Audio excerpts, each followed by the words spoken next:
PACE Radio is the People Advocating Cannabis Education Radio Network. Hi, I'm Timmy. And I'm Mary Jane.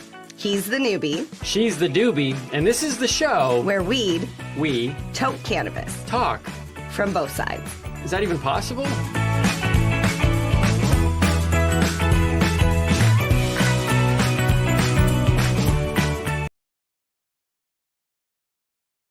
You're listening to the Pace Radio Network here at paceradio.net.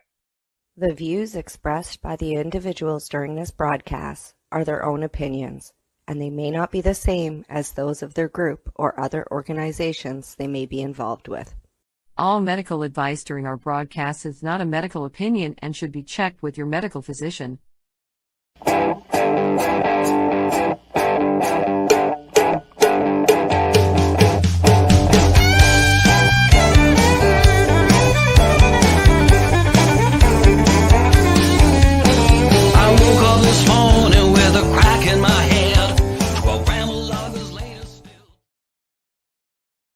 Good evening, everyone, and welcome to the Pace Radio Show. We are live here at paceradio.net, as well as other locations as well.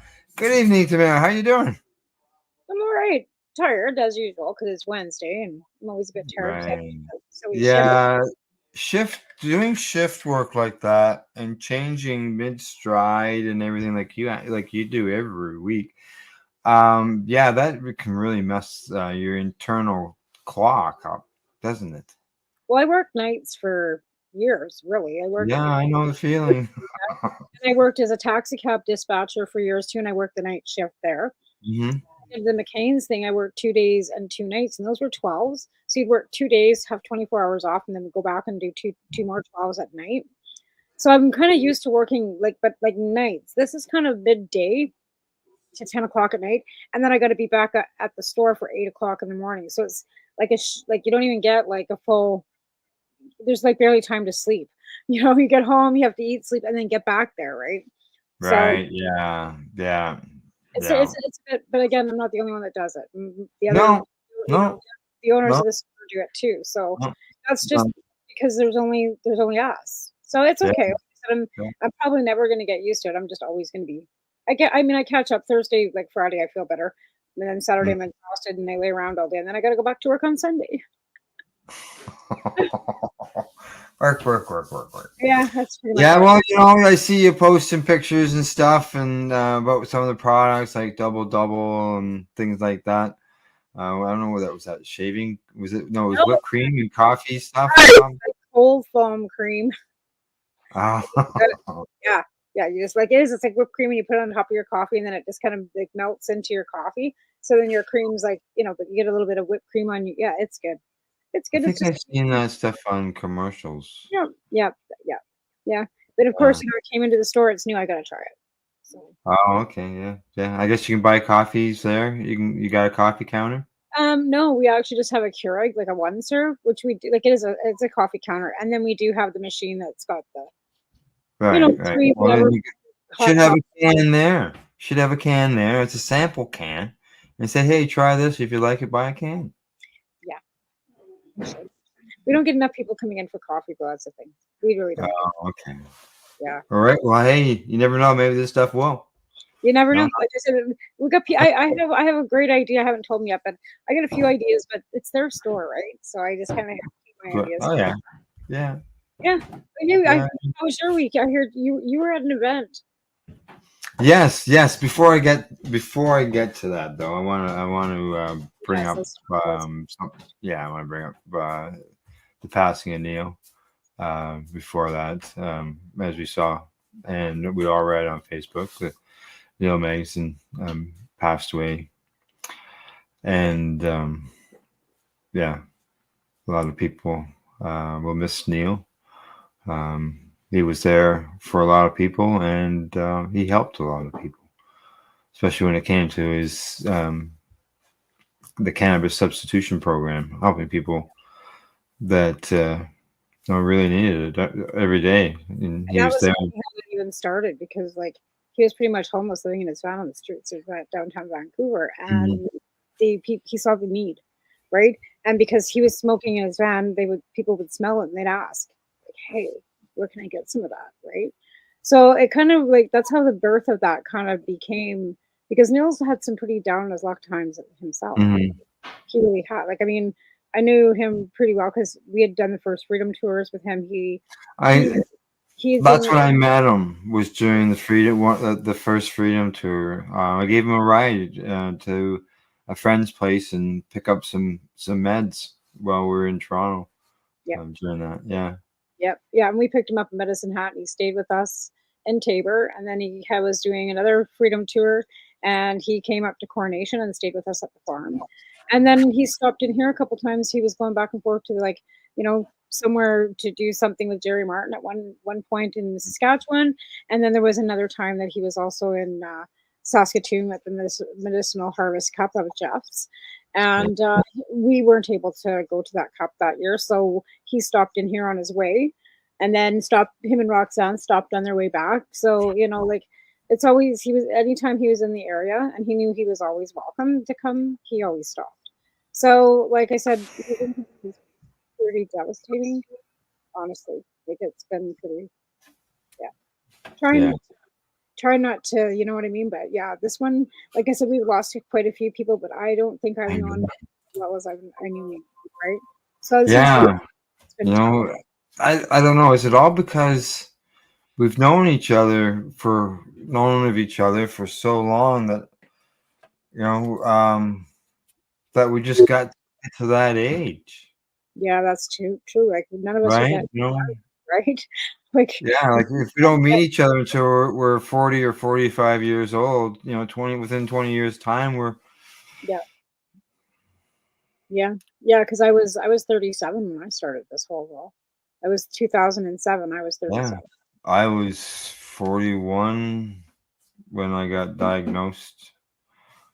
So yeah, since I'm gonna say like 40, basically 41, 42 when I got started in this. And well, I was flipping through pictures of Ottawa, like the last time, because we had Allison on our show, right, last week, right? So I was flipping through some stuff. Yeah, sorry. That's all right. Together. I know, right? Our time out there, and because we were at Parliament Hill, and there was pictures of Sam Malachi, right? And Sam's gone now too, right? And then I was looking at a picture of Caleb and Haley together. And Haley was 15. Now she's 31, right? Yeah. So, like, it's just like time just kind of keeps marching on. Yes. Oh, well, I got so many people along the way, and it's just Gail. Gail, yeah. I've got pictures of her with Ted up there on the MMPR protest rally that went on in Ottawa. When I first met Gail and Ted, it was in Toronto, and Gail was dressed up as Wonder Woman. They had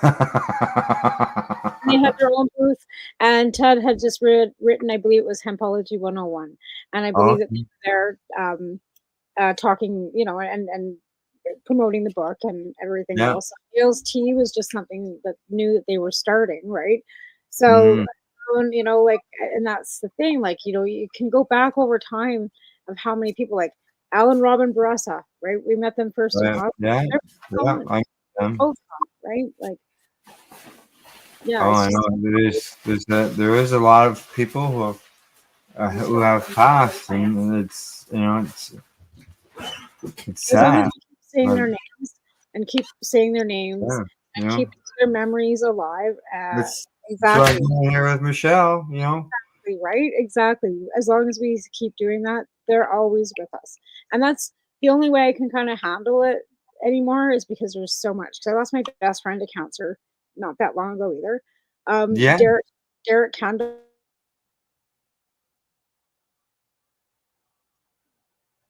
My dog not that long ago. So there's been so much lately. It's just been like, and now Neil's gone. But to be fair, I'm gonna burst everybody's bubble. I've known that Neil's been sick for a really long time. This is not something, and I was told a long time ago, and I was told not to say anything. So I didn't. That was what I was told to do, right? Well, that's what he asked for. Right? And that's exactly it. So this is something that as I look at it too, he did this on his own terms, right? Yeah. Oh yeah, yeah. And and he knew, and he gave a lot of messages. And he From worked and worked and worked until he couldn't. Like he was yeah. doing that substitution program every day until he Mhm. couldn't, Yeah. right? Yeah. It's up to the person whether they want to let anybody know. Some people only want to let certain people know. They don't go completely public with it. I had Sandra Petit. A lot of people, Yeah. including myself, didn't know she was sick, and then next thing you know, she was gone. Right? Yeah, and I knew she was sick too. Yeah. I had known about that one too. Like I said, sometimes, and it's really hard sometimes for me to be, holding these secrets from other people that I know would want Mhm. to know, but when people say it in confidence, you just don't, right? And it's unfortunate, and I feel terrible after. But again, like it's just like even with Marie Tripp, like that Yeah. was really fucking hard, Yeah, exactly. Like, and that was totally, completely unexpected, and right? Like she it- was in the hospital and she was gone. I was just like, what the fuck, what? Like, yeah, and it wasn't the reason why she went into the hospital. I know, right? Yeah. Yeah, So and, so things can happen. infection got her, and Yeah. happened there, right? And it happens that quick sometimes too, unfortunately, right? Yeah. Especially when you already got if you already got pre-work conditions too. Like let's face it, we're all Mhm. medical patients. We all have something Well, yeah, underlying going on. And that's how we all know each other because we all use cannabis as a medicine, right? especially yeah, and especially if you've got an immune issue, somebody with it can just, if they've got cancer or any other immune, like you've got your rheumatoid arthritis, Yeah. right? And as well as other issues when it comes to the autoimmune. But Right. yeah, And you too, we like even Crohn's is an autoimmune too, right? yeah. So, and in hindsight, with the medications that we take, Al, a common cold could kill us if we don't take care of ourselves. Well, I got sprung with some news today. Yeah, and once I started thinking about it and started looking and studying it, I was like researching, I should say. I was really a bit surprised, and basically, the test isn't conclusive, and it's not cancer, okay? But I may have a cholesterol problem, so that would be like a artery heart condition, right? Yeah. So that has to deal with cholesterol. Okay, so as you know, Crohn's disease, right? I have a very limited diet, so I did some research on what foods are high in cholesterol, what foods actually can help reduce cholesterol, and as well as beverages and stuff, and some of the things that they recommend doing. Such things as exercise. Yeah, I was gonna say you can start walking, but you're pretty active now. Like that's the thing. Correct. I walk the dog twice a day, plus my own regular walking. And as you know, I'm situated on 44 acres of land over here, so there's room to walk around, and I do it to be able to go to different spots within the property that I need to go to. Right. Yeah, and then so then when it comes to diet, right? Okay, fatty foods. You always, as some people have said to me, well, you might think that I was obese. Well, like I hit 137 pounds, like, and so I'm not in anything to do with that. And then so we looked at my food, and I actually went to the products themselves. Okay. But I eat a pretty steady diet, almost the same thing for breakfast, same thing for lunch, and You know, we've learned a zillion different ways to cook chicken for supper. Right? It's something that you can digest and not give you grief, right? Right. You have Yeah. to be creative. I understand.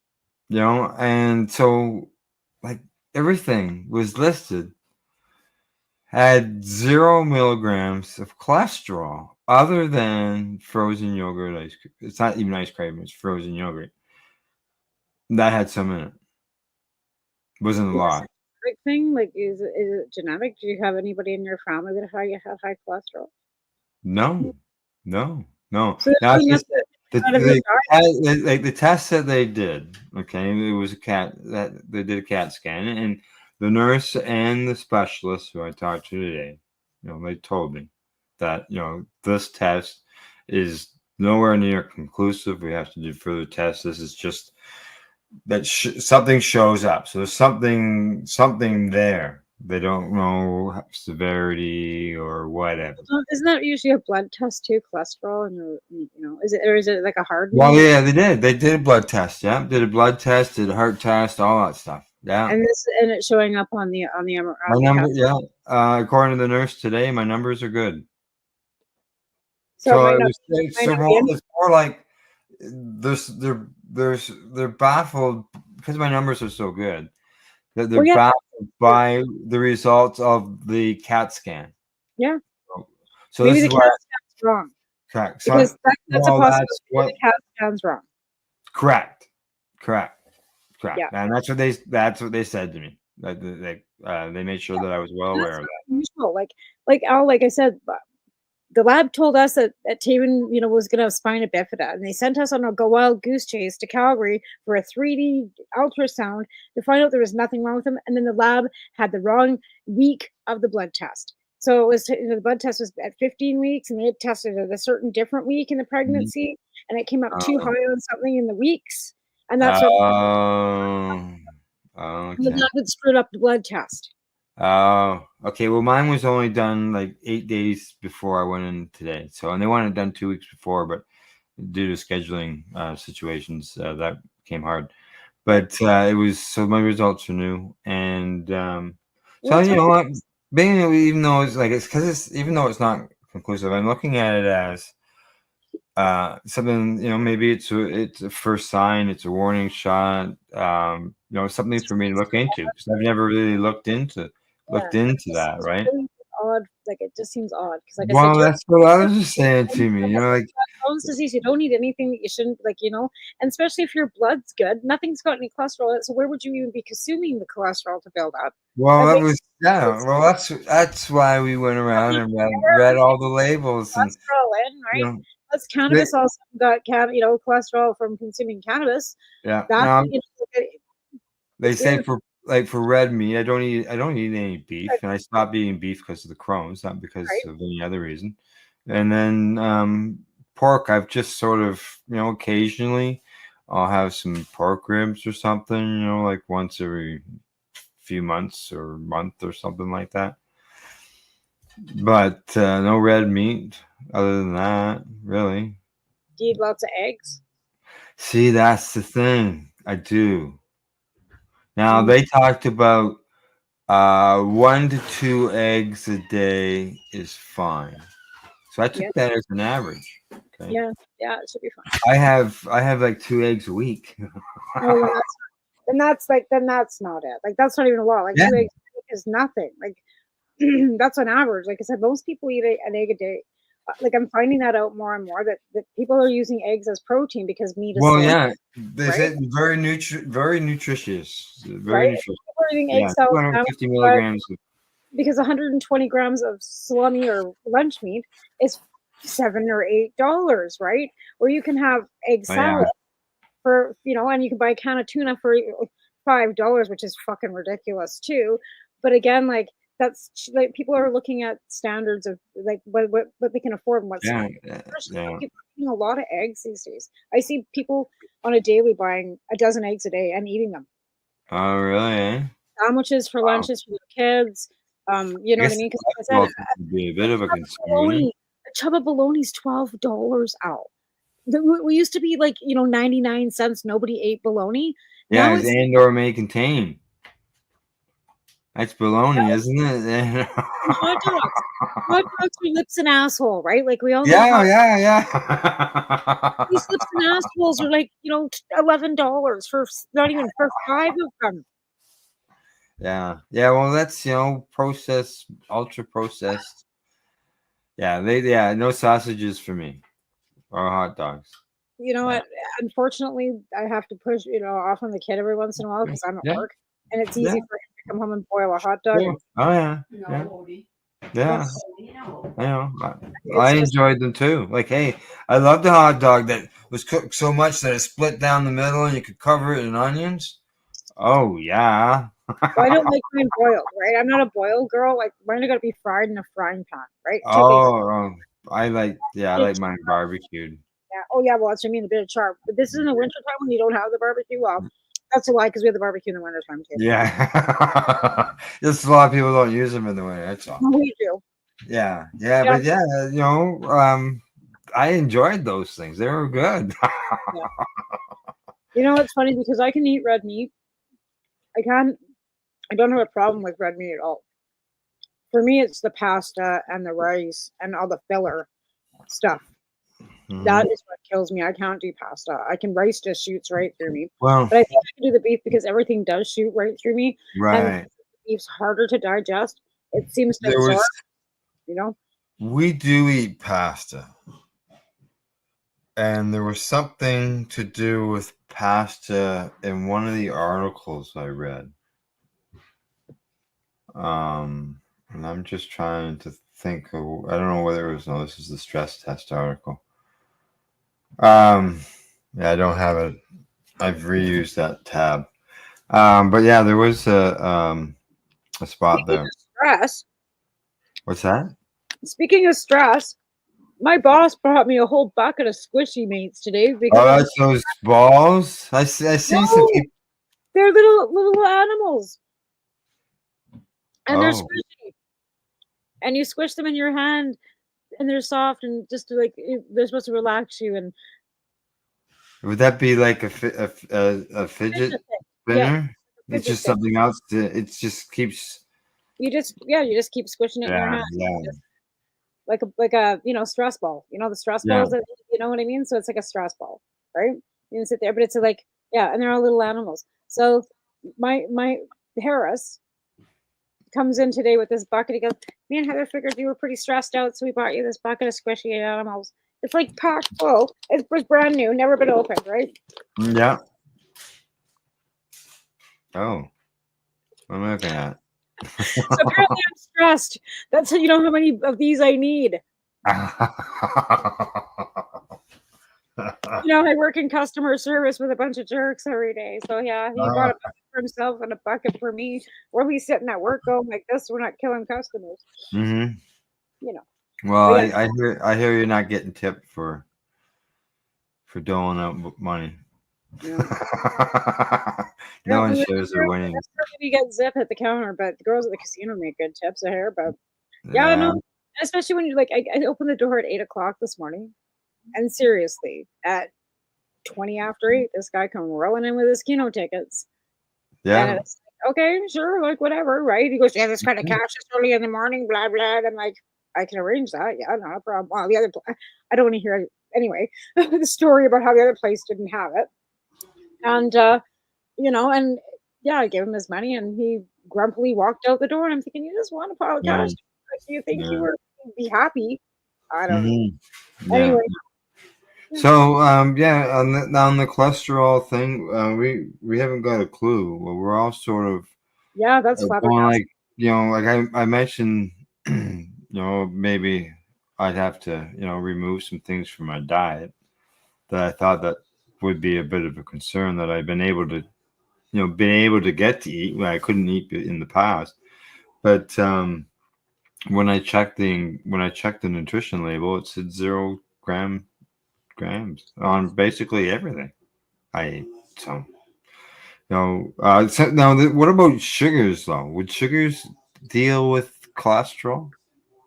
I don't I don't add sugar to anything. Like I don't drink coffee, so I don't add sugar to that. I don't add sugar to. Candy has got nutritional facts on it. I don't know what's nutritional about a bottle cap, but apparently they got nutritional facts on them. None. 2% iron, 10 milligrams of calcium, 0 fat, 4 grams of carbohydrates, 13 grams of sugar. No shit.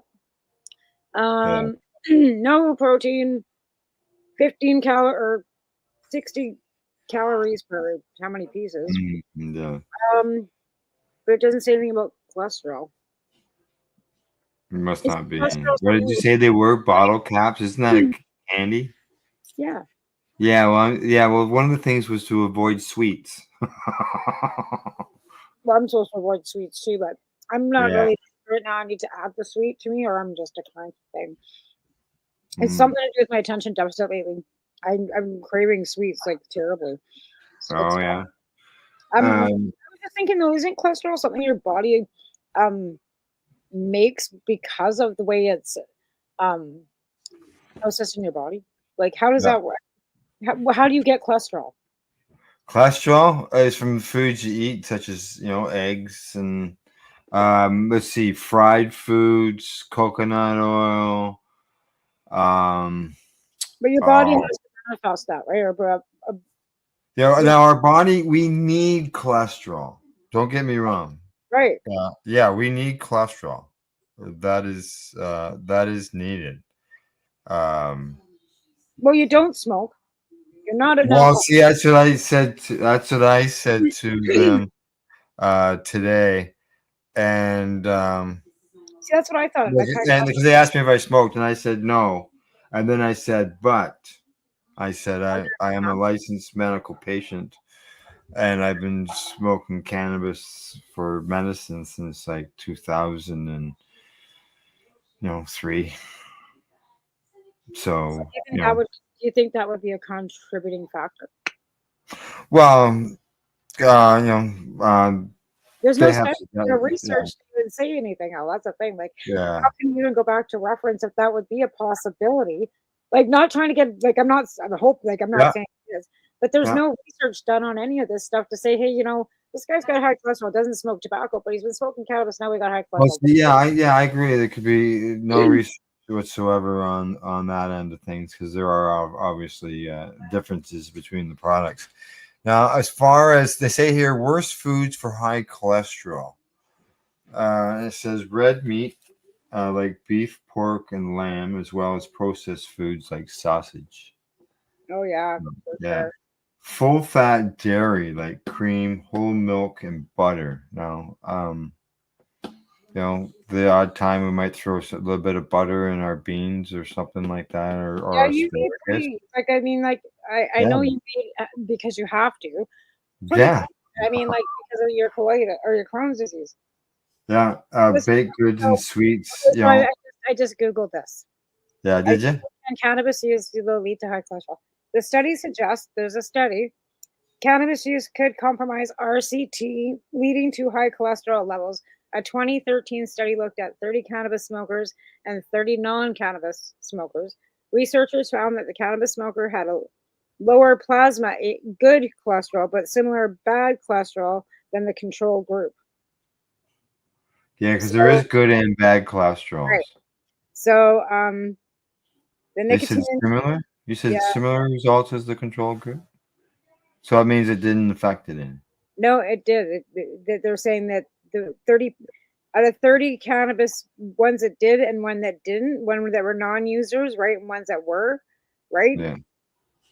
So that 2013 study looked at 30 cannabis smokers and 30 non-cannabis users. Right. Researchers found that the cannabis smokers had lower good cholesterol, lower plasma HDL good cholesterol, but similar bad LDL cholesterol. So lower levels of good and about the same of bad. Yeah, I read that there are those different cholesterols, the good and the bad ones. And well, that's exactly it. Like you need to have some cholesterol in your diet, which is what the good cholesterols are, right? Right. And then we've got the CBD, has been shown to improve cholesterol through its ability to regulate lipid uptake and blood pressure. But then again, where's that? That's coming from a Riverdale Village clinic. Because I mean, it's in the States. Let's face it, we might not have any studies in Canada, right? But cannabis medical has been legal in some states for quite a long time, and I'm believing that there's got to be some studies done somewhere, even if we're not doing it in Canada, to find out about things. We got a question. We got a question from Mr. Frost. Hi, Mr. Frost. He wonders, was their diets the same? Well, that's a very interesting question, right? Because again, like I said, this is just a Google search, so we can actually go, and this is on Healthline, so I'll click the link. All right. Cannabis affects the endocannabinoid system, visible network that regulates blah blah. CB1 receptor is part of the endocannabinoid system. Among other functions, the CB1 receptor regulates and reverse cholesterol transport, RCT. RCT is a process when your body regulates your cholesterol levels, removing excess cholesterol and transporting it to the liver.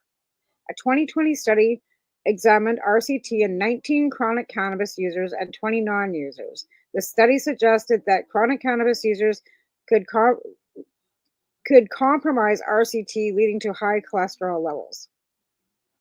A 2013 study looked at 30 cannabis smokers and 30 non-cannabis smokers. Researchers found that the cannabis smoker had lower plasma HDL good cholesterol, that's where I was quoting from before, than the control group HDL, LDL cholesterol in association with negative health outcomes. This research has limitations. Both studies were small, and there aren't enough studies there's not enough studies to have a conclusion. In other words, there's too little research to verify whether cannabis is good cholesterol or not. Yeah. I think without mentioning that the food was controlled. Right? Yeah. I agree with that. And they did a 2019. What about CBD and cholesterol? Similarly, there isn't a lot of research on CBD and cholesterol. Yeah. A 2019 study looked at the effects of CBD on mice. So again, the mice in the study had liver inflammation induced by a high-fat, high-cholesterol diet. The study showed that CBD alleviated the liver inflammation caused by the high-fat cholesterol diet in mice. However, this doesn't mean that there's always a but. Right? Reducing mice overall cholesterol. Also, experts need to replicate the study with human participants. So they're not discrediting the benefits that it showed in the mice. Nope. But they're also saying that they need to do more research on humans. So but this is like Healthline. It's like it's a Google. Yeah, Healthline. It's a recognizable name. Yeah. Can we cannabis raise your cholesterol levels? So again, like it's Healthline on. You can Google it, I'm sure. So again, that's a good question about the food, because we all know that food and our diet has everything to do with our achieved cholesterol. Were they active people? Well, that's the thing. Were they peers on all levels, right? Were they the same age group? Were they the same logistically, like lifestyle? Were they active? Were they not active? That all will be contributing factors to any study that they do, right? So if you got some guy that's 300 pounds, and you got me, it's 80 pounds, and you're going to do the same study, you're not going to get the same results. Yep. Well, it's good. Never. This is never anything that I'd ever thought of because of my diet and all that. And even if they find, I'm going to do a stress test just to wrap this up, so I can go to a commercial. I'm going to do a stress test. So I'm going to go on the treadmill, and they're going to speed that treadmill up and down and everything. Put me through a battery of tests while I'm on it. And that's, I guess, is a big determining factor. So looks like you're going to be getting some squishy though. All right, off the break we go. When we get back, we're going to discuss what I did yesterday. Other than that, you're watching the Pace Radio Show. We're live here at paceradio.net. You're listening to the Pace Radio Network here at paceradio.net. Limestone City Hydroponics is Kingston, Ontario's hydroponics shop. Take your growing to the next level and create the optimal environment with a tent kit, or maximize your yield with an ebb and flow flood table kit. Either way, Limestone City Hydroponics has more sizes and options to fit your needs.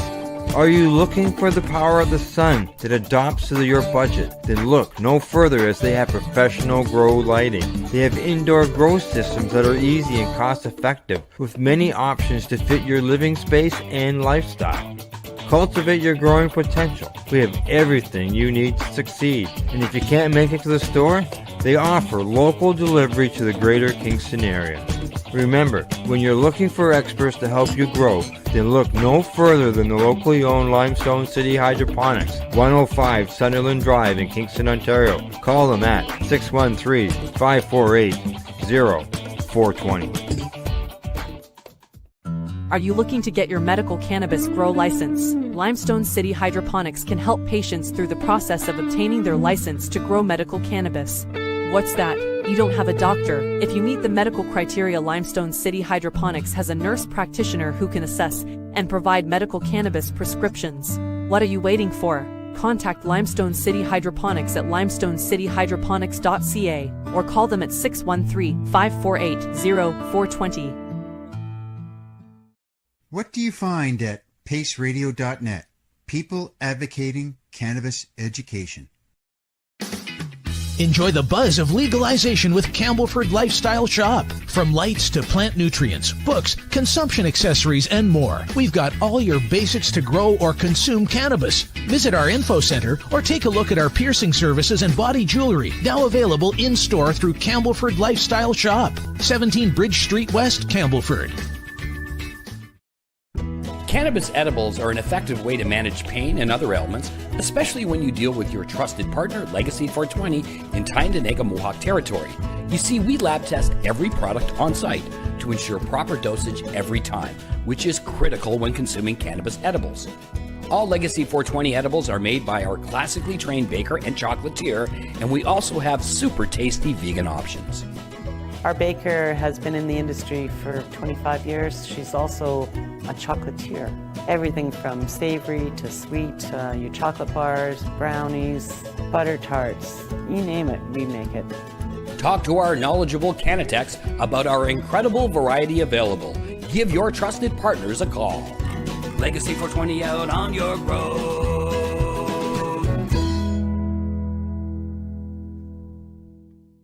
You're listening to the Pace Radio Network here at paceradio.net. Hey, we're back. Oh, there you are.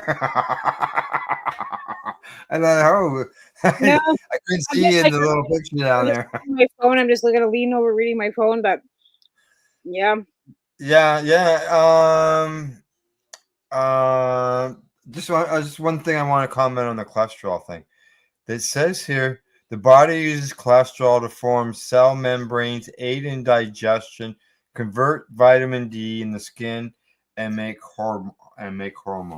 So just in case anybody was wondering, because we said that cholesterol, we needed it, right? So that's what I caught over the break. So, all right. And now yesterday, what I did yesterday, I went and sat in traffic for 3 hours. Right. Twice. One way, right? on the way to the Grow Up Conference and Expo that was held at the Delta Marriott Conference Center in Toronto, right near the airport. I was. I don't know if you've ever seen the post on Facebook that says the widest highway in North America is Toronto, 22 lanes wide. I believe I was in that location, and it was a sea of cars. It was huge. I just thought, holy fuck, there's so many of them.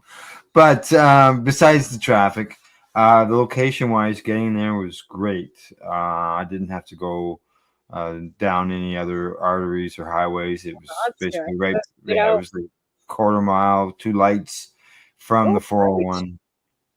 Oh, that's great. So easy access, so that they can stress less as possible. Oh, that's great. Because there's nothing worse than being caught in traffic because I have to go and set up for a show and do some live stuff and be all professional, right? Because that's what you're coming, you're coming in as media, right? Right. Yeah. And wanting to gotta get there early before the show starts so you can get everything all set up and get things tested and review things. And yeah, we got started right on time at the expo, and got to go around, walk around, and at first we did 3 segments. We went 90 minutes live, and then took a break, and then went live again for 90 minutes, and then took another break, and then went live again. And throughout the day, at the first segment, we walked around and showed different things inside there. Just sort of talked briefly to people, but wanted to be able to make sure that we were able to cover everything. When I say we, I should refer to that's Al Rapp. He was running the board way up north, being it's a 13-hour trip to Toronto. That's not something you're going to drive to for the weekend or for a day anyways. And now it's Tuesday. And then MJ and Timmy from Newbie and the Doobie, they were there as well, helping us, working together to cover everything. And during the first segment of the videos, Mary Jane, people may not realize that Tommy Chong was at this expo, and in the past, Mary Jane got to meet him in 2018 at another event, and she presented him with a Shadowrizer while they were there. So this time, she presented them presented him and gave to him as well to Paris, his son, a Shadowrizer bubbler. Nice. Yeah. Oh, And that's great. we passed that on to them, so now they got the new the version, a good version with the bubbler on it. Nice. That's awesome. Yeah, and she talked to him about it, her visit with him back in 2018, and she reminded there was something to do with.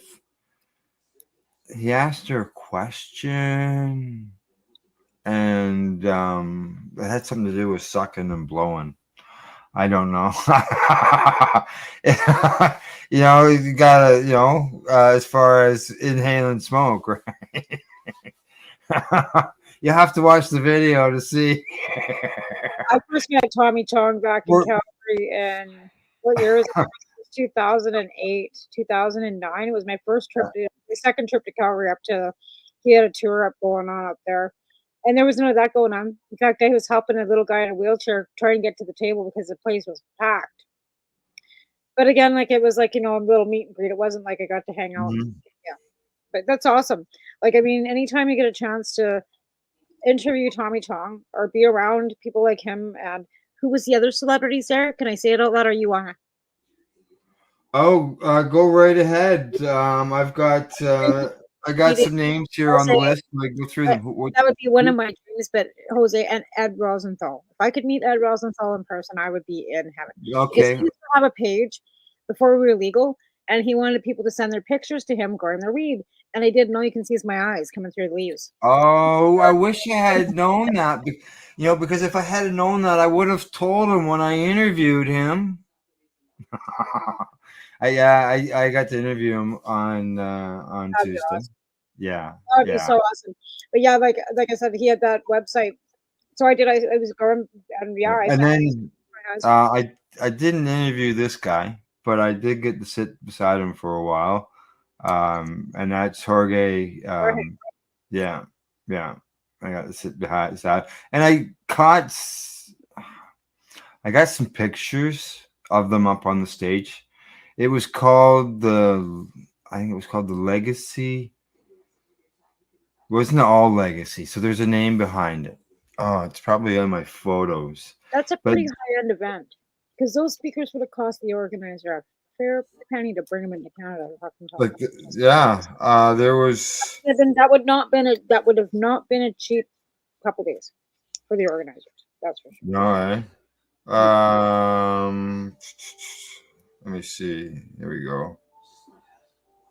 Yeah, Ed Rosenthal.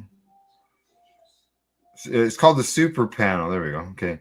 So it was Mila Jansen, Jorge Severi, I can't pronounce his name, Ed Rosenthal, Chris Crombie, Alexander Garthay, and a Dr. Singh was the moderator. And it was called Super Panel, Then, Now, and Beyond. So obviously there's a mix of people at different things. Right. And yeah, there was some good things said.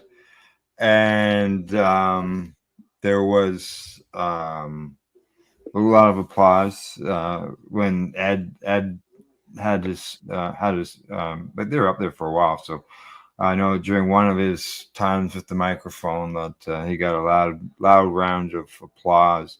You know, not only was there seating there, but across the back, because the stage was sponsored by High Tide, which was a laboratory company. But I think Green Planet must have had something to do with it, because there was Green Planet product bags. Okay, now think of their products. They were labeled on a big bean bag, is what these things were like. Oh, cool. And they had like, I don't know, like 7 of them across the sort of in behind the chairs, and then some off to the side, and people could sit on them. And yeah.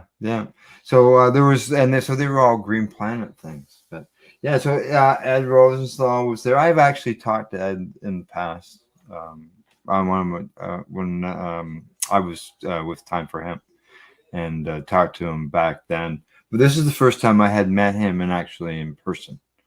And we talked about his books when we were there. His newest book that he's just got out as well. He's a publisher. Like he's got his own publication company. That's his books for her too, right? It's a curtain. Mm-hmm. And then who else? Oh, I talked to Robert Laurier. He was just on the floor, because there was there's a award banquet with this that was going on, and there was a lawyers section for lawyers and cannabis advocacy.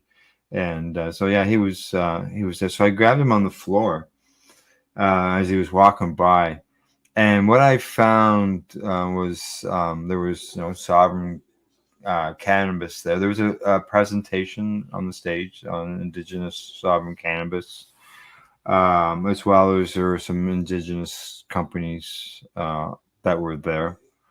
So I stopped and talked to him and about that.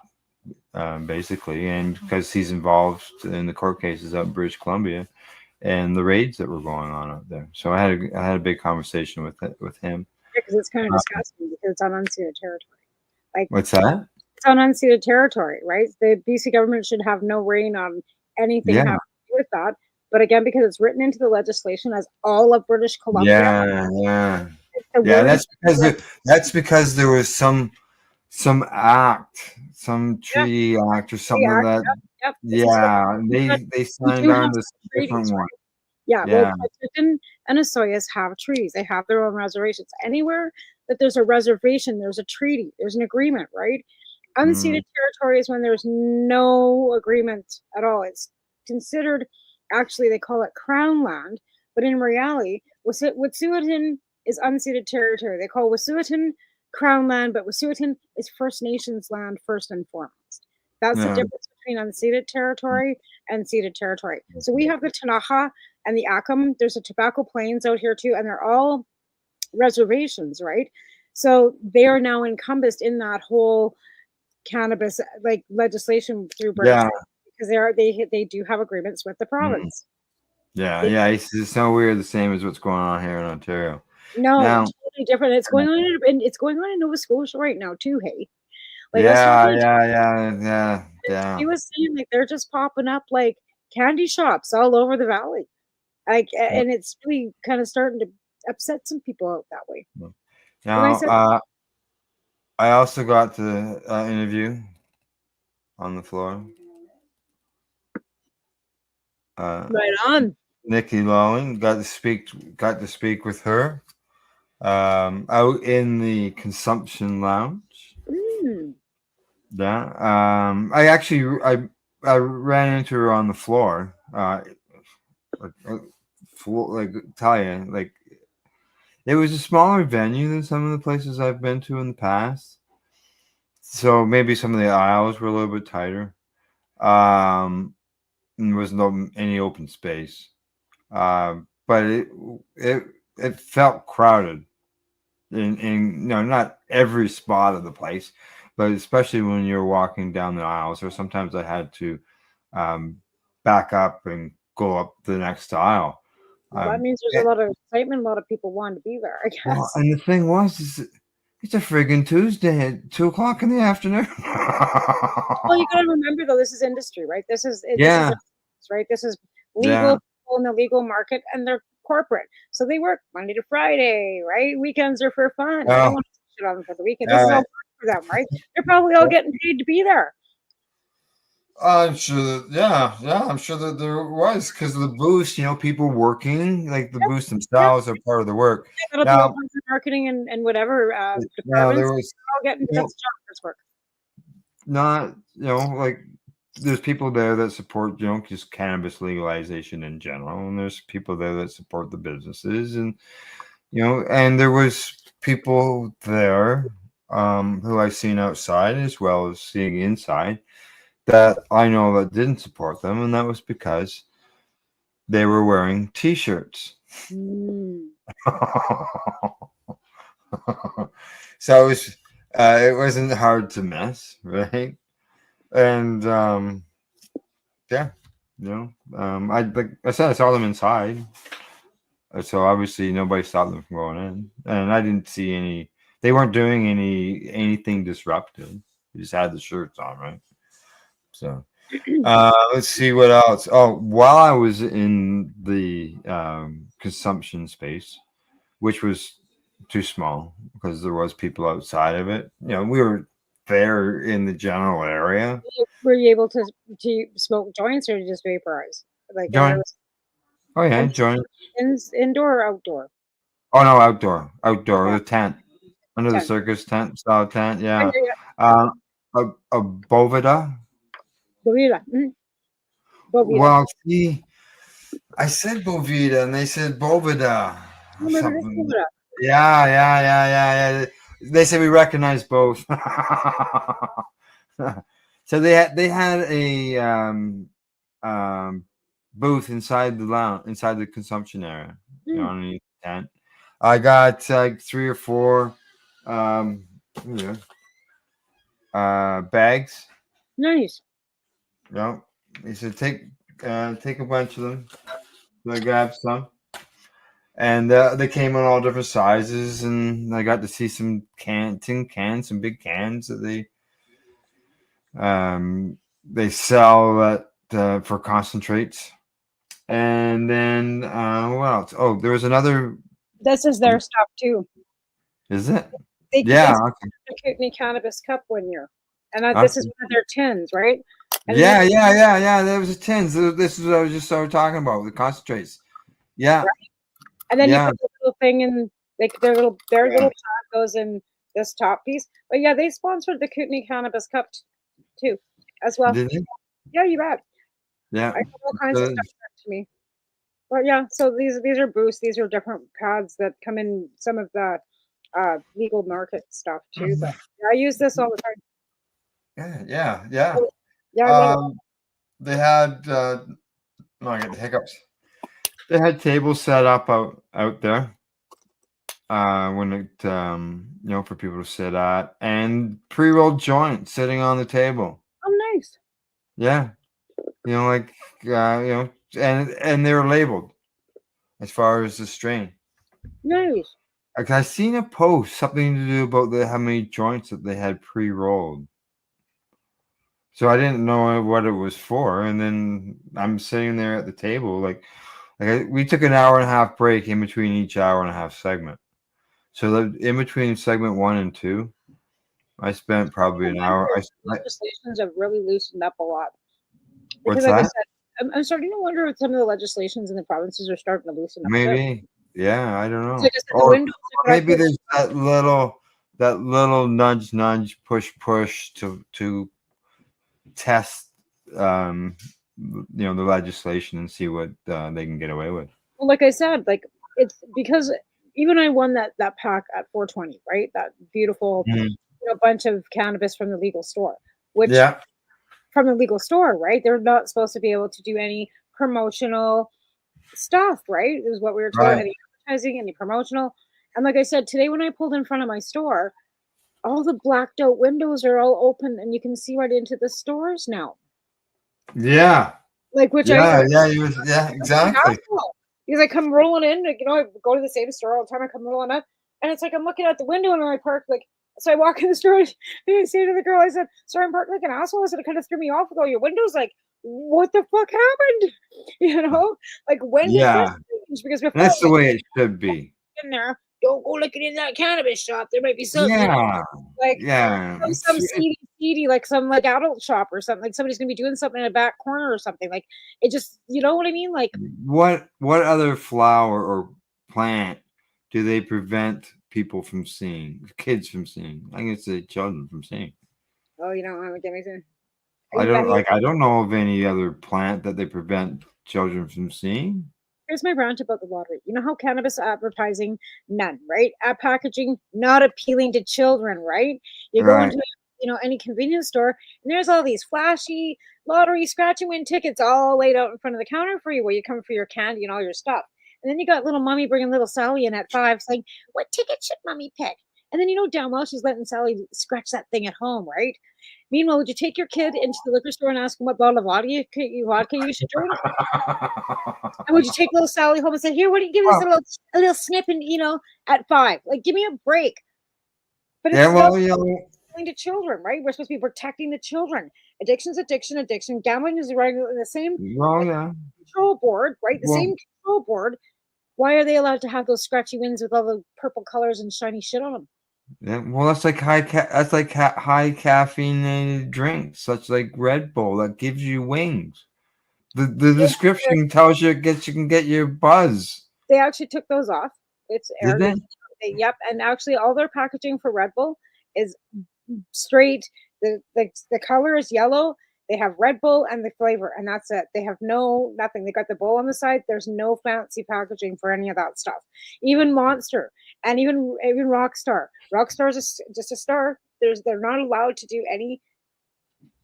But there's also no age limit on those. I got 6 and 7 and 8-year-old and 10-year-olds. Well, that's what I was gonna get to as well, is the fact that it is available to anybody to buy. I don't know if there's no age restriction like you said on them. But I will tell them no to a whipping cream can. Like, the whipping cream cans. I will not sell those to anybody without a parent not under the age of 19. And that's my personal choice because I know what other kids use it for. We had an alert from the school so that they found a whole bunch of them in the schoolyards because they use them for whippets because that's what they can do. They can get high off the first of a whipping cream can. So these kids are buying multiple whipping cream cans and they go and they're getting like a crack high out of this fucking nitro or whatever it is, the gas in the whipping cream cans. So I will not sell a can of whipping cream to any child without a fucking note from their parents. And I don't care. You can come. Wow, this is new to me. So, like, is it only like the first time that you use it that you get that, or is that until all the you have to spray it, and then pour it back? Like it's not a lot. Like you have that's why they're finding several cans all lined up with because the kids aren't eating the whipping cream. They're just it's just sucking the gas out of it. Yeah. And then the multiple, and these are elementary school yards and elementary school kids' closets. Like I said, we had a 13-year-old die of a drug overdose last week in this town. Fentanyl fucking overdose, 13 fucking years old. How old? So what was the overdose? Fentanyl. Oh. And they're saying it was in a lace joint at the skate park. Oh, that's interesting. The lace joint. Let's hope it's not. Yeah. Right. Yeah. The 13-year-old So Like, yeah. yeah, it's heartbreaking.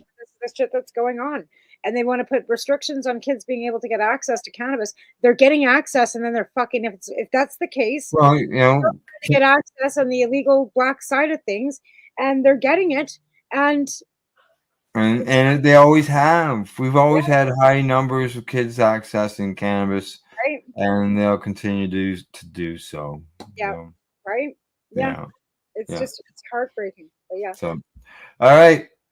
I see it's that time again. Time for us to take another break. And where am I? And we will be back in, I don't know, 3 minutes. 3 minutes and 17 seconds. You're watching the Pace Radio Show. Live here on paceradio.net. We are people advocating cannabis education here at paceradio.net. Limestone City Hydroponics is Kingston, Ontario's hydroponics shop. Take your growing to the next level and create the optimal environment with a tent kit, or maximize your yield with an ebb and flow flood table kit. Either way, Limestone City Hydroponics has more sizes and options to fit your needs. Are you looking for the power of the sun that adopts to your budget? Then look no further, as they have professional grow lighting. They have indoor grow systems that are easy and cost effective, with many options to fit your living space and lifestyle. Cultivate your growing potential. We have everything you need to succeed. And if you can't make it to the store, they offer local delivery to the greater Kingston area. Remember, when you're looking for experts to help you grow, then look no further than the locally owned Limestone City Hydroponics, 105 Sunderland Drive in Kingston, Ontario. Call them at 613-548-0420.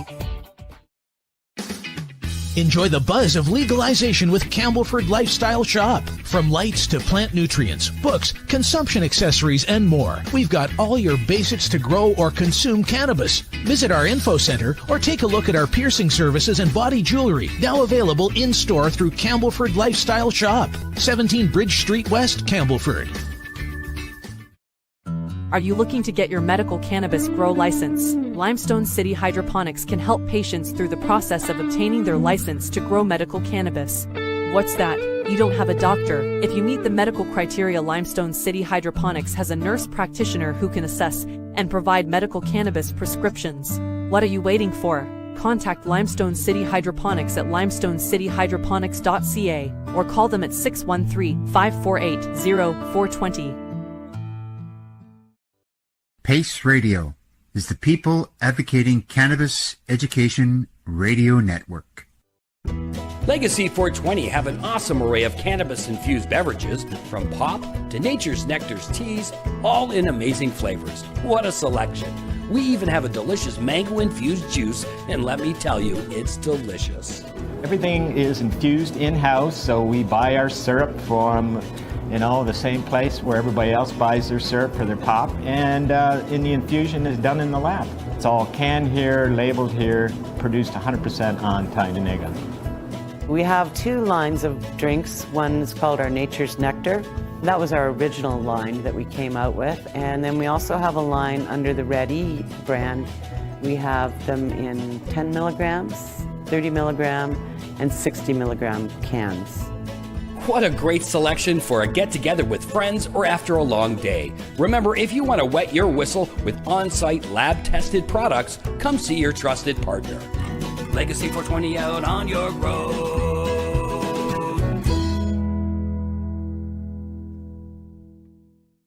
You're listening to the Pace Radio Network here at paceradio.net.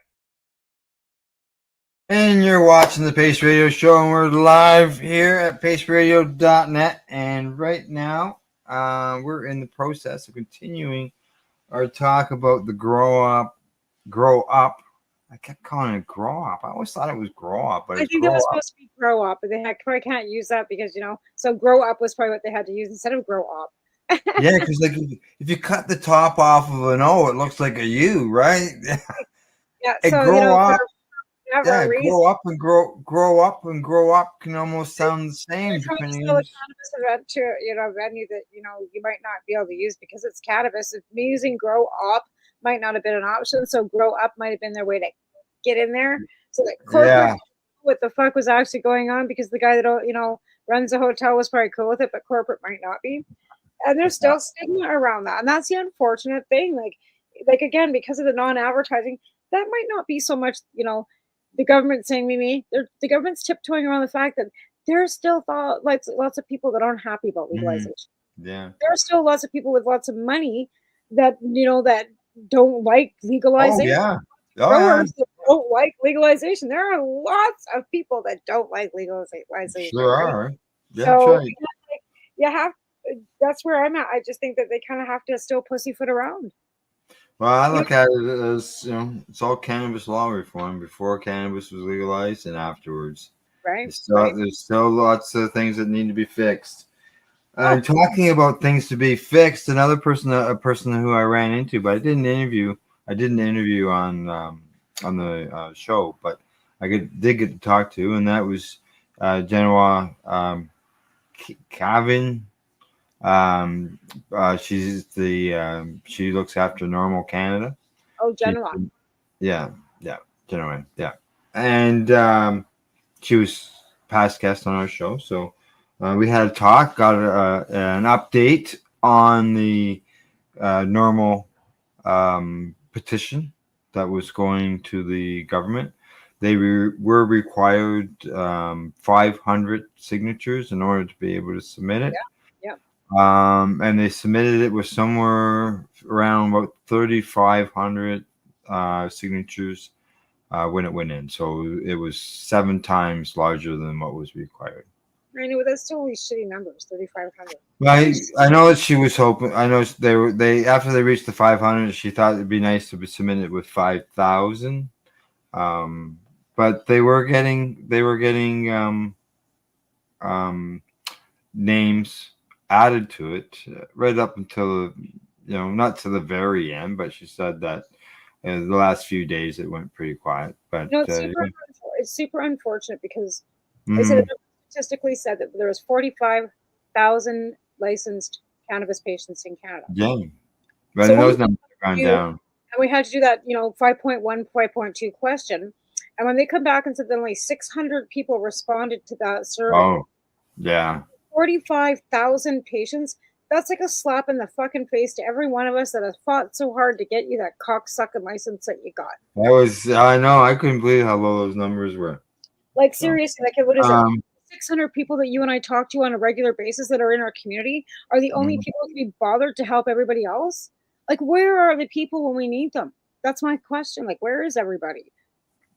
And there's so many more people that are involved in the cannabis end of things now because of legalization. But I you know, they probably don't come at it as a patient point of view as we do, because that's what we've been fighting for. And there are some licensed producers that will not touch medical at all. They're strictly yeah. Oh yeah. Right? Yeah. There are some licensed producers that, you know, are with medical. I'm not even sure which ones. I think Broken Coast still, Tilray, Tweed, but they're also in the recreational market. Oh yeah. There are some that are just strictly medical, but yeah, there are few and far between. I just had to go to the store today and buy some more, and I bought this is the Loud Plug. Oh yeah. I've had a joint of that. Friend of mine. This one is Venom OG, and it is 33.2% THC. Interesting. I'm I know. I got one for you too. It's coming up. It's coming. I'm almost there. Okay. Now, as I mentioned, there was a lot of people there, and there was people who I see here and there at different events, and you know, talk to them and have a few words and make my way along. And then there was some people that in the vendors that I saw, and people who I had actually done business with, who I hadn't seen or talked to in quite a while, a couple of years. I use Alias LED lights. Rolex. Yeah, for the 3rd year in a row, top lighting award for And this. have their prices come down, and they're Yeah, I don't know. Yeah, I haven't got a clue. I haven't been to the website, but I did get to talk to them about obviously their products. I talked to them about my experience with their lighting and why I bought them.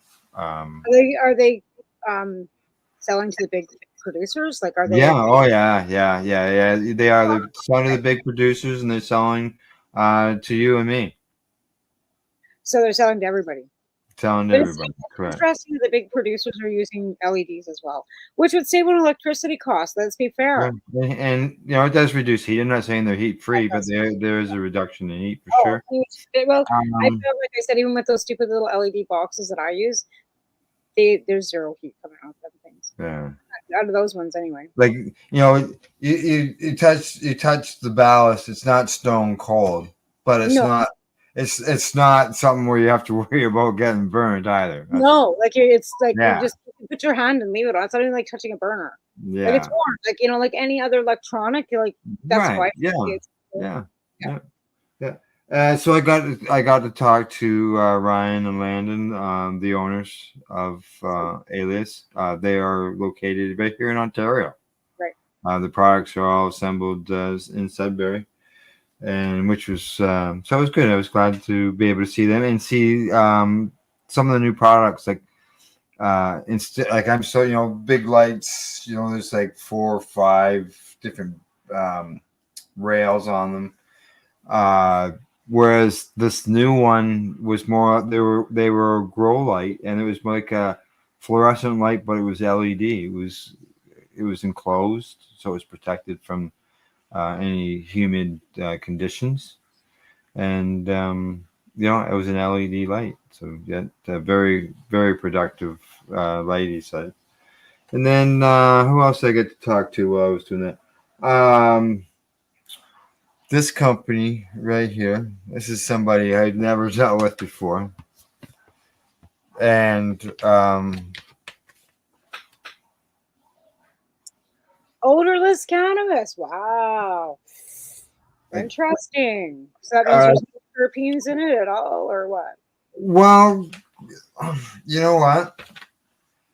I thought to myself, did I ask him that question? Because I know that I asked it before. Like when I saw it, like when the first segment, what we did is we walked around, like I said, and looked at things, and I saw the booth and the big sign, Odorless Cannabis, and that was what I questioned when I was talking to Al as we did the walk around. Like, is this thing terpene free? What's going on? And smell, no flavor. Like odorless means no taste, no smell. Well, that's what I'm thinking too. And what I did get, like 8 years of research that they've been researching this, and it is a pharmaceutical corporation. And they're in Brampton. I've just got their notification that went out in the business type thing. Now they say here on the package that, because this is a sample package, they say that pre-rolls are available in 5 or half grams, right? 5 to 10 packs, 30% plus THC levels. So on their notification that they sent out, their press release is the word I'm looking for. They say it's testing one of the industry's most potent cannabis strains at 41%.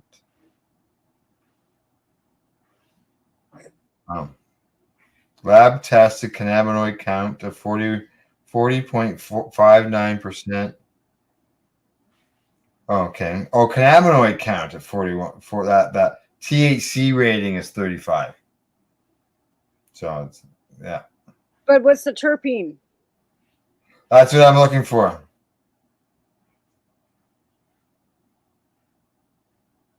They use something called Pure Can technology. It's created with the Pure Can Camco's priority odorless cannabis technology. There is a picture of the certificate of analysis, just anybody's wondering. They're using ionizers. They're taking ionizers, using it in a room, making it so that it smellless fucking weed. We did that a long time ago, suckers. It's called ionizers. Okay. I'm just trying to skip through here, and I'm not seeing. I'm looking for the word terpenes. Okay, and I'm not seeing. I didn't see anything in this release about terpenes, and smokeless. I'm looking into another web page, but there is advantages to this, and I did talk to him about this, and there is still smoke. Okay, it's not smokeless; it's just odorless, and the suggestion is that it would help, for example, in places like condominiums and apartments. Yeah, driving your car. Yeah, driving your car. I never thought about that one. Yeah, they have some technology. I'm trying to see if they can find anything. Okay. So the smell. That's the way to fuck up a dog, drug sniffing dog. Yeah. Well, yeah. I would think that would be a problem. Like I said, like, where are you gonna smoke this shit? Oh, in a condo that you can't smoke weed. How about in your car? So was everybody gonna drive around? So there's no telltale cannabis odor when it's smoked. It doesn't stick to your clothes and doesn't disturb your neighbors. So you got your car calm. They don't mention anything with the car. They say there's a reduced harshness and your favorite strains. Retains its properties as full spectrum flower. No chemicals or additives. It's exclusive technology to this company. I'm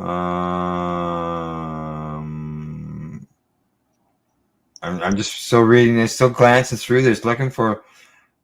Oh, okay, here you go. Pure Scent. This is the technology that they're using. Read that. The process. No, it's natural process. No chemicals are used. It's non-GMO. It's earth friendly, GMP compliant.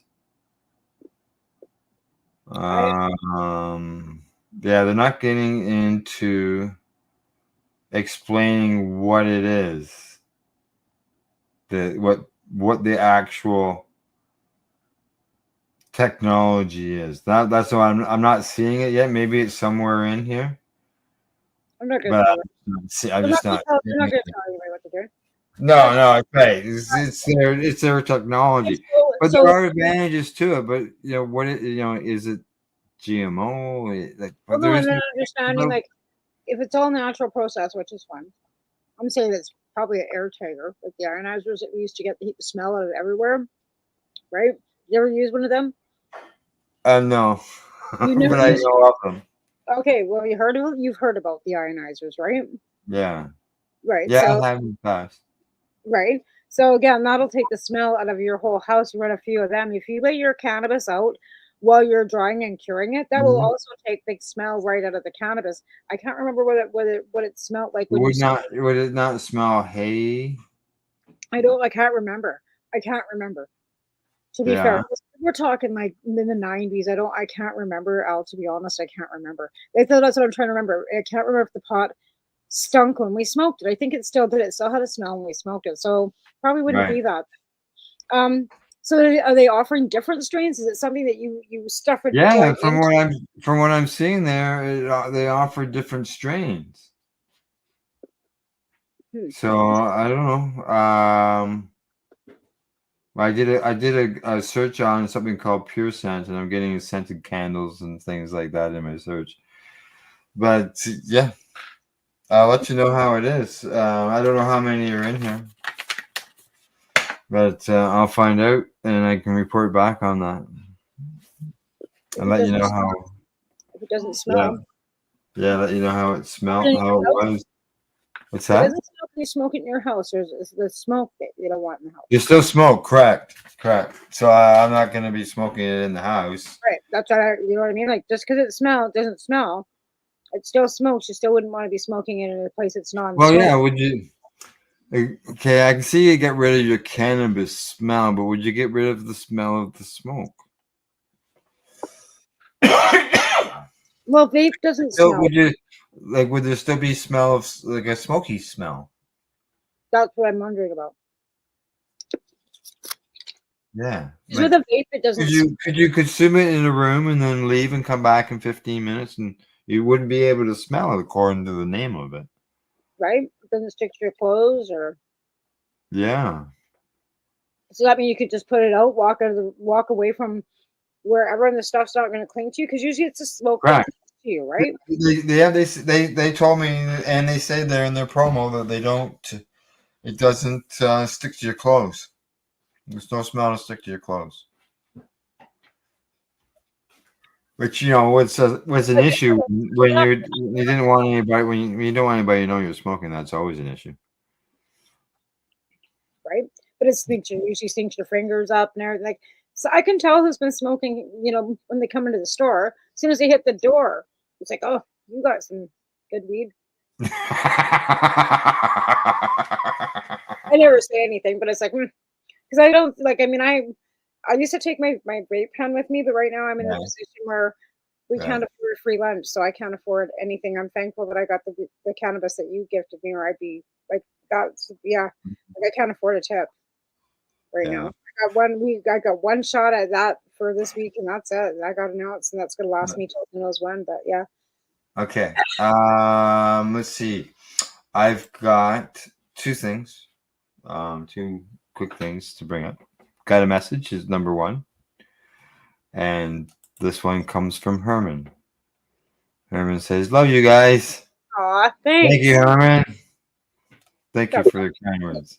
Yeah. And thanks for tuning in and watching the broadcast. We've always appreciate people watching the broadcast. There's no doubt about that.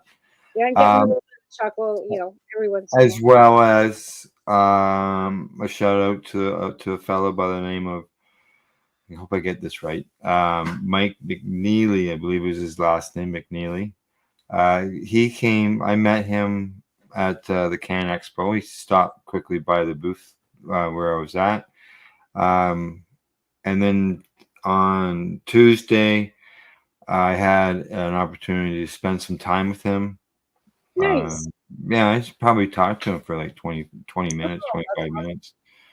Yeah, it was during the Tommy Tong interview.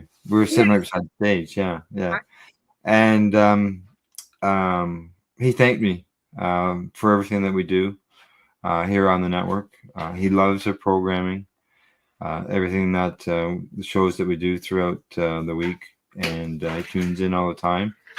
So I thought I'd make sure that I brought his name up. And if you're watching, or if you're going to watch this in the future, we appreciate you. Yeah. And it was good. It was good talking to him, and I recognized him. But I said to him, I know I've talked to you before. I'm trying to think where. And then I had another fella. I was standing in line to get into Grow Up, and Matt Jerome. He says, yeah, he's a past guest here on the show. I was going to say this. It sounds familiar. Yeah, and he's doing some writing for Fat Nugs magazine out of the U.S. as well. He's got his own consulting business, so. He said, "Hi, Al," and I looked at him. He says, "I'm a past guest on your show," and he had his hat on, business hat on. So I looked at his hat, right, and he says, "I'm Matt," and I said, "Oh, okay, yeah, I know who you are." And so yeah, we had a great big talk, and at the same time, a fellow from the U.S. who was there, he got involved in the conversation, and he showed us his this case that he had that had all different hardware and stuff that you needed for your dabs, like your rigs and stuff. Oh yeah. Okay. And two others that I wanted to mention in this. I'm just looking for the other person's card, which I'm not. Actually, that's so funny because when we went to, I can't remember if it was. I think it was Harvest, not Harvest Fest, Prairie Medicinal Cup, and all the guys had their suitcases with all their dabs and their rigs and all the different kinds of stuff in their little thing. And they ripped them open, and it's like. This is like it was like a little briefcase. Yep. Had everything in it. Everything. Yeah. Okay. Also, wireless, like no batteries required, kind of stuff. I did an interview with a company called MJ Supply Company Limited, interesting. and that is because of their new. They had a sign, like anybody who won an award had a sign. Oh, nice. And these guys had the sign for the best new product, and it was called the Dab X. And it was something that there was no waste in your dab. No waste. If some people, there's a collection area and stuff like that. Yeah. There was also a spot that you collected all your stuff, and then you could turn around, and use it in your edibles. There was some recycling thing to deal with it. Unfortunately, I talked to so many people, I can't remember every single thing that I haven't had time to even defrag and sit down. And what I'm gonna have to do is take these interviews that I did and cut them down into smaller segments. And then I'll release them that way. Yeah. And last company I want to shout out to, and that is, I'm gonna mess this up. Okay, Echidna. What it is it's anteater. It means it's an anteater, and I don't know. You can see this little guy right here. Little anteater, yeah. Little anteater in my hand. I got him by the nose. Okay. What is it? What is it used for? Well, that's their symbol, and that's their name, and what they are is a THC testing product that you get. So they had a table set up outside in the lounge, and you could take your product over. And they would show you how it's all done. Put your stuff in a solution, shake it up. It goes on to some other thing, spinning thing, and then it gets put into on a small little machine with some pickup put into it, and it analyzes your product. And so I had a strain tested because it was free demo, and I just gave him a joint because I pre-roll everything. So I gave him a joint. He just tore the joint apart and had enough and did the test. And it came out to, they did total THC, and then they did a estimated THC delta 9, what it would be. So the THCA came out at almost 24%. And then the other figure, the estimated figure, I'm just looking for the picture. I took a picture of it. There it is. Okay. Total THCA was 23.12%, and the THC converted to THC calculated results was 20.28%. Nice. That's awesome. Yeah. So that was a strain I never had tested before, so I couldn't compare it to anything. Right. And I told them I would come back and I would get another strain tested because I was carrying 2 strains of cannabis with me. And I have past test results of that done in the lab, done at Legacy 420 twice, and it's been done. It was done through Steep Hill Labs back in 2011, and then I've had Legacy do it since then. So I wanted these guys to do it, and I said I'd be back, and I went back, and I couldn't get in. What? And because they had the lounge closed for a VIP, I don't know, maybe I don't know how long for, but it was a VIP session for VIP only because Tommy Chong was in the lounge. Oh shit. So that was part of the VIP ticket. You know, that's part of your bonuses, right? Right. Yeah, yeah. You're frozen again. Oh, so are you. Your finger's in your eye. I know. That's what I'm looking at. Yeah. I don't know what the hell happens here. I know it's my computer. It is. Yeah, yeah. Now I got a comment from Alexis Fox on LinkedIn. It's not showing up here on my screen to the right. And it says, "Hi guys, I made it." She says, "These are great numbers." Yeah. I don't know. I'll have to read into it further. So what else offhand on that? So yeah, they tested my stuff right there, and you know, like I mentioned, I couldn't get in on the second one. So yeah, that's thing. So I'll just take some down to Legacy 420 and have them test. For sure. Yeah, because they do testing down there, and it's a lab. So well, it's funny because the girl that I had on, and remember we were talking on my last show. Yeah. Apparently, the person, this Dr. Bill, has been speaking to Legacy 420 about them doing some testing for him too. So.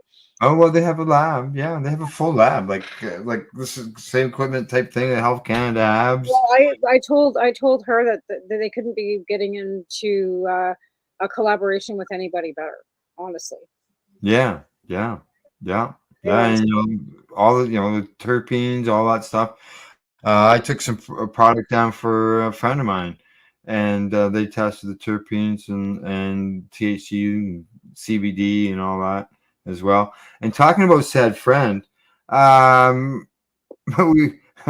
neither one of us knew we were going to the Grow Up conference, so we were quite surprised when we ran into each other. Oh wow, that's funny. Yeah, he's the fellow who does the voice tracks here on the network for you're listening to you're listening to Pace Radio Show, but he does Pace Radio is people advocating cannabis education and so forth. He does all that, so it was funny. He was there, and so I spent some time with him during the second segment, and then I spent time with him on his Instagram account, Mr. Squishy 705. Right. And we spent some time with him, talking to him there, and his viewers as well. Nice. Yeah. Well, that's a nice thing about, a lot of times when you go to these events, whether you're planning on seeing people, whether, they're just there, right? Yeah. Some people are just there. They just go there, good time, hanging around with people and seeing others. And this is the first time that the Grow Up was in Toronto. They've never been in Toronto before. See, I think this is it's kind of good, because before we'd be lucky if we got one cannabis event a year, maybe two, a couple cups maybe on the way, the Great Glass Gathering or 420, but nothing but these big events are happening more and more, and it does help with the stigma. No matter much as we don't like legalization in some aspects, there are some really good aspects to it. And, us in British Columbia now that are taking the brunt of this decriminalization being pulled back from the government, if it would have been done in the same manner, my question is, where would they have gotten the safe supply? But they could have started manufacturing or doing something to get it so that there was safe supply when they actually decriminalized or legalized hard drugs. So there wasn't the ability for people to still be being poisoned. It wasn't running. It wasn't up and running off the ground properly when it got started. They put the horse before the car, or the cart before the horse. Yeah. You know what I'm saying? There were things that should have been done prior to just taking the law off and saying, here, full reign, go ahead, Buck. you know, because we've got people like doing it in public. It's pretty bad. Cranbrook's like a small community, but you know, when you go to taco time and you got somebody, you know, peeing out in front of our store, which has happened, peeing out in front of the, you know, cannabis store, smoking crack was at the taco time, like, you know what I mean? That's bad. Yeah, you know, some people could, you know, maybe what you're saying is, and others would be saying is, you know, we're fully supportive of the program, but we want the government looks at it as, or the provincial government looks at it as, we don't want them we don't want them doing it in public. But they should then have safe consumption sites, right? Correct. So in hindsight, if they would have decriminalized the legalized market where they could have access to safe drugs, no matter what it is, their drug of choice, they had to go into a store like, you know, a mushroom store, a cannabis store, a crack store, whatever store it is, right? Behind whatever glass, whatever you need to do, whether it's through a prescription, through a pharmacy, whatever, right? And had that lined up, and then had safe consumption sites and housing for these people to be using at, or group home, whatever the case scenario, with some, you know, I don't even know the whole. Yeah, well, there are hotels like Cecil Hotel downtown Vancouver where they're allowed to use. There are actually nursing staff and everything on site, right? So if anybody overdoses, they can get to them and try and reduce that, right? Now, two examples in my area that I think would reflect good on that is what Belleville is trying to do, setting up a facility there to deal with their opioid situation. And then in Peterborough, they've set up a community to help with the housing. And it's, you know, basically people are living in units maybe a little bit bigger than a sea can, or about approximately that size.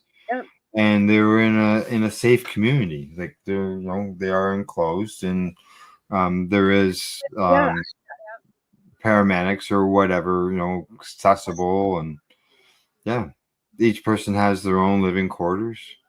It does cost money. There's that fellow in Ontario that did that little tiny housing, 92 housing, small homes, or whatever. Amazing, right? And I've often thought, I think you and I've discussed this, where you take like, you know, like old oil can or oil field camps, right, where they have bathrooms inside the, you know, the rooms and stuff, and they were like because let's face it, not to be disrespectful, but addicts have a tendency to be very unclean, unhygienic, and irresponsible and dangerous. So you don't want to put them somewhere they can burn the place down, burn themselves, harm themselves. Somewhere safe, right? So you'd have to have a place where there was a bathroom, so much, and maybe a communal kitchen, so that everybody was able to be supervised while they're cooking. Like, you know what I mean? Like, not just like them, let alone an apartment with a stove and, you know, a bunch of things.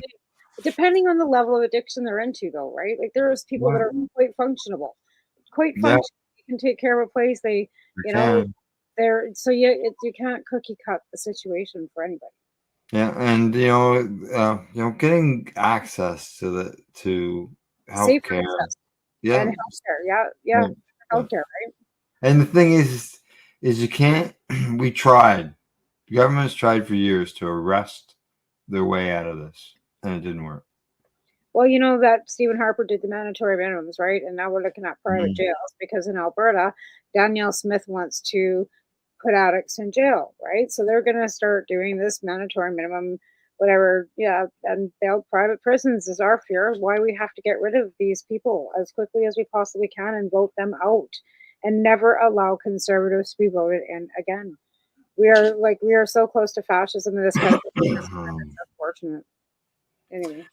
All righty. That's it. We've got our hour and a half plus in. We always seem to come up with some stuff to talk about. We'll have a guest. Guests are coming. They're not. We haven't cut out guests by any means. I got a guest for Monday. I'm actually interviewing a legal bud tender, Sammy Montrez. Oh yeah, I saw your post. Saw your post. Correct. And then, like I said, I had Carmela on last week, so I've had, you know, and she was local, lives here in Cranbrook.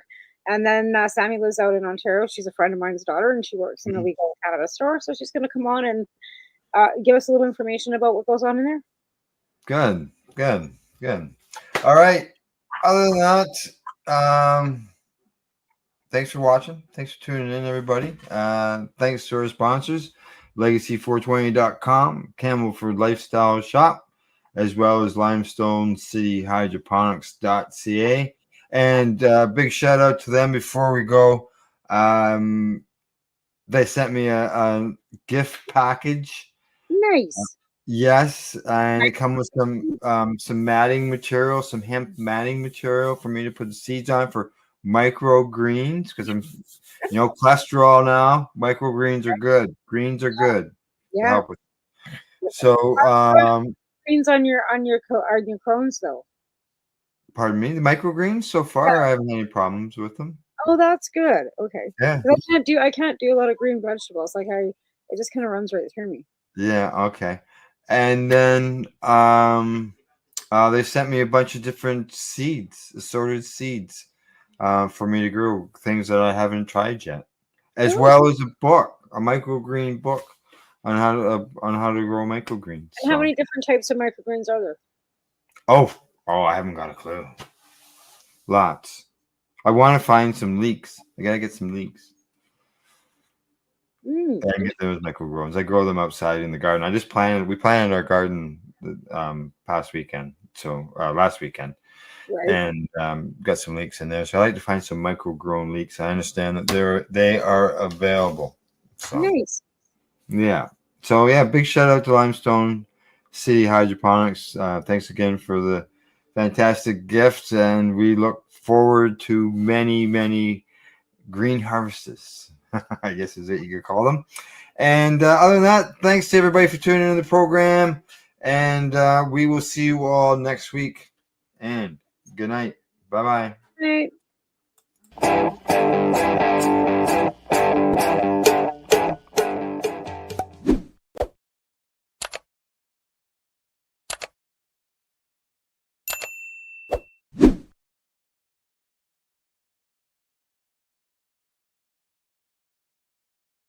Let's share PACE everywhere. That way it can help create peace.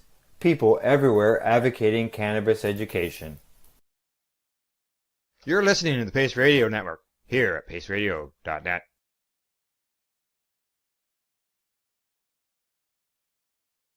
You're listening to the PACE Radio Network here at paceradio.net.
Let's share PACE everywhere. That way it can help create peace. People everywhere advocating cannabis education.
PACE Radio is the People Advocating Cannabis Education Radio Network.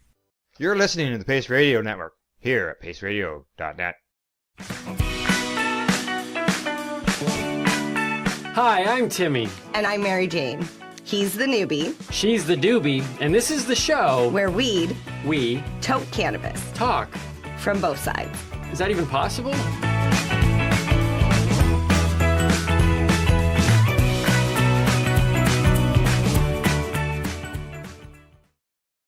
This podcast is for adults only, should not be used as a meal replacement, and may contain nuts.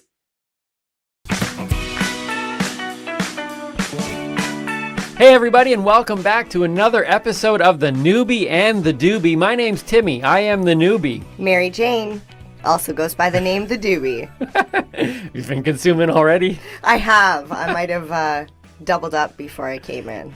Well, it's a big show. Coming up on today's show is another high five list. Followed by our word of the week. And our special guest, Val from Shatterizer. Which I'm super excited about. As you should. You're sporting the hat and everything. I am. I had to rock the gear. My one goal on this episode is to somehow convince Val to get me a hat.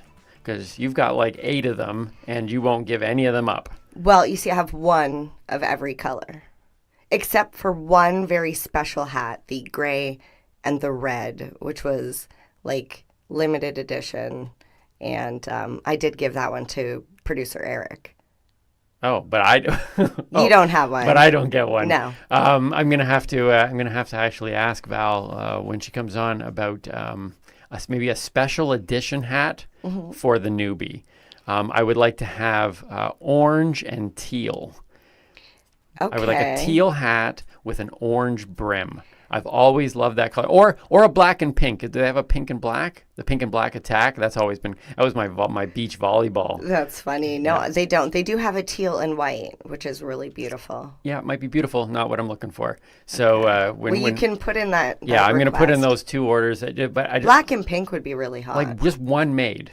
Oh yeah, you should have seen me during my beach volleyball days. Not only on an awesome body, but I had a pink net, pink and black ball. I even wore pink underneath the eyes for the sunblock. Well, you know, it's still kind of warm. We could go to the beach. All right. Okay, I'm excited. All right, show is over. Beach time not right it is. now. Not right now. You know where we were going to go, but there's so much stuff going on right now, and with travel restrictions and just certain things coming up. With things being up in the air. Which is things we didn't want to be up in the air. Up in the air.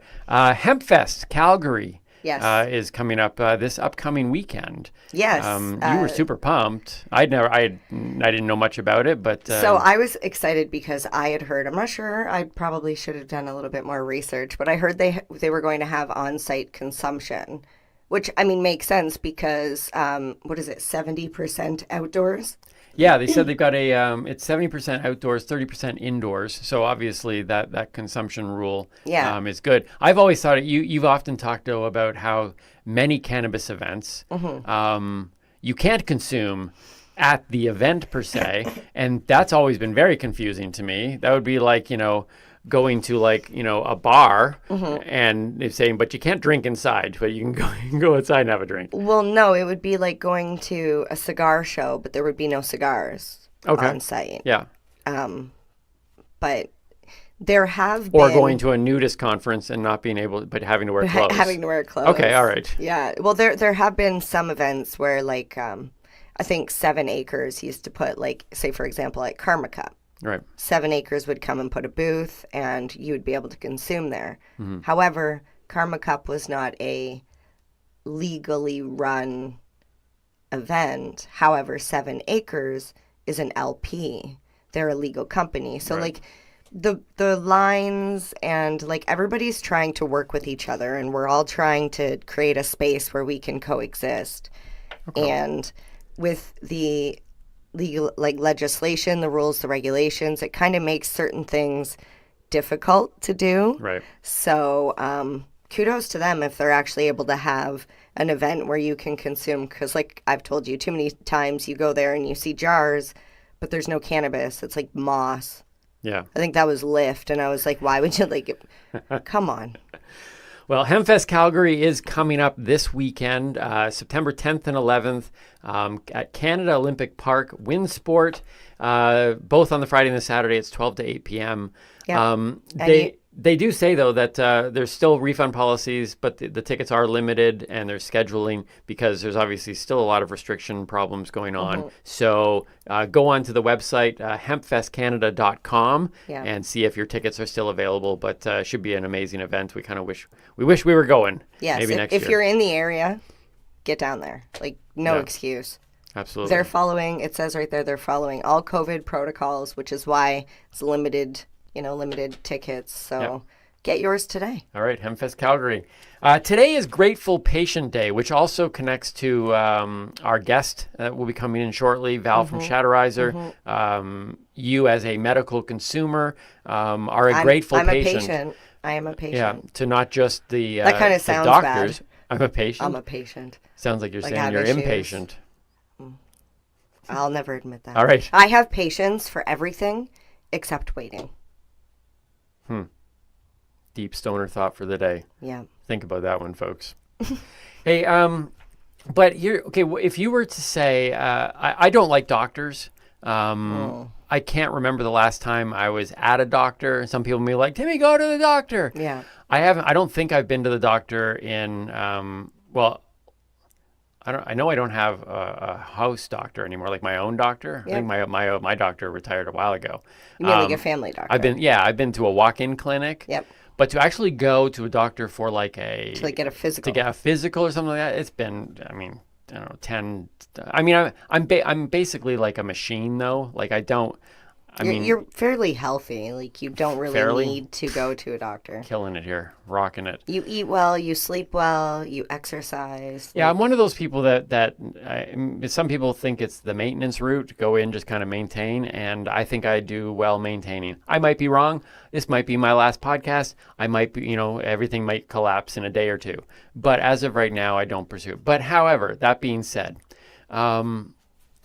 what would you say, though, if you were to sum up being a grateful patient, as in terms of your medicinal cannabis use? How would you sum up your gratefulness? What are you grateful for? How would you kind of describe Mary Jane Baker as a grateful patient?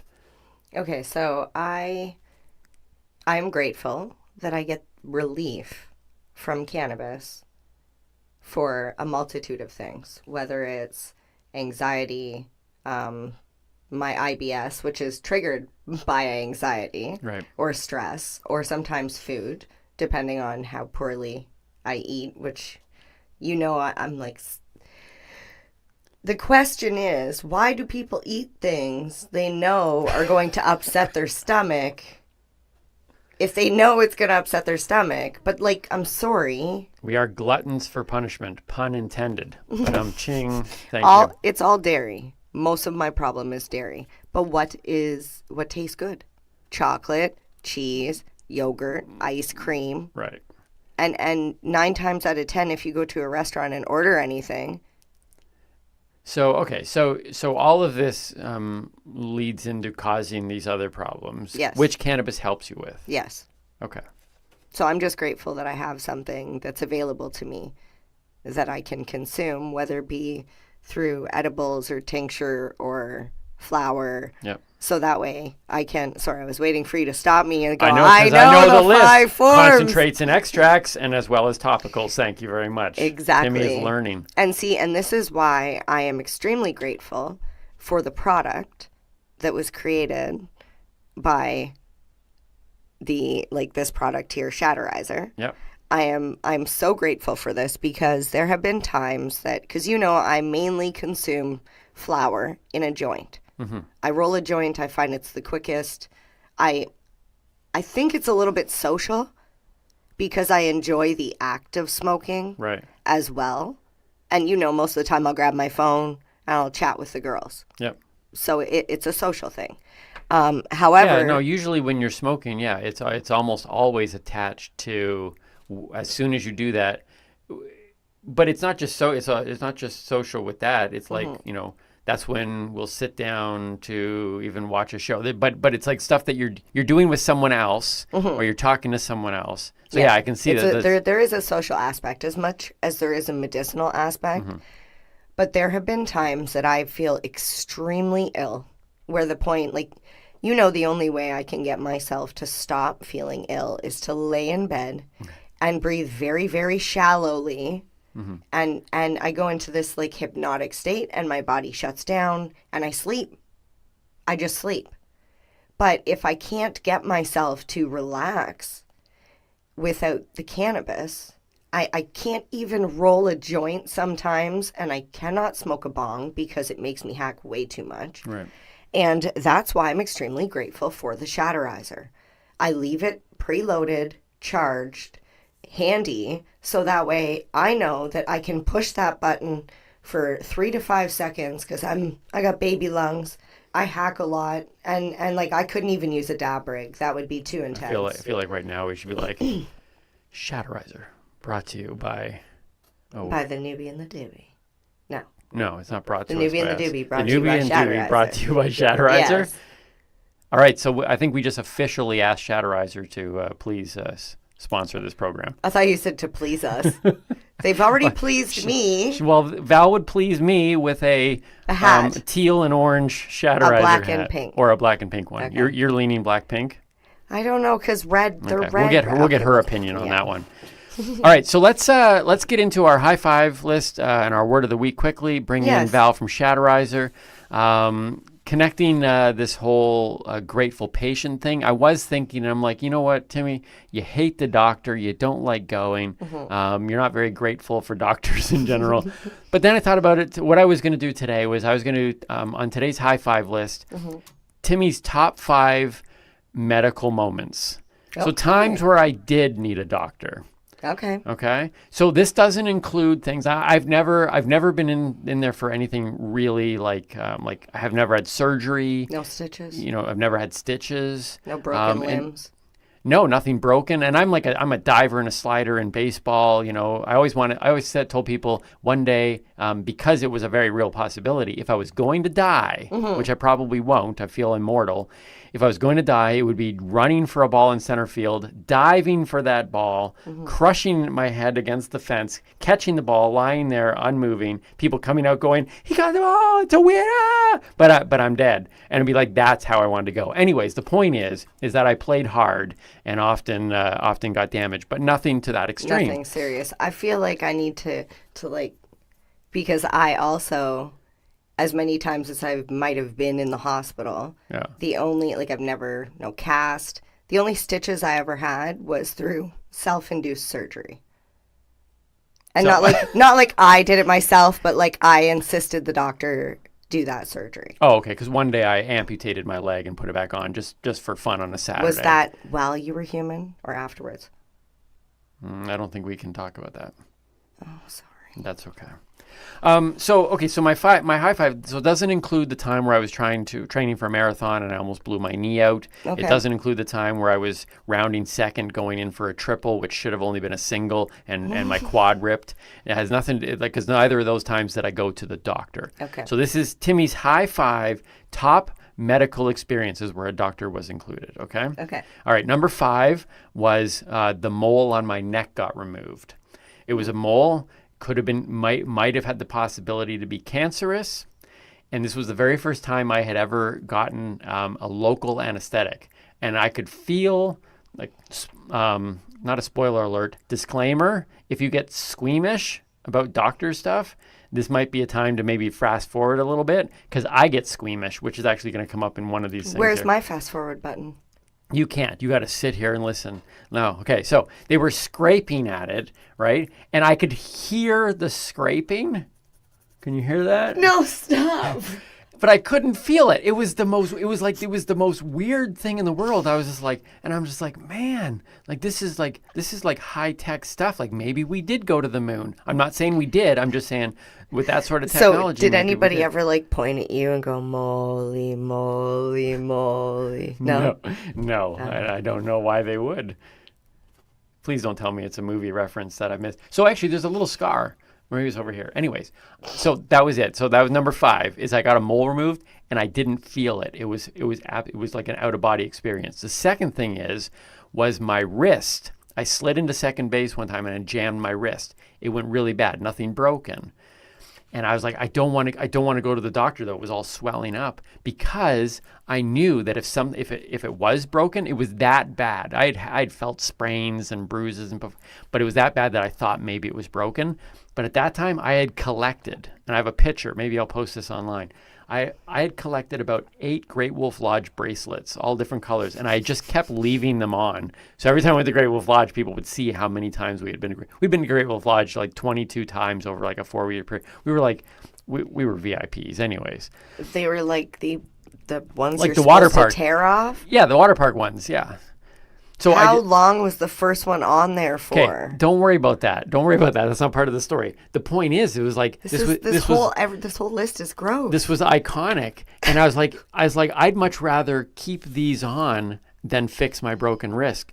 But it was so bad. I went in, they X-rayed it, or they said we can't X-ray it to find out unless we cut the bracelets off. And I'm like, but wait a minute. So they can go through your skin. Yeah, they can apparently they could see us now through the studio from space, but apparently they can't. So I'm like, well, some magic bracelets. I actually debated not getting the X-ray because I wanted these bracelets that I'd been building for who knows how long. And eventually I was like, you know what, Timmy, cut the bracelets. So I kept the bracelets. Turned out it was just a sprain. I was so mad. Anyways, number 3 on my list of my top 5 medical experiences. One day I did go in for a medical thing years ago, and they took my blood. Oh my goodness. Look, I can't even sit with my wrists up on the table because if I see the veins, or if I feel like a pulse, like in school when they would say, take your pulse, I would always put my hand here, and then they'd go down the line and say, what was your pulse number? And I would just give because I was quick at math, I would give the average number based on the 3 people that said numbers before me. That could have meant I was very unhealthy. I don't know. It wasn't wise, but I didn't even touch my so I don't like that. So they take the blood out of me. And I'm like, okay, that wasn't so bad. And then the doctor was like, so do you want to lie down? And I'm like, no, I'm okay. And he said, I think you should lie down. And I was funny because you can't see yourself. And I went down, and he literally had to grab me by my belt and lie me down. And I felt so sick. But I remember that because I was just like, and now I know I don't want to ever get a blood test again. Like they stuck it. Anyway, so I fainted. I literally fainted. Number 2 on my list of top medical moments was when I had weed. I had weed. ED. Okay, I was going to say because I don't remember us ever going to the doctors.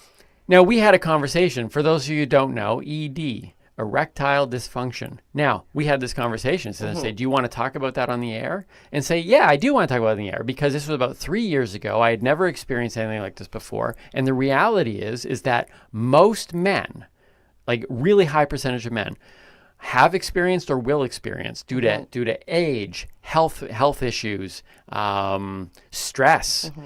When you say age, but it happens to young. It happens to young men that's what I'm saying. It could be stress, any of these things. It could be age. It could be stress. It could be consumption of chemicals, drugs, but some drugs and alcohol can cause it. But caffeine, your diet, all of it. All of it. All these different reasons. And when you go through it, it is something nobody likes to talk about. Yeah. It is scary. I was scared to death. I mean, I feel like I'm in the prime of my life, and I was like, this is not something that's enjoyable. So some people don't even go to the doctor. No, and I didn't want to go to the doctor, but it freaked me out. And so I was going. It's funny. I didn't want you to go to the doctor either because I was worried they were going to prescribe something. Life was in upheaval, and I went into a walk-in clinic. And I sat down, and this, I can't remember her name, this beautiful lady, she's like, look, I'm actually semi-retired. I can't take on any more clients. I don't want to prescribe you anything. And she pulled a piece of paper out, and she scribbled on this piece of paper, just like a doctor would. To this day, I kept the paper. I can't tell what she really wrote on it. She just started scribbling away and talking to me. And basically what she said to me was, listen, in all these diagrams, you spend way too much time and energy focusing on the needs of other people, and that eventually there's nothing left to give, and you're not spending any time on yourself. And that conversation led me, well, it wasn't it, but it was one of many things that came together that brought me to a place where I had to make a lot of really difficult decisions, life-changing decisions, hard decisions. But I realized that I was becoming unhealthy. I was falling apart. Yeah. And that was one of the symptoms.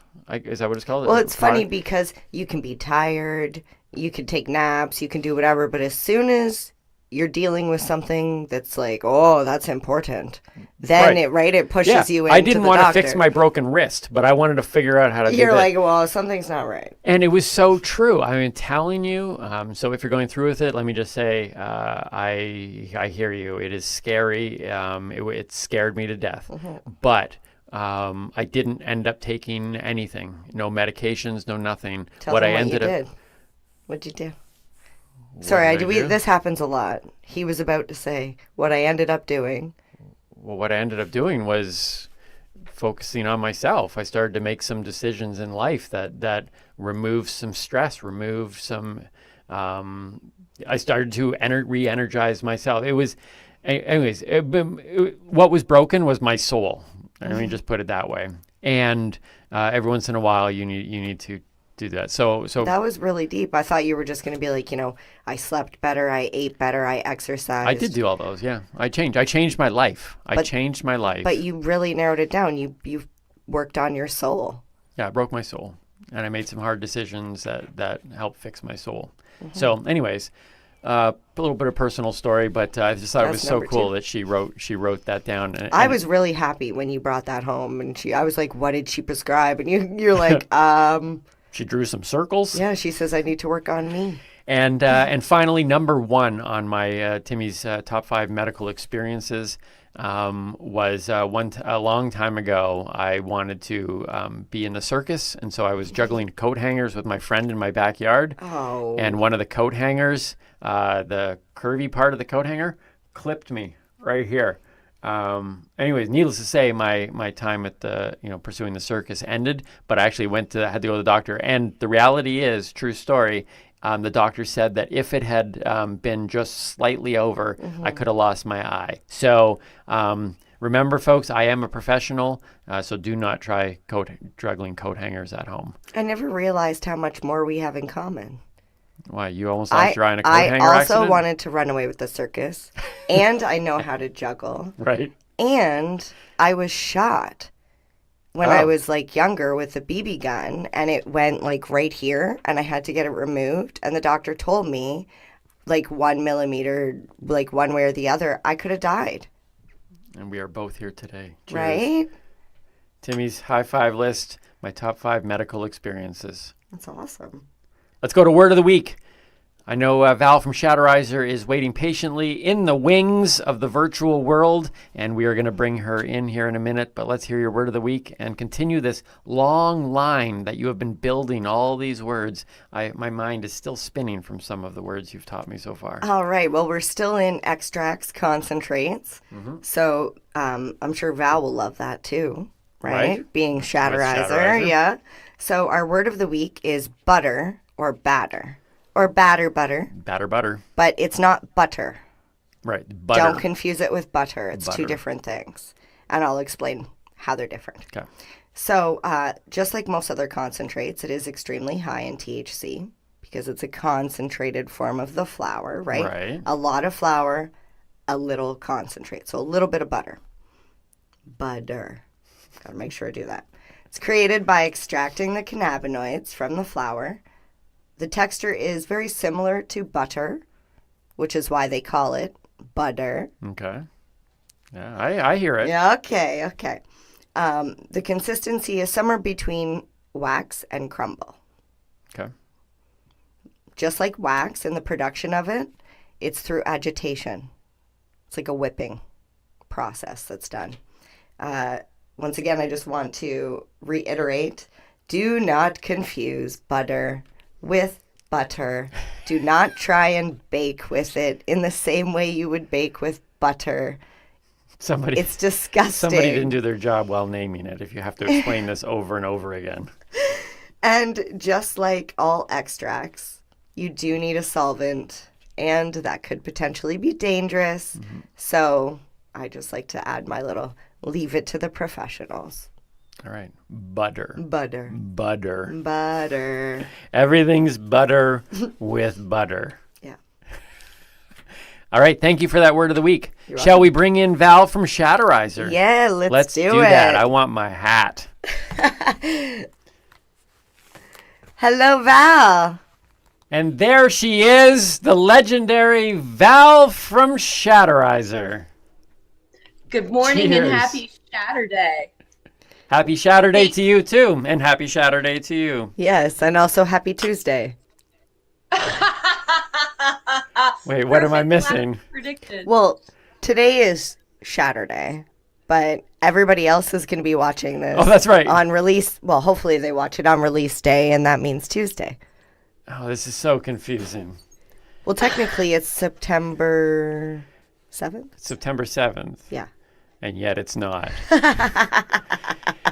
Val, thank you so much for joining us today. I was talking to MJ during the first part of the show. I don't know what you heard or what you didn't, but I need a Shatterizer hat. A limited edition, teal and orange, or pink and black, whatever one you want to do.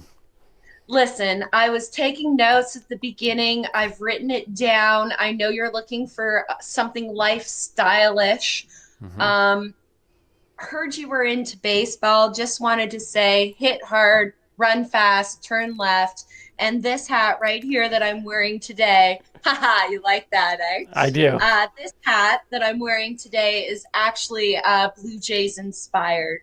So, I mean, we grab all of our fashion and everything that we do from real life. And happy Grateful Patient Day. I am absolutely a very, very grateful patient. And I'm grateful for all the other patients that I've had the opportunity to learn from, like Mary Jane, the doobie for your newbie. I absolutely, I was so excited to be on the show today. I wrote down kind of some of the favorite things that I've learned from you, Mary Jane, seriously. And one of the number one things that I learned from you was what Oil Day is and 7/10. Do you remember that? I do. So, Timmy, have faith, because I was once a newbie.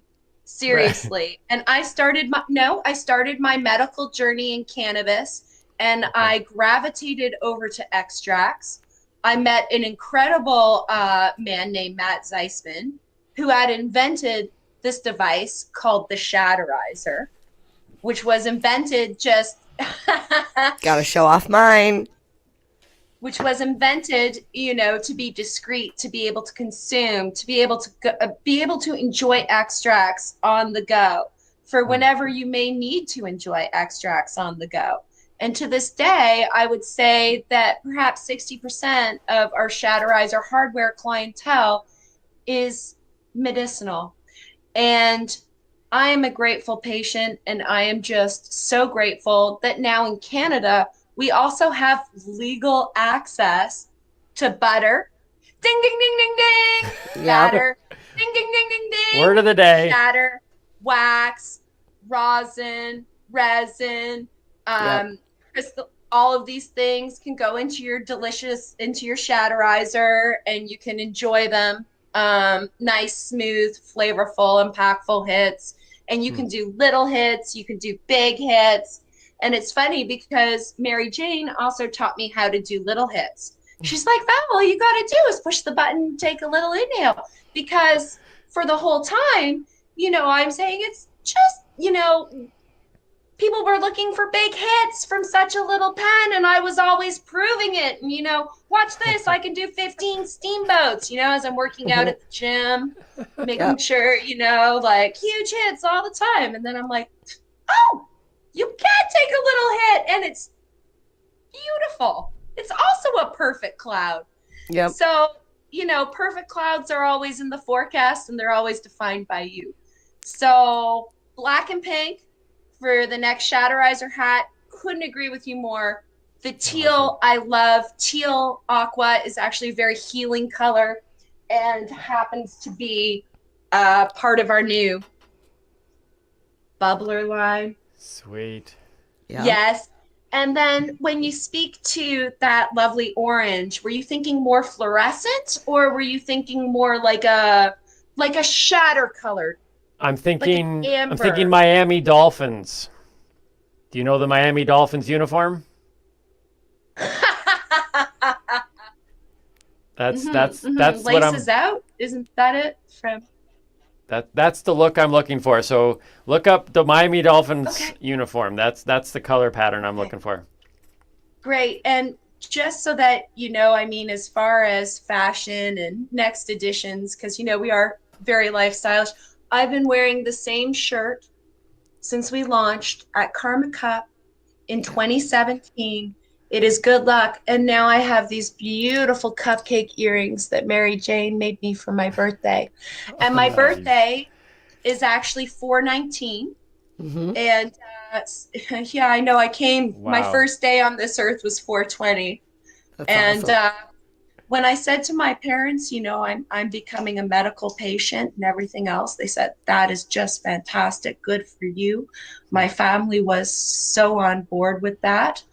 And then when I said, hey, look, I met this fantastic guy who's created this incredible device, and it's for extracts and concentrates and shatter and things like that. My parents said, well, you're very good at that. Like, I'm very good at cannabis consumption, like very, very, very good at it. So I have to say, we are so thankful for our Shatterizer family that's grown over the past 3 years to 40,000 worldwide, Chile, Brazil, the UK. Wow. Mm-hmm. And we couldn't do it with our family like Mary Jane here, who was the sunshine girl in a Shatterizer hat. How's that for perfect clouds and sunshine? All I see is Mary Jane chatting with Cheech and Chong, being like, here's your Shatterizers. Enjoy. We're at MUM, Maritimers Unite for Medical Marijuana in Nova Scotia. And there's Mary Jane rolling up with the trailer, perfect clouds. Want to do a shout out for sure to the medical community out east, Yeah, we love MUM, and excited and can't wait till we can actually go and do stuff like that again, because that, Timmy, you would love that. It's amazing. But we will get a hotel. Right. Yes, because they do have camping and you can stay there, but it's a little rustic. I don't do rustic. Yeah. Well, it is so beautiful and so wonderful, and it was like such a highlight. For High Canada, I was so honored. I was nominated as a woman of weed, and it was probably one of the most nerve-wracking. Like, I'm a pretty shy girl. Like, this is lovely to sit down with you guys as friends. I mean, we've done karaoke together. I've seen you do share, Timmy, so I have nothing but respect for you. And you have nothing left to see now. That's pretty much wraps it up. I think you're more than a one-show pony, my dear. I can hardly wait till your next karaoke. But I mean, there have been all of these just incredible, incredible moments that we've had together that have been a lot of fun. And we've had the opportunity to connect with so many medical patients and people who didn't even know they were medicinal. They're thinking they're recreational, and then they're medicinal. And was that true for you? Were you recreational before you knew you were medicinal? You know what? That's a really hard question to answer, because what I knew was, when I was enjoying cannabis, I managed to lose 100 pounds and start working out. When I was enjoying cannabis, my GPA while I was doing my master's was through the hook. I think that cannabis just allowed me to focus on what I really wanted to. I'm also a migraine sufferer. And Mary Jane, I can completely understand, you know, when you are in chronic pain, when you are unwell, trying to roll a joint, trying to get it into you, something like taking a hit of shatter, batter, butter, ding, ding, ding, wax, you'll feel it right away. Yeah. And it's changed so many people's lives, just being able to access it. And before all these great extracts were legal, you could press your own rosin to put it into the Shatterizer.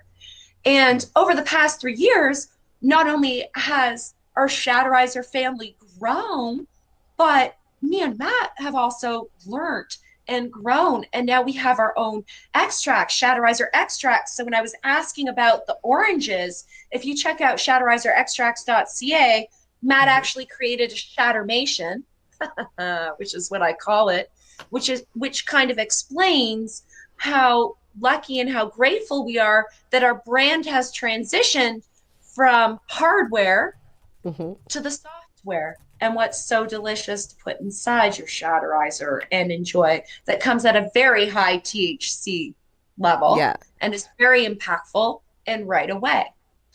And see, the thing I love about where the market is right now is that we have some really good legacy people in the legal industry that are helping to create these products, these, you know, extracts, and make them available for everybody. So it's not like when legalization first hit and there was a lot of unknowledged people just trying to, or knowledge people, but just trying to figure out how they were going to get it from here to here. It's just a lot smoother of a process. And now we have this beautiful product that's coming, like the Shatterizer extracts, to the legal market, to the people, rather than having to go to the gray market to get these things, because you used to have to. And we are so grateful for this wonderful opportunity. And we just released our newsletter last night. We're going to be available soon in Saskatchewan. What a dream come true. We're going to be available in British Columbia. Hello, West Coast. Love you. We can hardly wait to see you. And over the past, I guess it's been over 4 years now, we have had the opportunity to meet so many great extractors, growers.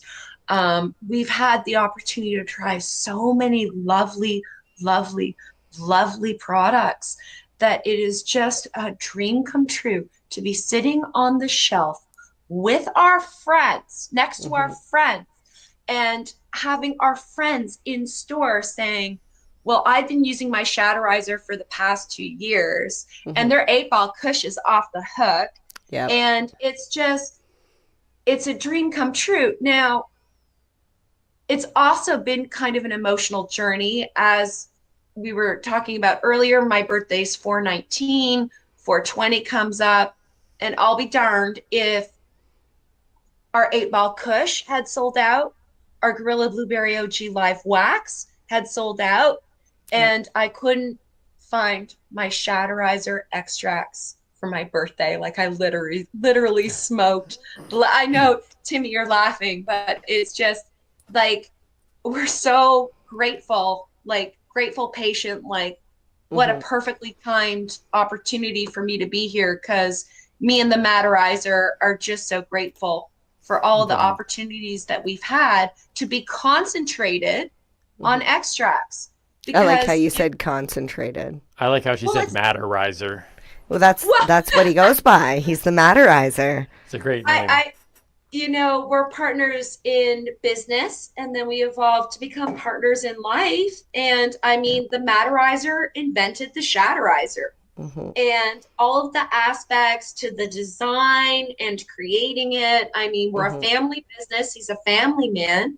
He created it because, on one side there were neighbors. On the other side, of course, there are neighbors all with kids. Think 5 years ago, you couldn't exactly roll out your back door with a cannon. Right? And now in the backyard, we have medicinal plants that are growing that are flowers that don't actually ever flower. And these are the flowers, and these are the cucumbers, and these are the tomatoes, and this is the roses. So, I mean, it's been a really interesting transition, as we've grown, as the patient community has grown, as we've developed, as the rec side becomes medicinal, as the medicinal is like, hey, listen, this is medicinal and fun. Yeah. I would just like to say, like, I know I've talked up the Shatterizer before and how great I love it, but it's more than just a device. Like, I don't know if anybody's ever said this to you. I'm sure they have, Val, because you and Matt are this force. And from the very first time that I met both of you, I think I met you through 420 Radio first. And it was just through a podcast. I didn't see you. I didn't see Matt. And you guys drove out and stopped out and seen me at my work. And we went to have like a little time where we chatted and got to know each other. And, Canadian company, not just Canadian, Toronto based, family, like you're saying, family run business that actually cares about family. You say Shatterizer family, not Team Shatterizer. I know in the beginning I was trying to push Team Shatterizer. It's not a team. It is a family. What is lovely is, I've had the opportunity to meet so many patients across the board. And, we take this all very seriously. Like, we're super fun people, but we have a less than 2% defective rate. You can catch us at customer service at any point in time. We want to take care of you. Like, welcome to the side of extracts. We've been so many people's first time for extracts. First time.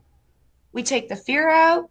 We can listen from our family to yours. We're grateful to be able to share this kind of knowledge, to be able to bring great extracts to market. Oh my goodness. Everything is evolving and changing. And then, taking little things, that we love that are in the traditional market, like how we wrap our extracts in a glassine envelope, which is also used, Timmy, get this. So glassine is used for precious paintings, fireworks, and your Shatterizer shatter, because it's oil resistant, water resistant, and it keeps your shatter just lovely in this little pouch here. Well, I can tell you, Val, that not even knowing exactly what it does, like I've seen it and stuff, but what I do appreciate as I guess maybe as an artist, is the high quality that you guys have. Like I even have your website open here. I opened up as soon as you asked me about the orange color of the concentrate. And I was flipping through here, and it looks amazing. The product looks super cool. You've got the word lifestyle on there a few times. You've mentioned it, but it's just everything just looks so crisp, and it's. I can honestly say, as a newbie, the perception of almost anything, and wrongfully so, but even the people in the community, was always seen as a very, very low level thing. Everything seemed dirty, and like this is from a newbie growing up in the church where it wasn't just about misinformation, it was about disinformation. But it was perceived as this very low brow community. And what I love about what you guys are doing, and you're not alone, there are certainly others who are raising the bar, but your product, it looks so good. It's done so well. You obviously take a lot of time and effort to make sure the packaging is there, the presentation is there, and I've never used it. I can only say that you're not the one-trick pony either. A lot of people can market and create beautiful things, but then it doesn't work. But from what I've heard, it works. And so I'm amazed at what you guys do, especially knowing how small really you are as a family business. The product you put out look at this. is top notch in all areas, and so I applaud you for that. I feel like which camera is it? Is it this one? Listen. Look at how beautiful this is. Comes in its own little case, and I just want to. I know I'm pointing at like the minuscule thing, the most smallest thing in the entire package, but that's the Matterizer right there. Every detail. The dab tool. Yeah. Like it's double-sided and engraved with a scoop and a pick. There's also a concept called diamonds, Timmy. Oh yeah, diamonds. So I would say that's the diamonds pick right there. But go to shatterizerextracts.ca. Did you check out their extracts page? I didn't. Can I just need to take one moment to ask, am I the only one that's hearing an echo? Like Val is choppy. Is everyone else okay? You're okay? It must be just my headphones. I believe it's the headphones because you I sound just wanted choppy. to make sure that that everyone else is still hearing what's going on. What was the website that you wanted me to check out? It's shatterizerextracts.ca, right? Okay. So I'm gonna pull this out. Yes, and we have so for the newbie, we have terps and terms. So a glossary, a comprehensive glossary, how to enjoy extracts. We have close-ups, 360 spinning shatter showing, what is shatter? Take a close-up here. How do we enjoy it? We have an FAQ. It's about 5,000 or 6,000 words. The picture of the shatter heart, everything was filmed at our extraction facility with our partners at Mara, all under, completely, like we were all covered with all the protective and scrub in, scrub out. The heart took about 3 or 4 hours to shape, to shoot. And, just these out. Is that awesome? Okay, so do 5 quick clicks. What's that? The clip? 5 quick clicks on the button there, Mary Jane. Oh, it's on. Look at that. Oh, see? That's super cool. Uplighting for the new water feature, a more powerful battery. Matterizer. That's so cool. Every single element has been, so if you look at that base there, Mary Jane, pull off the base. Here, I'll do it too.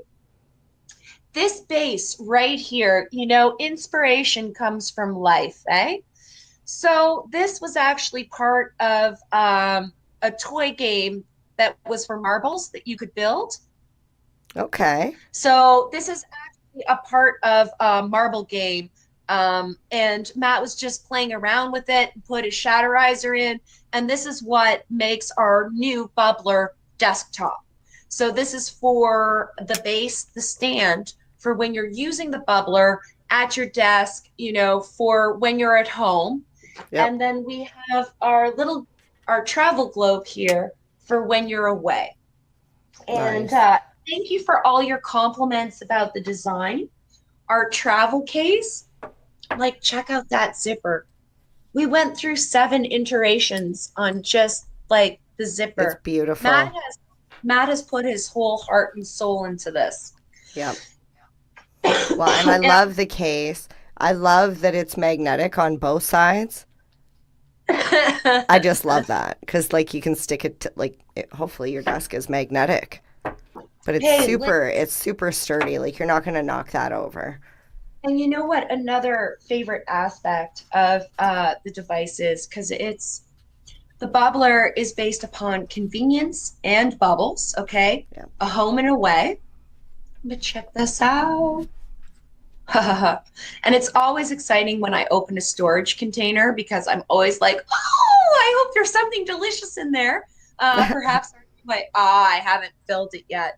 So is it kind of like this? You know what, Val? That's so crazy. I didn't even know. Babe, can you open that, please? I got these nails done, and I can't do anything with them. I can't even But yeah, so I didn't know that the storage container had a dual compartment because I never use mine. I generally just carry my I have an awesome Batman case that I carry all my concentrates in, but I have record, I opened this with my yoga strength. Your yoga strength. So I carry my stuff in this little case here, but it's difficult when you have a bunch of little, like, I got to carry this and then I got to carry that. So this is great. Now that I know it's got a dual, now I can keep 2 different types of concentrates in there. That was my problem, is I want to switch it up all the time. Right. And you want to be able to take it to go too. And that's why the Bubbler by Shatterizer comes with absolutely everything you need, from the dab tool that's engraved double-sided to the double storage container. We have 2 coils. We just released our triple quartz coil as well, which is 3 quartz coils as opposed to the dual quartz coil. And the feedback has been incredible. People absolutely love the Bubbler, and it's so easy to fill, use, clean. I mean, it takes like 3 milliliters of water. That's it. You just fill it to the R right there between the I and the R. I mean, it lights up. How fun is that? And it really, and one more quickie thing here is it comes with an extra long charging cord as well. I did notice the cord is upgraded, and I think the battery's bigger too. Yes, the battery is much bigger. It is still comes in classic Shatterizer black, but to power the Bubbler, this attachment, you need a little more power, right? And for the uplighting feature, you need a little more power. So that's awesome. So we're so excited, and we launched this on 7/10. I love it. I love it. Well, Val, I can tell you, I've been trying to fight through your words. My earphones haven't been working, but you're an absolute joy to chat with. You just have this vibrant spirit, and it really shows that not only are you involved in producing this high quality product, but you believe in it and you love in it, and it's so evident. And we really can't wait to see you guys again in person. I've been hypnotized by the extract, this orange yellowish extract, shatter, just spinning on the screen in that smoke, though. I kind of phased in and out. It's almost like I've actually been consuming during this time. My mind has kind of gone in and out throughout this process. Well, that's how beautiful it is. It's almost like you could sit and stare at a lava lamp because it's very hypnotic and it's so beautiful. Yeah. So as a non-consumer, Val, I'm going to say that rather than consuming and using your product, every once in a while where I need to just kind of chill out, I'm just going to open up your website at shatterizerextracts.ca and just watch the concentrate. We can put that on the TV. And enjoy it's going to be my screensaver now, if you don't mind. We'll be sleeping to it. Oh, that's so awesome. Well, we are going to get ready to wrap this thing up.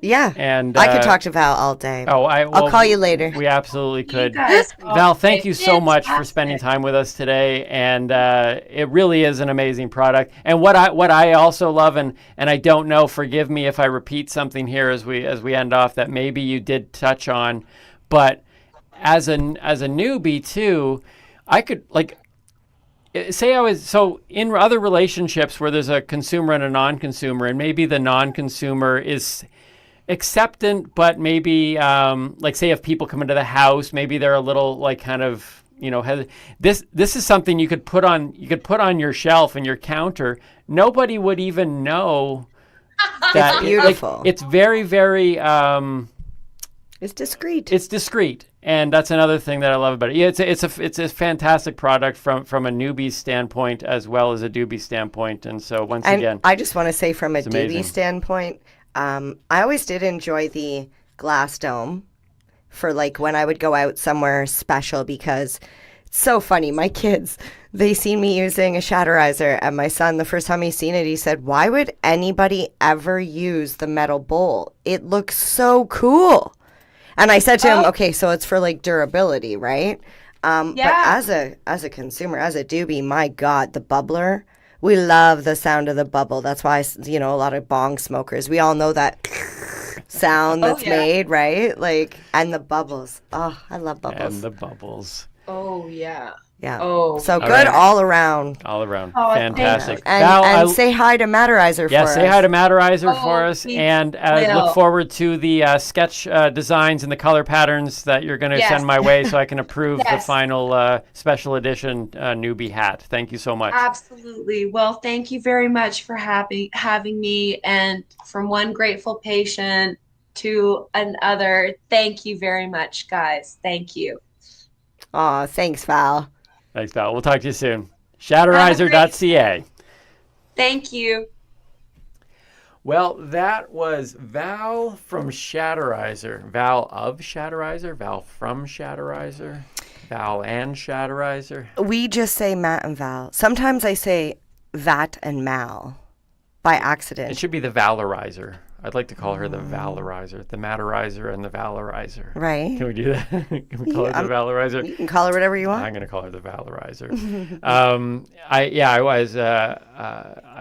She's just so vibrant, but they put together such an amazing product, and it was so good that she was able to join us today. Well, it's so funny. One thing I didn't get to say while she was here, and I know I've told her this story before, but I gave my son to wear to school a hat. And it was a Shatterizer hat. Mm-hmm. And it was one of the newer ones that they had come out with. The first ones they came out with was this style, as well as a black beak with a black and a red. Okay. And then they had come out with a white with red and a red, like, crocodile or alligator or whatever, some like fake. It's fake. It's fake. Just saying it's fake. It's not real. But it was like a design. And my son wore it to school. And he came home and he said, Mom, the strangest thing happened. And I said, what happened? He said, this person came up to me and was like, oh my God, where did you get that? And he was like kind of like weirded out because he was in grade 8. He's like, what are you talking about?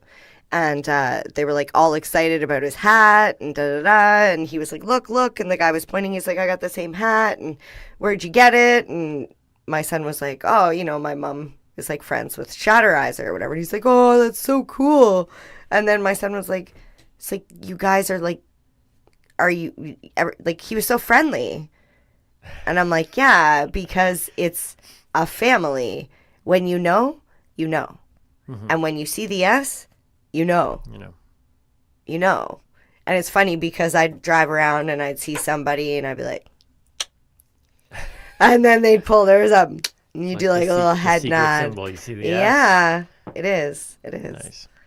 Yeah. Well, Shatterizer.ca as well as ShatterizerExtracts.ca. Yes. I will start to consume their opening webpage thing. That's how I will consume it. Yeah. The extracts are available in Ontario on the OCS website. Cool. If they're not sold out.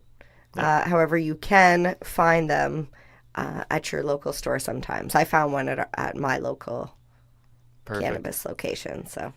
Well, good luck. Good to have her on the show. Let's also remind people, HempFest Canada might be too late to get tickets now, but it is this weekend. If you are going... We should have said, don't listen to the podcast. Quick, get your tickets now. If you are going and you're there, tell people the newbie and the doobie said hi. That would be great. Yeah. And hopefully we'll get to one in the future. That is September 10th and 11th, so this weekend, 12 to 8. HempFestCanada.com. See if there's any tickets available. Hope it's a great event. And hopefully we will be there one day in the nearer future. We could drive. We could. We have to leave now. How many days is that? I think we got to go now. We pretty much have to, like, let's hang up our stuff here, close off the lights in the studio, get in the car. Okay, let's go. See if we can do it. Another great show. I agree. I'm Timmy. Wait, is that how we do it? When by the time we figure out the way we end this show, like the show will be retired. We had a really good one, like bang on. I'm Timmy. I'm Timmy Boyle. No, I'm Timmy Boyle. Mary Jane Baker, stay lifted. And keep on laughing. Happy Saturday. And Tuesday. And Tuesday.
You're listening to the Pace Radio Network here at paceradio.net. The views expressed by the individuals during this broadcast are their own opinions, and they may not be the same as those of their group or other organizations they may be involved with. All medical advice during our broadcast is not a medical opinion and should be checked with your medical physician. Oh yeah, baby, that's lovely.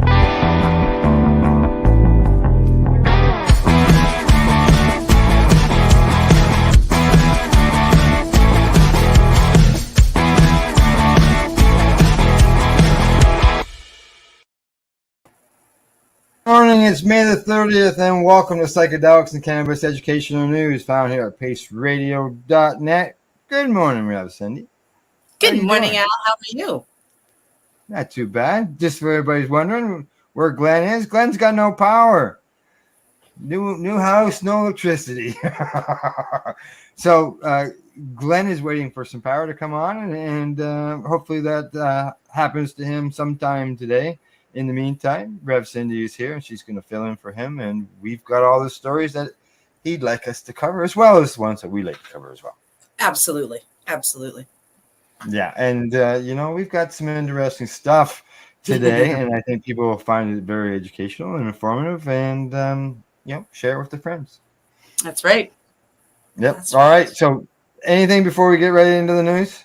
No, I'm really, really anxious to do this first news story. It's you saw how the headline got me, so I'm kind of. I know. Exactly. All right, here it comes. Talk about headline. Coming to us from the National Post, Calgary man could get assisted death but can't get access to medical magic mushrooms. WTF with big explanation marks beside that one. That's for sure. As the story says, it's easier to get access to an assisted death in Canada than to a treatment that could make life bearable, according to the lawyer for a Calgary man fighting for legal access to a psychedelic drug to treat excruciating cluster headaches. Joe's request for emergency psilocybin, a compound found in magic mushrooms, was denied by Health Canada last year after the regulatory claim there was insufficient evidence psilocybin is safe and effective for cluster headaches, and that other alternative and lawful therapies hadn't been ruled out. Yeah, Lance and his legal team took the matter to the Federal Court of Canada, which last week overturned Health Canada's decision, ruling the refusal to grant Lance access to psilocybin was unreasonable and lacked the requisite degree of justification, intelligibility, and transparency. Yes. Among other transgressions, the judge said Health Canada wholly disregarded legal arguments that Lance has a charter right to access the psychedelic. Okay, thank you, Judge. Yeah, exactly. Thank you, Judge. Cluster headaches are capable of inflicting some of the most severe pain known to medical science. Justice Simon Fothergill wrote in his decision, "There is no cure. Lance has tried numerous treatments, except for small, non-hallucinogenic doses of magic mushrooms. None have provided any lasting relief." Wow. Lance is in his early 50s and has been suffering from cluster headaches for 7 years. A former land surveyor, he's unable to work and is on long-term disability. He's lost his house. He has been unable to socialize outside his home. Fothergill, wrote and says he has contemplated suicide and medical assistance in dying, or the MAID program, for which he is potentially eligible, which is just disgusting, right? It is disgusting. It is. You can't have this mushroom that grows from the ground, but hey, you can have this chemical that's going to kill you. Yeah. Like I said, capital WTF. Yeah, and I've seen this in other instances as well. Like it's absolutely, I can't believe Health Canada is doing this. He doesn't want to die, says his lawyer, Nicholas Pope. He's found a treatment that works for him and makes life bearable, but it's absurd. If he couldn't get access to this treatment, then MAID really would be a legitimate possibility. I say just do it. Who cares what the government says? If it's helping you and it's natural, do it. Just do it. Cluster headaches are sometimes referred to as suicide headaches because of the unbearable pain they can cause. Pope said the federal government is intervening in requests under Health Canada's Special Access Program, or SAP, in ways it doesn't intervene in MAID cases. That's right. Big time. Yeah. MAID patients with grievous and irremediable conditions aren't required to undergo all available treatment options. He said, a healthcare provider must only certify that the person has seriously considered all other options. Lance's neurologist testified that alternative treatments were inappropriate and that Lance had already considered and declined them for valid reasons. Yet, Health Canada pushed back and is second-guessing a doctor's diagnosis and recommended treatment option, Pope said. And they do that with the cannabis end, too. Yeah. He goes on to say, the government is making it a whole lot easier to access medical assistance in dying than psilocybin, which is non-addictive and impossible to overdose on. Yeah. According to Health Canada, requests through SAP must provide sufficient evidence to support the use of the medicine. There's no guarantee that the request for psilocybin or any other unauthorized medicine will be granted. According to the agency's website, all requests are considered on a case-by-case basis. Lance is currently using psilocybin illegally. Good for you, Lance. Risking impurities because he has no other option, Pope said. He doesn't have access to a purified product that's standardized and provides a consistent, reliable dosage. I mean, come on, you'd rather grow your own anyway and do with that. Good on Lance for still doing it. Good on Lance's lawyer for fighting for him. Good on the judge for wagging at Health Canada. And when SAP first came out, they said, it's going to be a 30-day turnaround. And no, it's not. That's why some of them are in over 500 days. Yeah. Cluster headaches, they say, are rare. They attack suddenly, like a clap of thunder, causing sharp stabbing pain on one side of the head. They can last anywhere from 15 minutes to 3 hours, recurring multiple times a day and come on in clusters lasting weeks or months. Symptoms include droopy eyelids, facial swelling, fever, nausea, and vomiting. It's not clear what causes the attacks, but psychedelics have been gaining traction as a potential therapy. Over the years, Lance has tried tons of different treatments prescribed by multiple specialists, but was basically told there's nothing we can do. We can't figure this out, Pope said. Lance eventually found his way to Calgary neurologist William Davenport, who, after numerous unsuccessful attempts to treat his cluster headaches with conventional therapies, suggested Lance try hallucinogenic mushrooms. Another patient of Davenport found they helped. Lance experimented with different dosages, eventually setting on a regime that works. He doesn't get high or experience hallucinations. Magic mushrooms haven't cured his headaches, but they make them bearable and help abort some attacks. There you go. Exactly. I've said that about cannabis. It doesn't always cure everything, but it can help, improve your quality of life. And that's what they're saying here with the mushrooms with Lance. Yep. Health Canada has authorized 153 requests for psilocybin under the SAP since 2022, though none for cluster headaches. In addition to Davenport, Lance's request was supported by a specialist in pain medicine and a clinical pharmacist.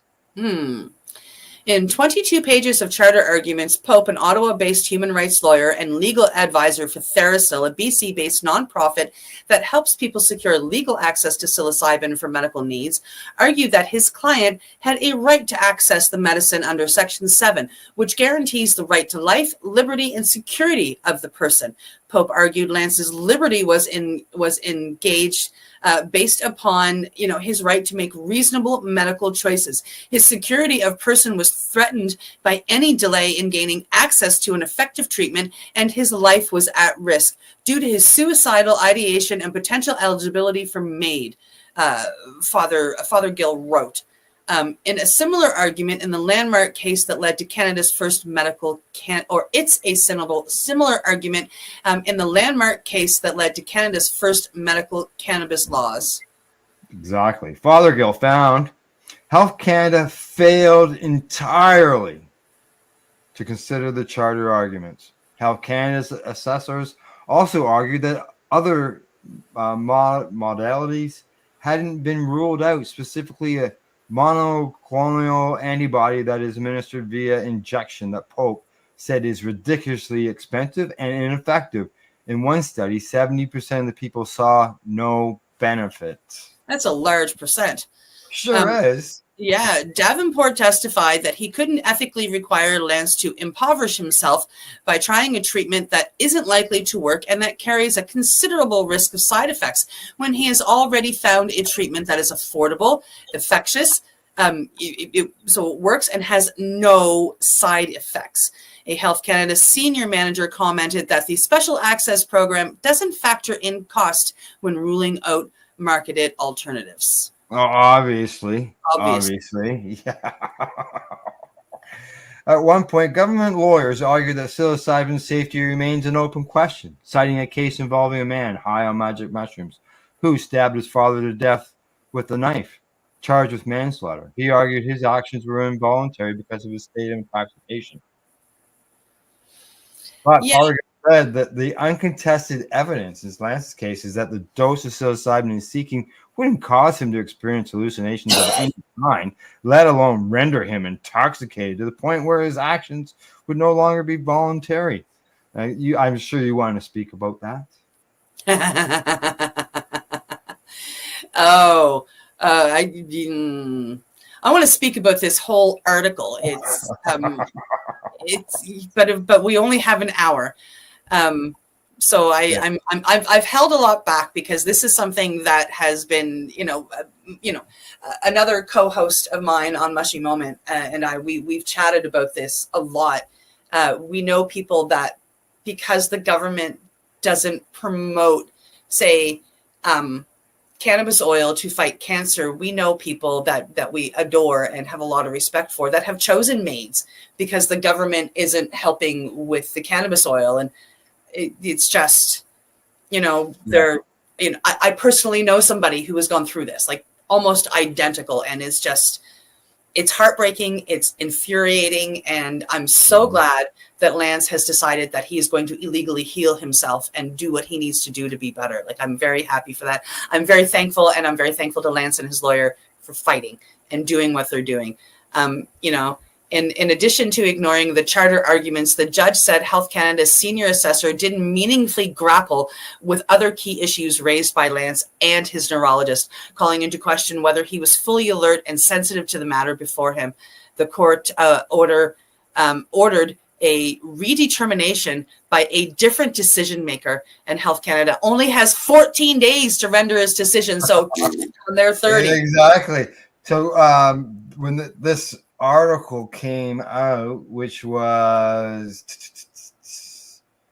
this one is May the 29th, so that's yesterday. Yeah. So the clock is running. Yeah, they're down to 13 days now, or less. Yeah. So yeah, because it was reported yesterday, so it could have been. I mean, like the day before could have been a decision, right? And then by the time it gets printed and put out. So yeah, we'll be following the story and look forward to what's going to happen in the next 2 weeks. Yeah, it's really interesting. I can't wait to see the end result.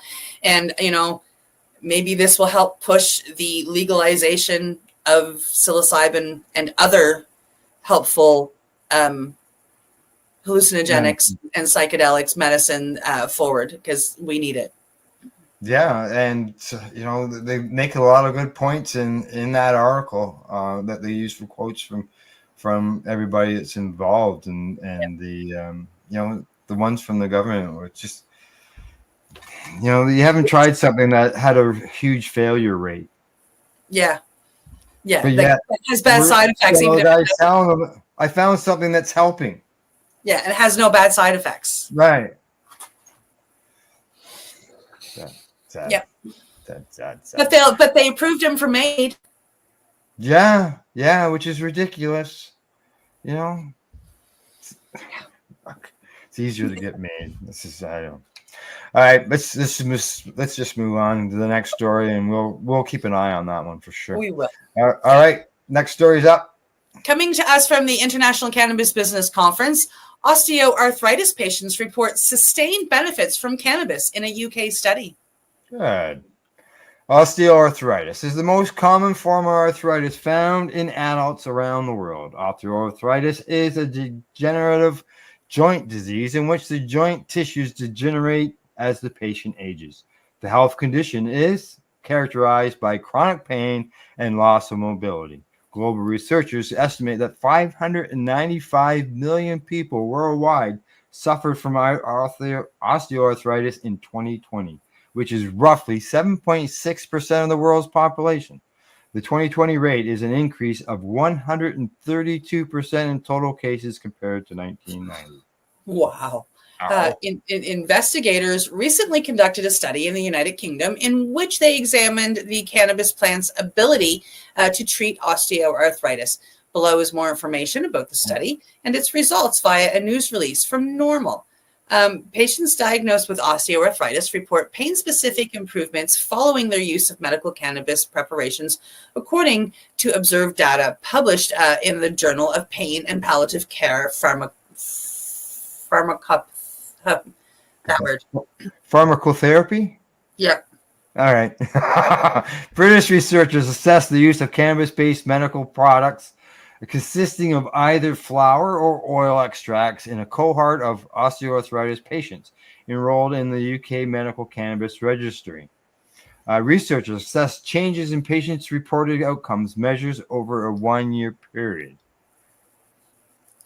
Wow. Mm-hmm. Wow. Patients reported symptoms improvement at 1 month, 3 months, 6 months, and at 1 year. Commencement of the CBMP treatment was associated with reductions in pain-specific PROMs, patient-reported outcome measures, at all time points in patients with osteoarthritis. Researchers reported that. Patients also reported improved sleep. Contrary to the results of several other studies, patients prescribed opiates did not decrease their opiate intake following the initiation of medical cannabis. Really, that's interesting. That's interesting. Yeah. Yeah, because I've got osteoarthritis, so when I started on cannabis oil, that was the first thing I threw out was the opiates. Yeah. Well, yeah. That's what I just didn't get them when I started with my Crohn's. Investigators documented Few serious side effects associated with cannabis. AEs, which are adverse effects, were mainly mild or moderate in severity.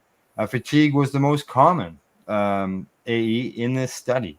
The study's authors concluded these results suggested an improvement in pain-related outcomes for patients with osteoarthritis following the initiation of CBMP treatment. Furthermore, there was an improvement in general HRQOL, I'm not sure what that stands for, which is highly related quality of life. There we go. Metrics across the follow-up period. CBMPs also appeared to be well documented at 12 months follow-up. Hence, this study supports the development of randomized clinical trials for CBMP used in osteoarthritis. Well, that's exciting. Other studies assessing the use of cannabis products in patients enrolled in the UK Cannabis Registry have reported them to be effective for those suffering from chronic pain, anxiety, post-traumatic stress, depression, migraine, inflammatory bowel disease, and other afflictions.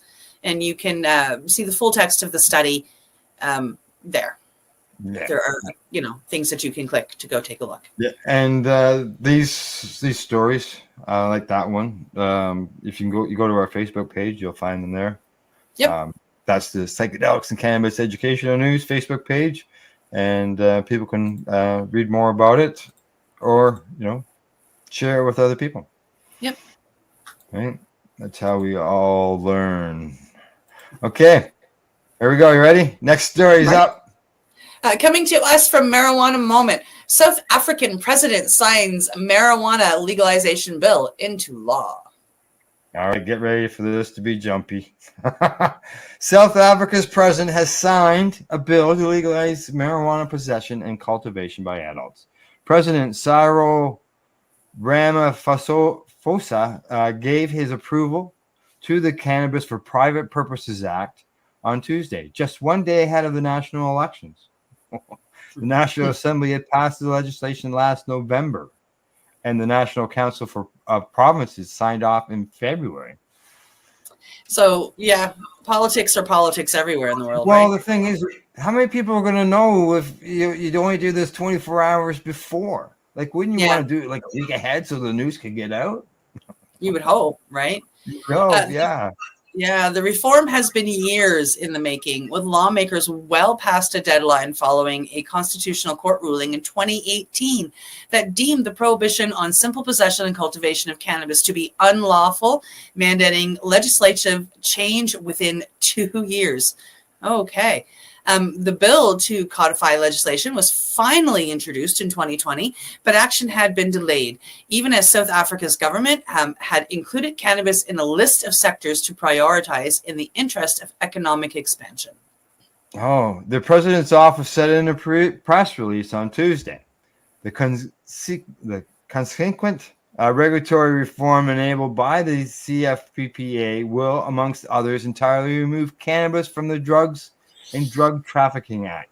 This will further enable amendments of the schedules to the Medicines and Related Substances Act and provide for targeted regulatory reform of the Plant Breeders' Rights Act and the Plant Improvement Act, as well as other pieces of legislation that require amendment to follow for industrialization of the cannabis sector.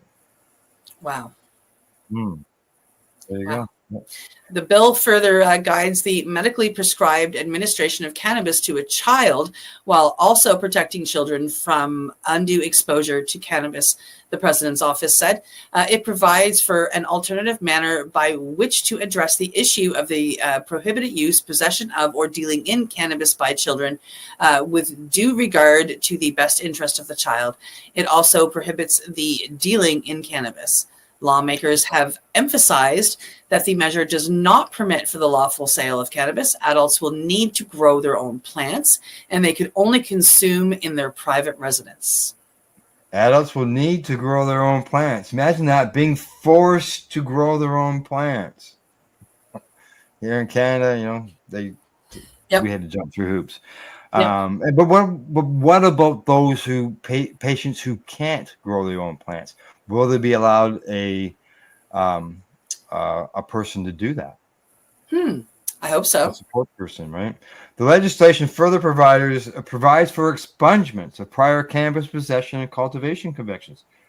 Missed opportunity here in Canada.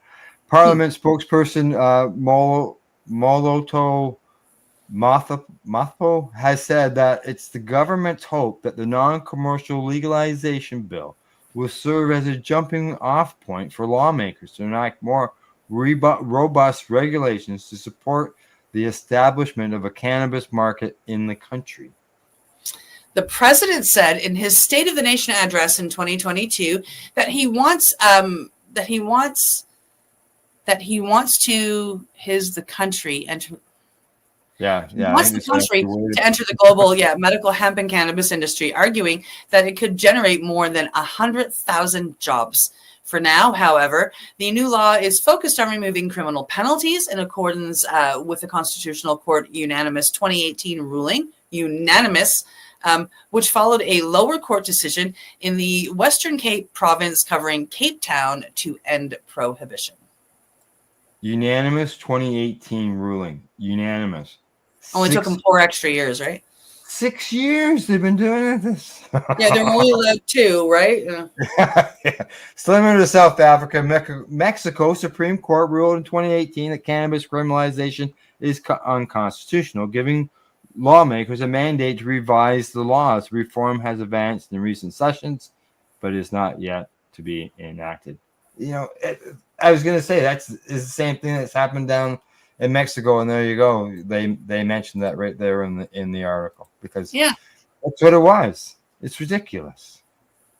It was ordered to be done that. If the court's ordered somebody to go to jail, they go to jail. They don't get 6 years to and they probably didn't bring it out though. It's like in Canada, the court cases in Canada said, okay, the government must go do this. There must be this access for medical patients and blah, blah, blah, blah, blah. And the government came along and sort of did it, but did it, wrong, Yeah. Actually, more money. They were a little bit late on changing the law that was required because there was a period there where cannabis was actually legal in Canada because there was no laws against it because the government didn't get the medical law in place in time. Yeah, some people, there was like 4,000 charges were thrown out because of that. Oh. Yeah. Well, that's always nice to hear too. Yeah, exactly. Yeah, I know somebody who had that done. So, all righty. On to the next story. Oh, coming to us from CBC News. Alberta government appoints expert panel to review effects of cannabis on young brains. This could be scary. The Alberta government has appointed a panel of experts from several universities to review research on how cannabis affects the brains of people under 25. More than 5 years after the federal government legalized cannabis, the province says it's time to gather and assess more data on how it affects youth. Alberta Minister of Mental Health and Addiction, Dan Williams, said the panel will assess the academic research and information available. I'm a policymaker. I need to understand the best evidence out there, he said. He told news media on Monday after announcing the review. Now that we've had 5 years, we want to see the Alberta-specific context. How have we been affected? How our youth have been affected, positive and negative, when it comes to the effects of cannabis? The ministry has chosen 6 health experts to participate and political advisor and policy consultant Blair Gibbs. As cannabis products have become more widely available, we must continue to evaluate their health impacts, particularly on young people whose brains are still developing, he said in a news release. The Alberta NDP critic for mental health and addiction, Janet Ermenko, supports the move. I welcome it, she said in an interview this past Monday. She says, science now tells us that the brain is developing until the age of 25, and drug use during that formative stage could have a really significant impact. The province will provide $280,000 a grant for cannabis review and anticipates the work will be completed this summer. Panel member Dr. Sebastian Strobe, a professor and division director in preventative medicine at the University of Alberta, has studied the impact of cannabis on workplace safety and road traffic collisions. What I'd be interested in for this project would be to see whether there is evidence or policy on the effects of cannabis with regard to those safety outcomes in young people, he told CBC News this past Monday.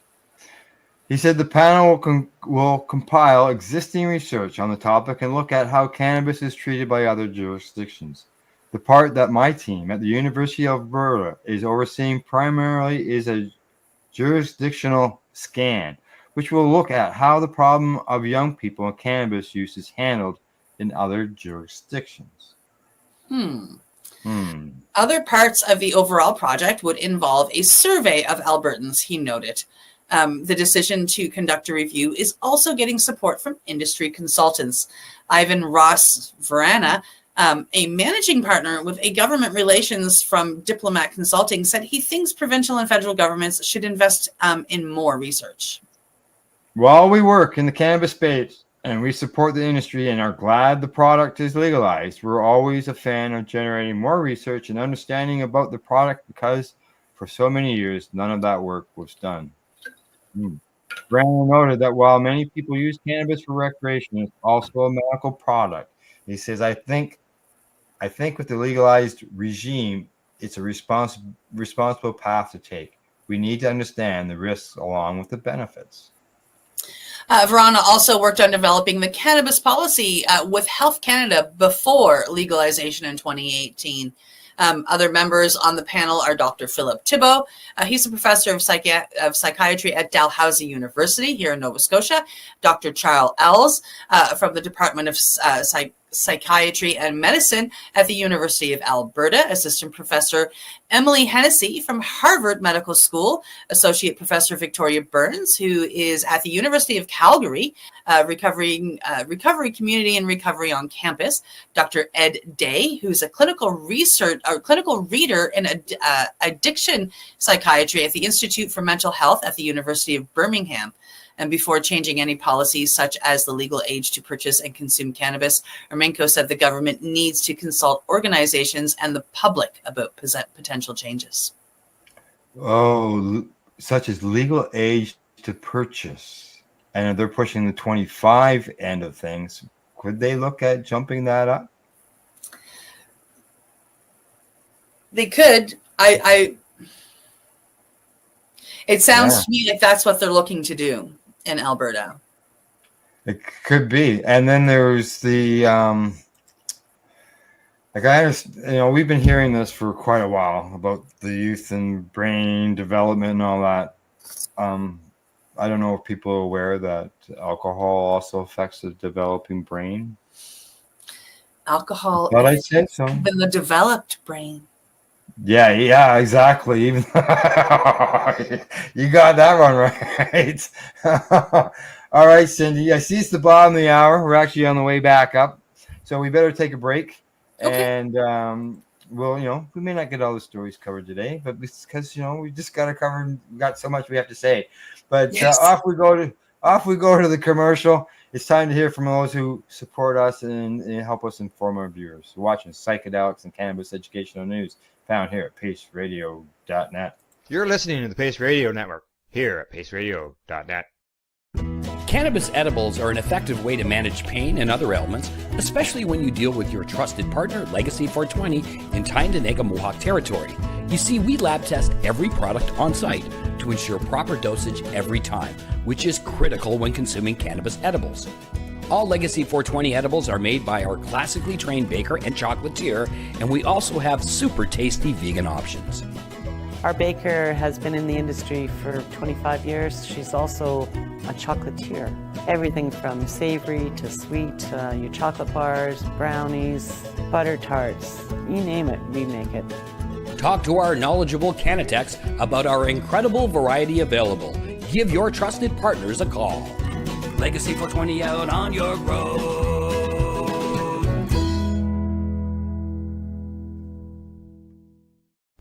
In February of 2022, the Victoria Cannabis Buyers Club and Ted Smith were fined $6.5 million. This for helping 8,500 patients with access to medical cannabis. In our interview with Ted, he spoke to us about how people can donate to help in an upcoming court challenge. And here is part of that interview. From what I've seen lately, I believe that you've got something that you're trying to do as far as fundraising to deal with this next court challenge. For now, people can write checks directly to Jack Lloyd Law Corporation or send e-transfers to savethevcbc@gmail.com. I guess those are the two easiest ways for people to help right now. PACE Radio is the People Advocating Cannabis Education Radio Network. Limestone City Hydroponics is Kingston, Ontario's hydroponics shop. Take your growing to the next level and create the optimal environment with a tent kit, or maximize your yield with an ebb and flow flood table kit. Either way, Limestone City Hydroponics has more sizes and options to fit your needs. Are you looking for the power of the sun that adapts to your budget? Then look no further, as they have professional grow lighting. They have indoor grow systems that are easy and cost effective, with many options to fit your living space and lifestyle. Cultivate your growing potential. We have everything you need to succeed. And if you can't make it to the store, they offer local delivery to the greater Kingston area. Remember, when you're looking for experts to help you grow, then look no further than the locally owned Limestone City Hydroponics, 105 Sunderland Drive in Kingston, Ontario. Call them at 613-548-0420. Enjoy the buzz of legalization with Campbellford Lifestyle Shop. From lights to plant nutrients, books, consumption accessories, and more, we've got all your basics to grow or consume cannabis. Visit our info center or take a look at our piercing services and body jewelry, now available in-store through Campbellford Lifestyle Shop, 17 Bridge Street West, Campbellford. We are People Advocating Cannabis Education here at paceradio.net. And you're watching Psychedelics and Cannabis Educational News. And hi, Kitty. How you doing there? You got a new co-host? Perfect. All right, we got an extra story to try to cover in this segment. If we can get to them all, that'd be great. But the first one is on the board. Coming to us from the International Cannabis Business Conference, CBD effectively treats acute dental pain in randomized clinical trial. Ooh, nice. The cannabis plant contains dozens of cannabinoids, each with its own characteristics and potential to provide wellness benefits. For many decades, THC was the focus of much of the cannabis research conducted by scientists. However, in recent years, other cannabinoids have risen in popularity, and that has been shifted some of the focus of cannabis researchers. CBD is a very popular cannabinoid these days among consumers, patients, product developers, and researchers. According to a recent randomized clinical trial conducted in Scotland, CBD can effectively treat acute dental pain. Below is more information about how the study via news release from NORML. This is over in Scotland. The administration of a purified formula of plant-derived CBD provides significant short-term relief to patients suffering from acute toothaches, according to a placebo-controlled clinical trial data published by the journal Evidence-Based Dentistry. A pair of Scottish scientists assessed the use of epitaloxy, I can't pronounce that word, versus placebo in 61 patients with moderate to severe dental pain. 40 patients received CBD in doses of either 10 or 20 milligrams. 21 subjects received a placebo. Patients' pain was monitored for 3 hours following dosing. Patients who consumed CBD and on average experienced a greater than 50% reduction in their pain, investigators reported. By contrast, those receiving placebo experienced a 37.5% decrease in pain. That's an awfully specific number. Mm-hmm. Based on the randomized clinical trial, pure CBD, what they've created here, this Epidiolex, Yes. demonstrates effective analgesia against acute toothache. the study authors concluded. And the US FDA approved the prescription use of Epidiolex as an anti-epileptic drug in 2018. Yeah. The DEA removed Epidiolex from the Controlled Substances Act in 2020. Well, let's just hope maybe the DEA removes all cannabis from the Controlled Substances Act.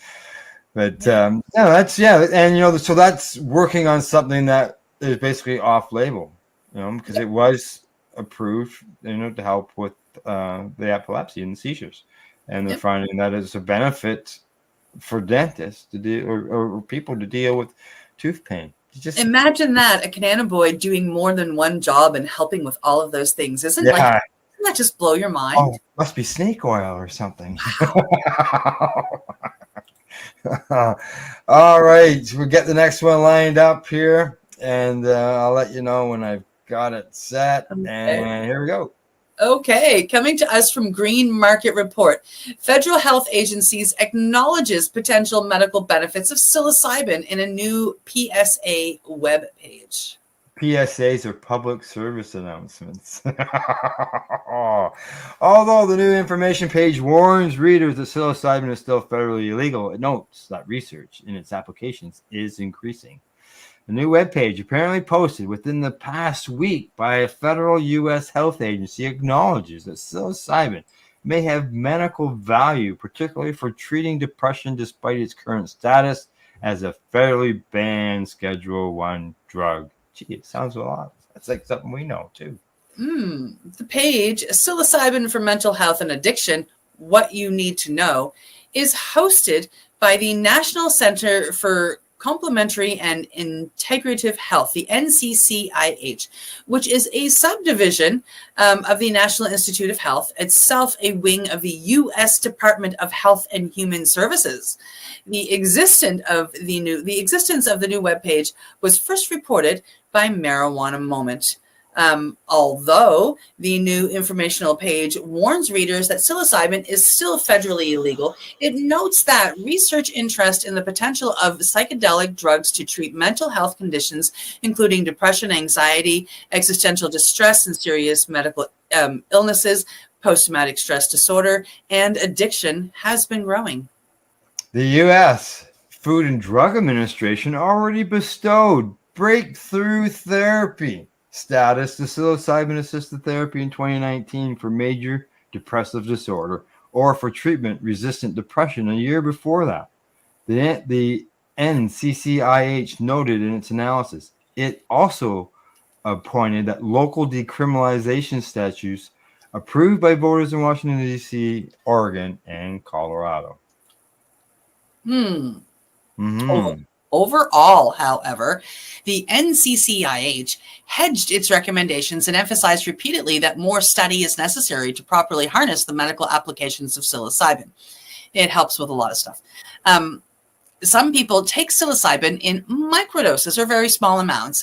For an example, 1/10 or 1/20 of a typical non-clinical dose. The whole point of a microdose is that there's no hallucinogenic effects. And because they believe it will improve mental health symptoms such as depression and stress, increase productivity, or reduce pain. The NCCIH page notes. However, it's not clear if microdosing is safe or effective. The page also summarizes 3 other specific areas of medical application for psilocybin that have attracted some scientific trials, including alcohol use disorder, anxiety, and depression. Regarding the alcohol use disorder, NCCIH pointed to a 32-week study in 2022, which concluded that psilocybin may be helpful for patients with the ailment. But the subdivision noted most people in the study correctly guessed which therapy they had received, however, and it is not known if the effect from psilocybin lasted longer than 32 weeks. On anxiety, the NCCIH referenced a survey from 2020 of 117 patients, most of which had terminal cancer. They found psilocybin combined with psychotherapy may be safe and effective for improving anxiety, depression, and existential distress, as well as a quality of life. But NCCIH reported that study may have been biased. With depression, the NCCIH reported that a growing body of research supports the theory that psilocybin can be an effective treatment, and cited 3 studies, including one from just last year of 215 patients, which concluded that psilocybin treatment combined with psychological support reduced depression symptoms for up to 5 weeks. The NCCIH summarized, it is possible that the benefits may last longer than 5 weeks, but there was not enough evidence to be certain. In the 2 other surveys of depression patients, one in 2021, found that psilocybin didn't perform as well as the antidepressant I can't pronounce that. It doesn't matter. It's a pram. And yeah.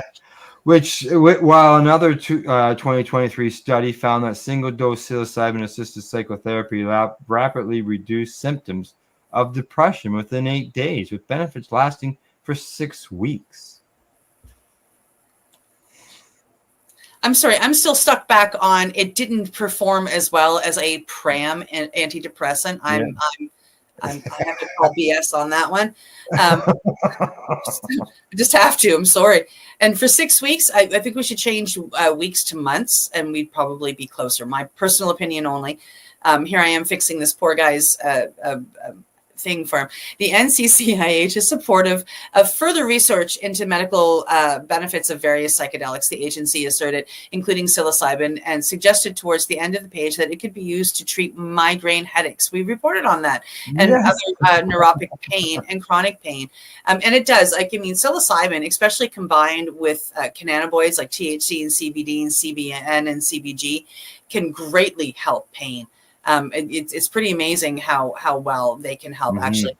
But the agency also warned, don't use psilocybin to postpone seeing a healthcare provider about, medicinal or mental health problems.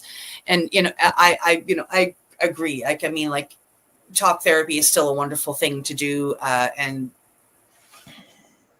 personally, I think that psilocybin helps us be able to open up more to our psychiatrist or therapist, and we can actually get better help that way. Yeah, exactly. Now, the NCCIH stated, the effects of taking psilocybin are hard to predict and can vary widely from person to person. A certain doses, psychedelic drugs, including psilocybin, can change people's moods, thoughts, and perceptions. For example, people who use psilocybin may report feeling strong emotions, seeing vibrant images, reliving vivid memories, or experiencing perpetual changes such as sense of timelessness or a dissolving of the ego. Dissolution and lose that ego and just be happy. It's beautiful. Okay, so side effects can be, well, those are good things. Some of that I was thinking the same thing. Okay, Cindy, I'm not sure of what's going on in your province when it comes to cannabis resale stores, but I can tell you, we're somewhere close to 1,750, 1,800 stores in our province. We have 49. 49. But we're tiny. Huh? We're a very small province, so. But you are a small province, okay. So our next report, it says. Yeah, coming to us from StratCan, to one of the biggest areas of Canada, have opened their second cannabis store. And this is in Nunavut. It's really exciting for them. Second store. Wow. It's, legalization 5 years, or in year 6. And they got the second store. A second cannabis store opened in, Nunavut in April to help serve the territory's population of just over 40,000 people. Wow. Geez, it had one store for 40,000 people for all that time. Wow. Yeah. The store, I hope it was a private run store instead of a government run store. We'll find out. The store Higher Experience is located about a 15-minute walk from the Nunavut's first cannabis store, Nuna Cannabis, which opened in 2021. The territory began accepting applications for private retailers in 2020. The population of, I don't look at that word. What is it? Equality? I don't know. Yeah, it's their capital. It's about 7,000 people live there. Yeah, so they have 40,000 people in the entire territory. In the territory's capital, they have 7,000, and they just opened up their second store. It's so exciting. Prior to this, the only way for somebody in Nunavut to buy cannabis was from two businesses under a license category the territory calls registered suppliers. Residents can still order online or by phone from Canopy or Tweed. Or Ag Medicina Vertical Cannabis. In the most recent annual report from the province for 2020-2021, revenues from the online cannabis sales through the NULC's partners accounted for less than 0.1% of the total revenues the commission earned in the year. Or phone the company and say, hey, Mr. Tweed, send me some weed. Like that's their choice. Tweed. Yeah. I mean, there's a thousand licenses out there, and you got a choice of two. In the most recent annual report from the province for 2021, revenues from online. Oh, you read that, yeah. Higher Experiences application has been in the works for several years. Kevin Iniko, one of the owners at the store, said it was a long process, but he's excited now to be open. I guess it's long. We're phenomenally excited to finally get a license, he tells StratCan. It has been a long time coming, but we're very happy to now open for business. The community has been fantastically welcoming. They've been very friendly.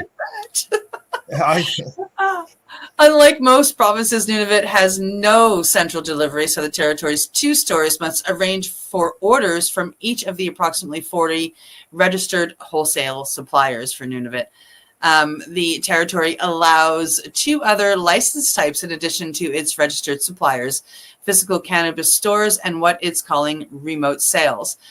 These two license categories can also be combined. These are also two subclasses of physical stores: enclosed cannabis stores and integrated cannabis stores. Enclosed cannabis stores can either be standalone buildings or located within existing commercial space, such as a multi-unit building. It sounds like a mall. Hey, we can put a cannabis store in a mall now. I tell you, all of these rules and subdivisions of all of these stores for two stores got me kind of baffled. Yeah. Yeah. Wow. It's just... You go Nunavut. Yeah. Congratulations on your second store, and I hope you have plenty more to come. Exactly. Yeah, they should. And it's like they said two stores, but there was something to do with other licensing and other stuff. And I thought they might have done something like they did here in Ontario, like with it on the alcohol end, where they've allowed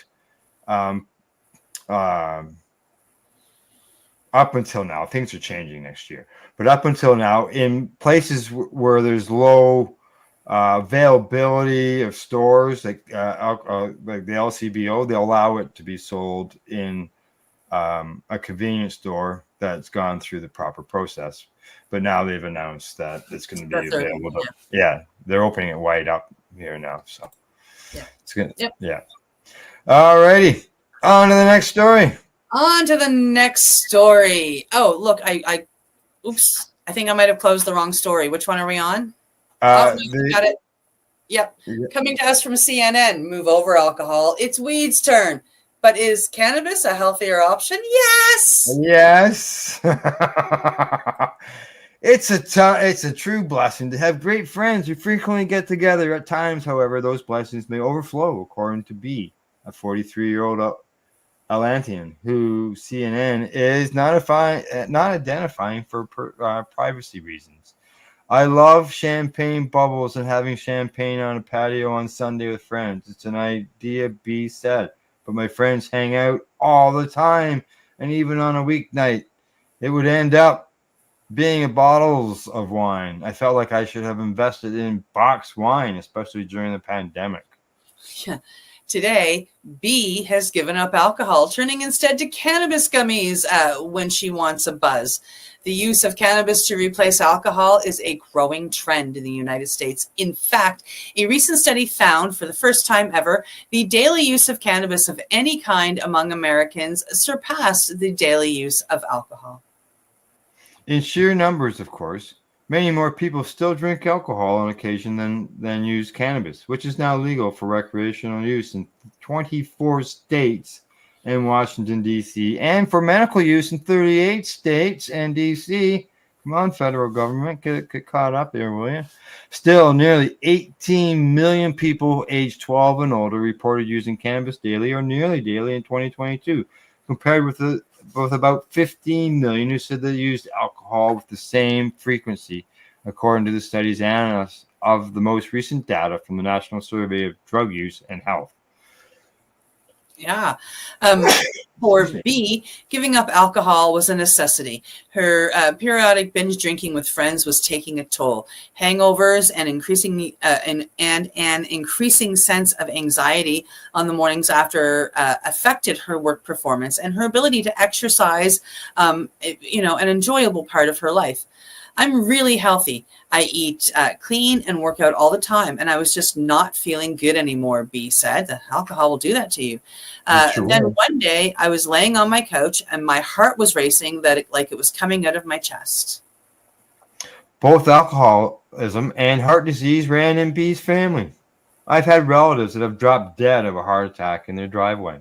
Simply drinking less wasn't an option for her. She says, I've tried to moderate in the past, but it's hard to do that when you're around people who are drinking, B said.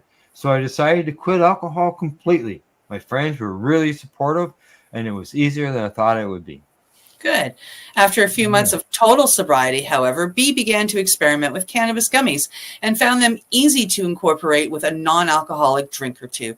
I don't like to get super high, B said. I'll just cut off a fourth of a gummy and take the edge off after a long day at work. If I'm with friends at a party where I know I'll be there a while, I might take a half or even a whole one. And that's awesome.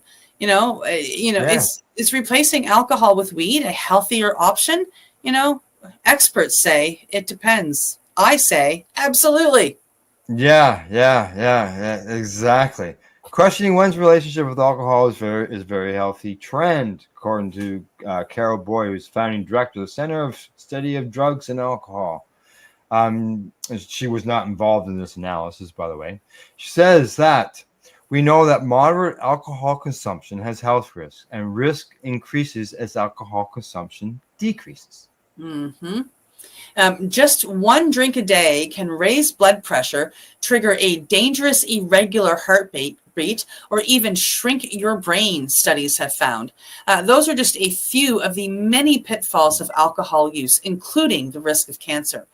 Binge drinking, defined as consuming 4 or more drinks in 2 hours for women, 5 or more for men, was on the rise during the pandemic. Binging was higher in women, sending twice as many to the emergency room during the pandemic than before.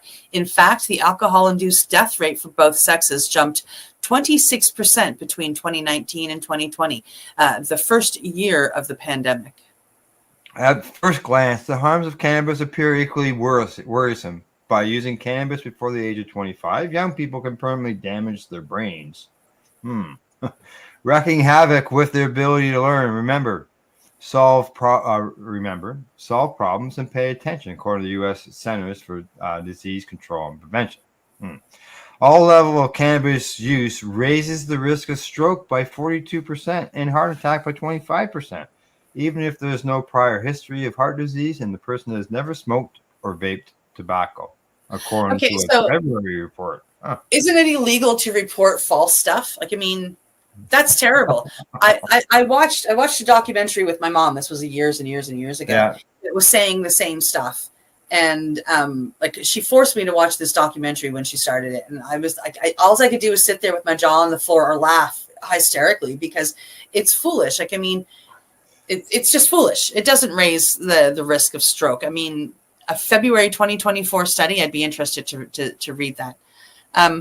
Cannabis has also been linked to cardiac arrhythmia, such as atrial fibrillation, myocarditis, which is an inflammation of the heart muscle, and spasms of the heart's arteries, and a higher risk of heart failure. I just don't believe that.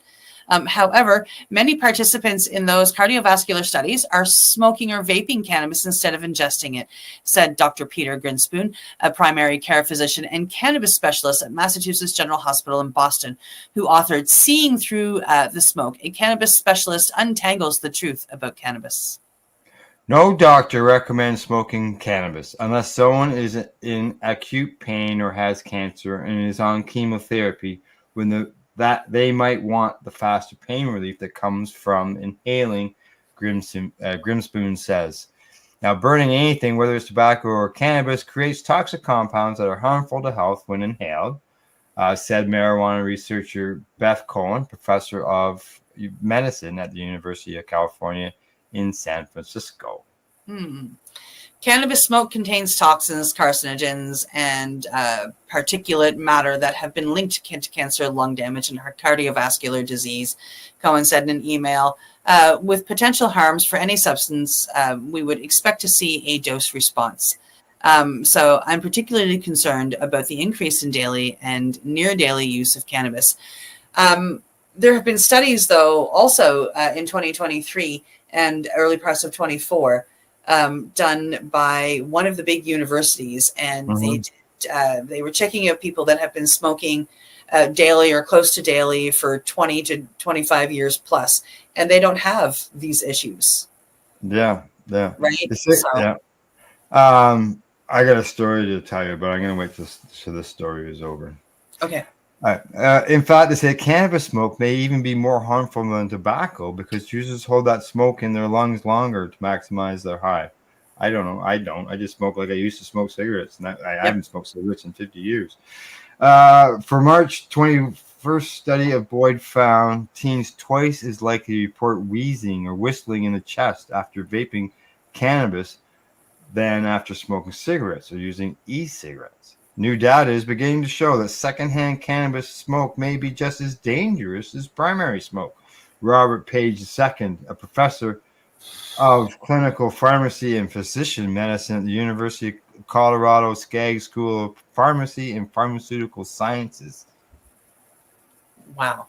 Yeah. However, there are many other options than inhaling cannabis smoke, Grinspoon said, including using topicals like oils, lotions, or a skin patch, or suppositories, or a tincture put under the tongue, or in tea, or an edible. You don't have to smoke the cannabis. There is a problem, however. Research on edibles, such as baked goods, candies, and beverages, and other methods of using cannabis or in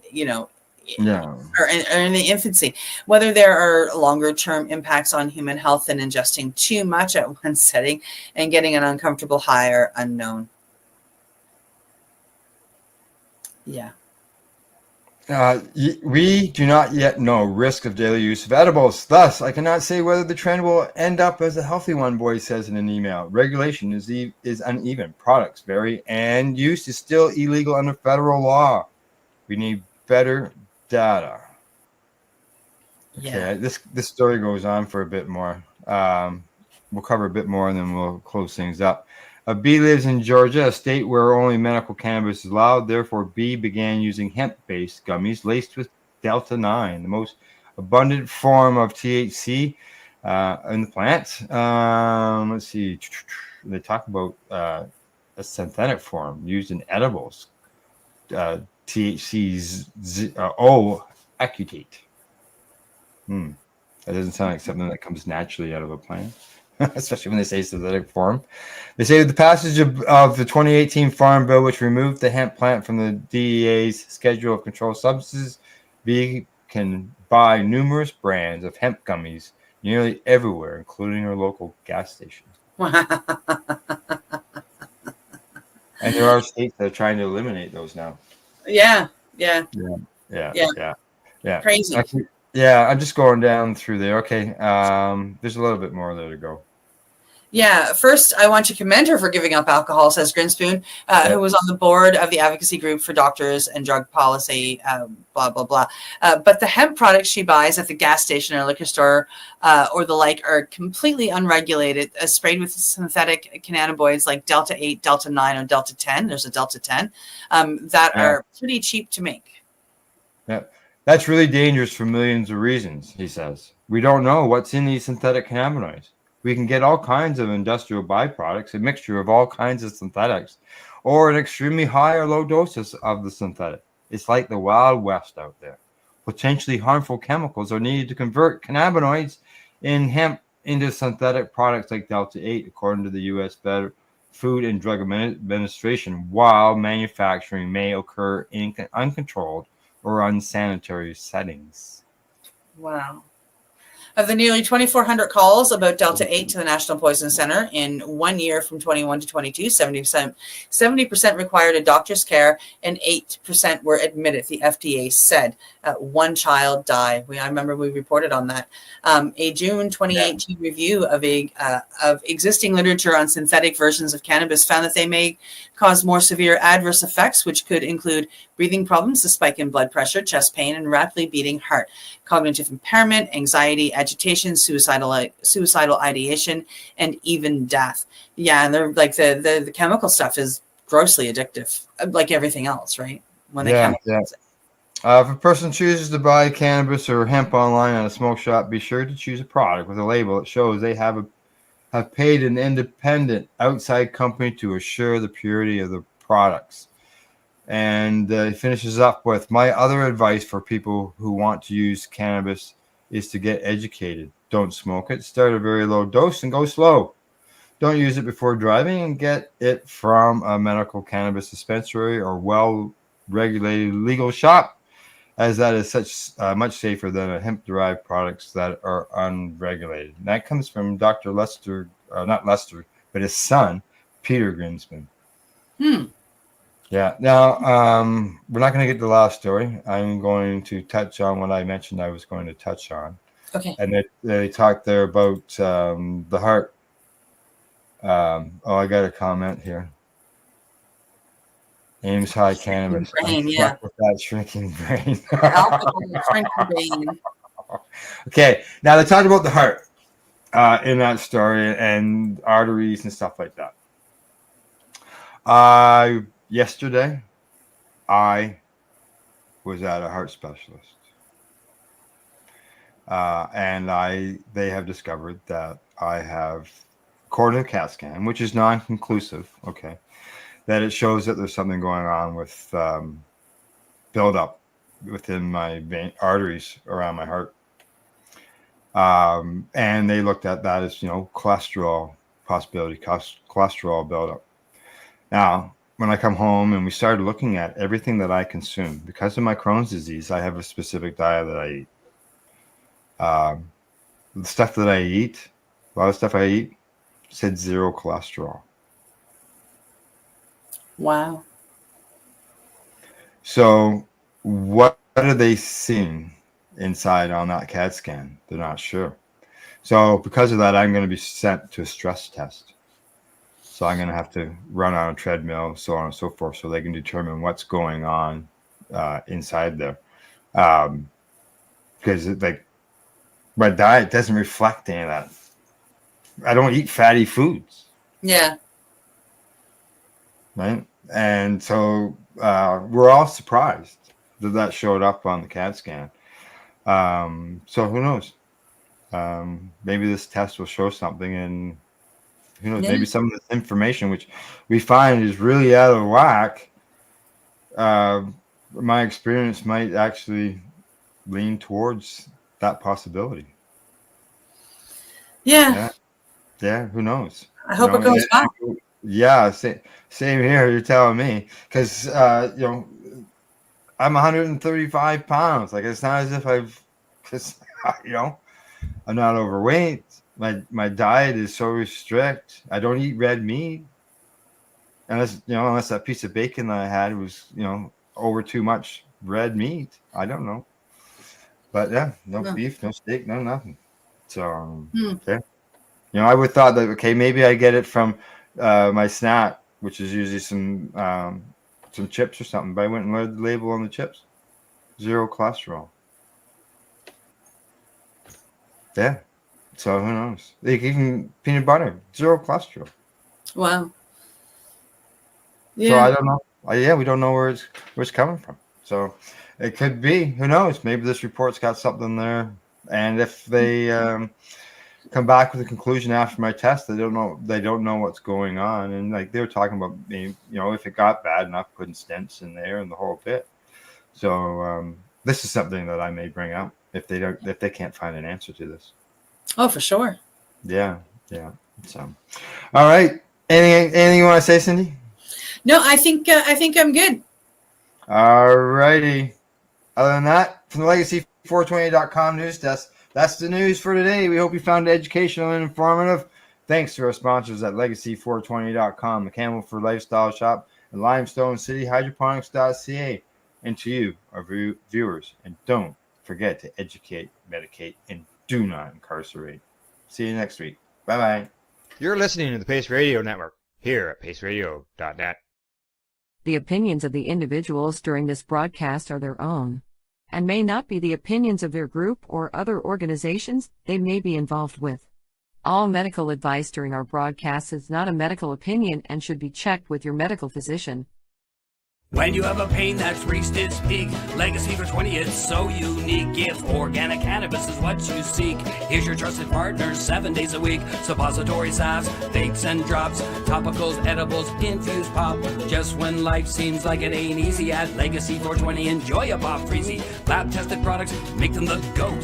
Legacy 420 out on your road. Legacy 420 in Tyendinaga Mohawk territory. Indigenous organic cannabis at its finest.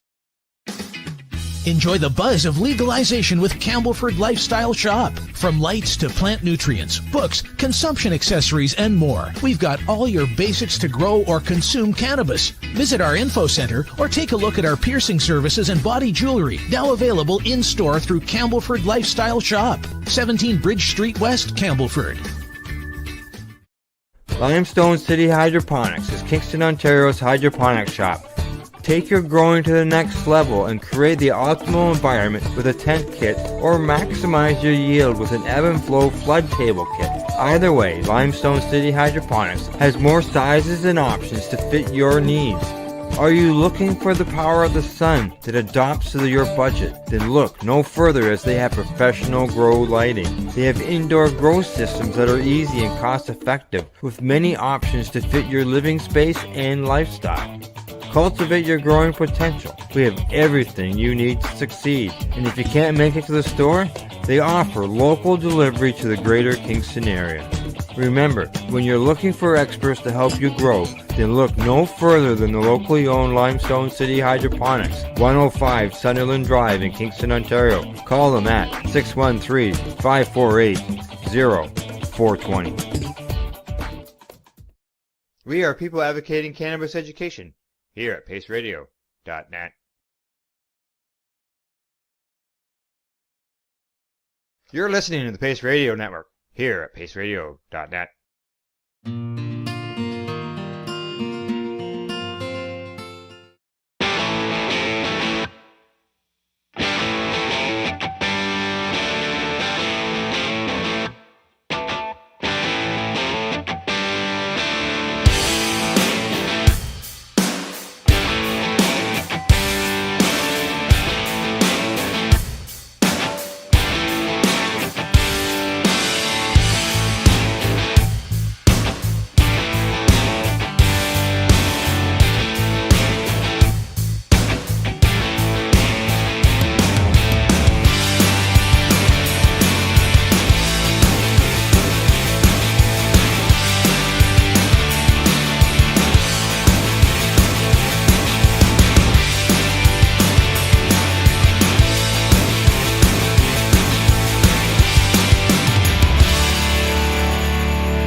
What do you find at paceradio.net?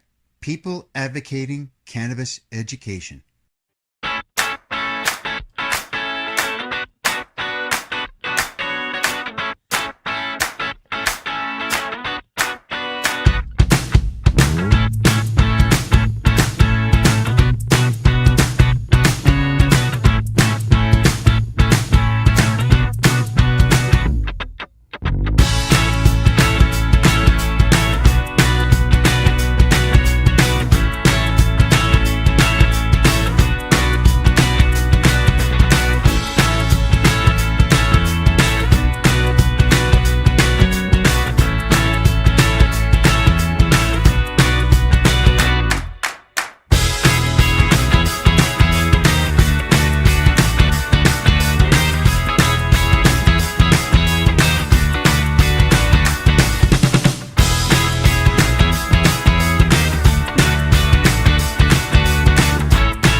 We are people advocating cannabis education here at paceradio.net.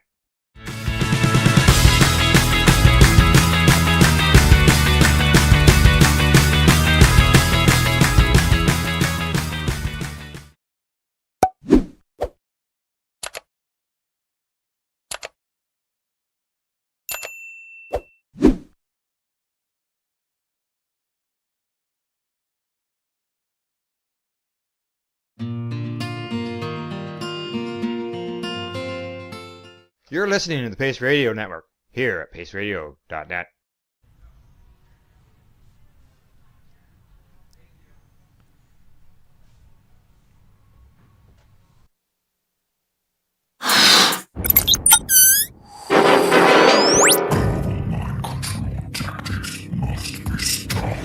Double O today.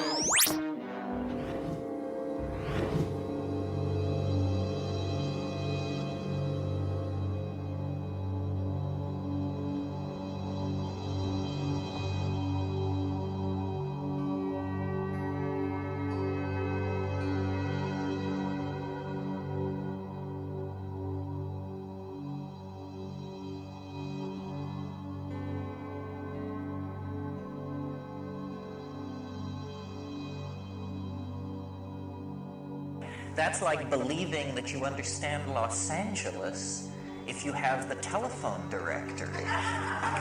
You know? I mean, this is the level of genetics today. What they say they understand life, and they have the telephone directory, and they're talking about Los Angeles because they can look up, you know, where the genes are, the coding for the proteins. You know, does this tell us anything about a broken heart or a Messiah or a Hitler? I don't think so. So what we are trying to do is return the focus of attention to individual experience. We have been slave too long to ideology transmitted hierarchically and based on a tremendously alienating instrumentality. That's what science depends on now, a tremendously alienating instrumentality. What we need to do is empower experience. Well, this is where the psychedelics come in, because citizens don't take psychedelics because it's illegal. Neither do marionettes, neither do robots. None of these well-behaved and mechanistic reductionist images of humanity take psychedelics because it's misbehaving. Misbehaving is a great sin. In fact, it's enshrined as the first sin. You'll regard that the psychedelic issue was there in Eden. and somebody misbehaved, and then they got tossed out forever and their children's children into the chaos of history. It's interesting to read in Genesis why this was. It was because they will become as we are, says Yahweh.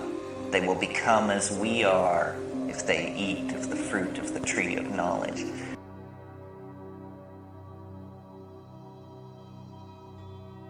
They say we're young and we don't know. We won't find out until we grow. I don't know if all that's true, 'cause you got me and baby, I got you. Babe,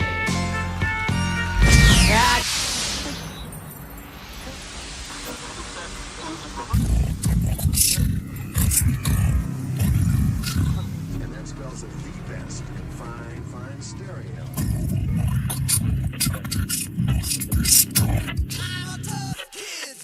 Alan, Ladies and gentlemen, you having a nightmare? What if it's true? ladies and gentlemen, Alan, it's a possibility, isn't it? the very word secrecy is repugnant Secrets. in a free and open society. And we are, as a people, inherently and historically opposed to secret societies, to secret oaths, and to secret proceedings. We decided long ago that the dangers of excessive and unwarranted concealment of pertinent facts far outweighed the dangers, Constant, extreme danger. which are cited to justify it. Even today, there is little value in opposing the threat of a closed society by imitating its arbitrary restrictions. Even today, there is little value in ensuring the survival of our nation if our traditions do not survive with it. And there is very grave danger, Extreme danger. that an announced need for increased security This is Conspiracy Queries with Alan Park. will be seized upon by those anxious to expand its meaning to the very limits of official censorship and concealment. That I do not intend to permit to the extent that it's in my control. You're crazy. And no officious, high or low, civilian or military, should interpret my words here tonight as an excuse to censor the news, to stifle dissent, to cover up our mistakes. Isn't the Pentagon suspicious that all of building would blow up? Or to withhold from the press and the public I think you're just looking at things for the first time. the facts they deserve to know.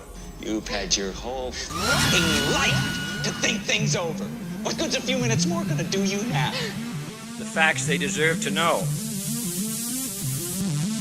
They deserve to know.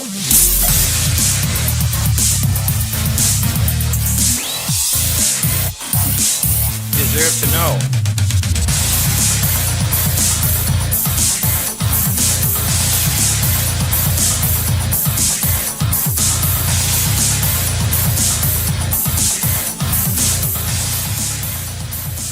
Deserve to know.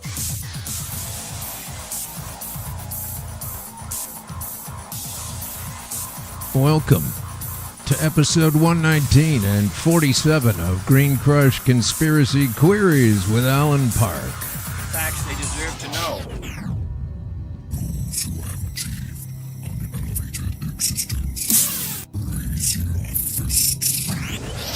Welcome to episode 119 and 47. It's an Eggplant Digital Media creation. It's Eggplant Digital Media, some of the most innovative and exciting digital media out there. And when I say out there, I mean out here, of course. In the comm space. Man, it's hot out and I'm loving it. There's people that get really upset about the heat. But I find that it comes so quickly on the heels of the freezing cold that it doesn't bother me at all. It's like I've been waiting for it. So here we are at Eggplant Digital Media again, 234 King Street East in Toronto at the Pacific Function Hotel. I'll get to that later. It's Eggplant Digital Media, some of the most innovative and exciting digital media out there. And did you know there's a full shooting schedule or recording schedule or both, like you're watching now? end to end. We got daytime programs all the way through. Every morning in the weekdays are kicked off by Mike Richards, raw Mike Richards. And I don't even know who else is on, but we have Your Hood's a Joke. That's a good show, and a lot of other shows, so we're going to have to get some of that information together so that I can talk about it on the show. This is not the only good show that comes out of this particular organization of information freaks. So check us out. This is where we are at 234 King Street East in the Pacific Junction Hotel, the hotel for your specific function. Is that too vague? Pacific Junction specific function? Is that you get that right? Well, the food's great and you meet fun people. That's the main thing. Our guest today on Green Crush Conspiracy Queries with Alan Park he's an author. You know, and I could just leave it at that. I could leave it at that because I'd like to be an author, and I'm not an author, and I should be an author, and one day hopefully I'll be an author. But this guy's more than an author. He's a results-oriented operational leader. What does that mean? Well, he's had 50 years of experience in the entertainment industry. So his book, his writings are about the entertainment industry, specifically the music industry. We have John Hartman in today. John is the brother of Paul Hartman, who is the gun on the show here. We get him on once in a while. Sometimes he comes to the city. He's a good friend. And his brother is John Hartman. Of course, John is the older of the two and the eldest of the three. Of course, Phil Hartman, who's no longer with us, being the middle brother. So John, this whole family has been deeply involved in all things Hollywood and California, from Paul's growing stuff and moving it around. And by that, I mean, you know, cannabis. And then we have here, John is, he was recently, it was a couple of years ago, 3 years ago, he got the Heller Award. That's a lifetime achievement in management in Hollywood. It's a crystal trophy, and it was presented by his very first client, Jenny Clyde. And you might remember her. She was in the rock duo Chad and Jenny. Well, you'd have to be old to remember her because, you know, that was a long time ago. But that was the British invasion of Chad and Jenny. But and John also teaches. He is at the Musicians Institute in Hollywood. That's when he started anyway. He's the founder of the Holodyme, an internet company engaged in the creation and execution of the new music industry paradigm.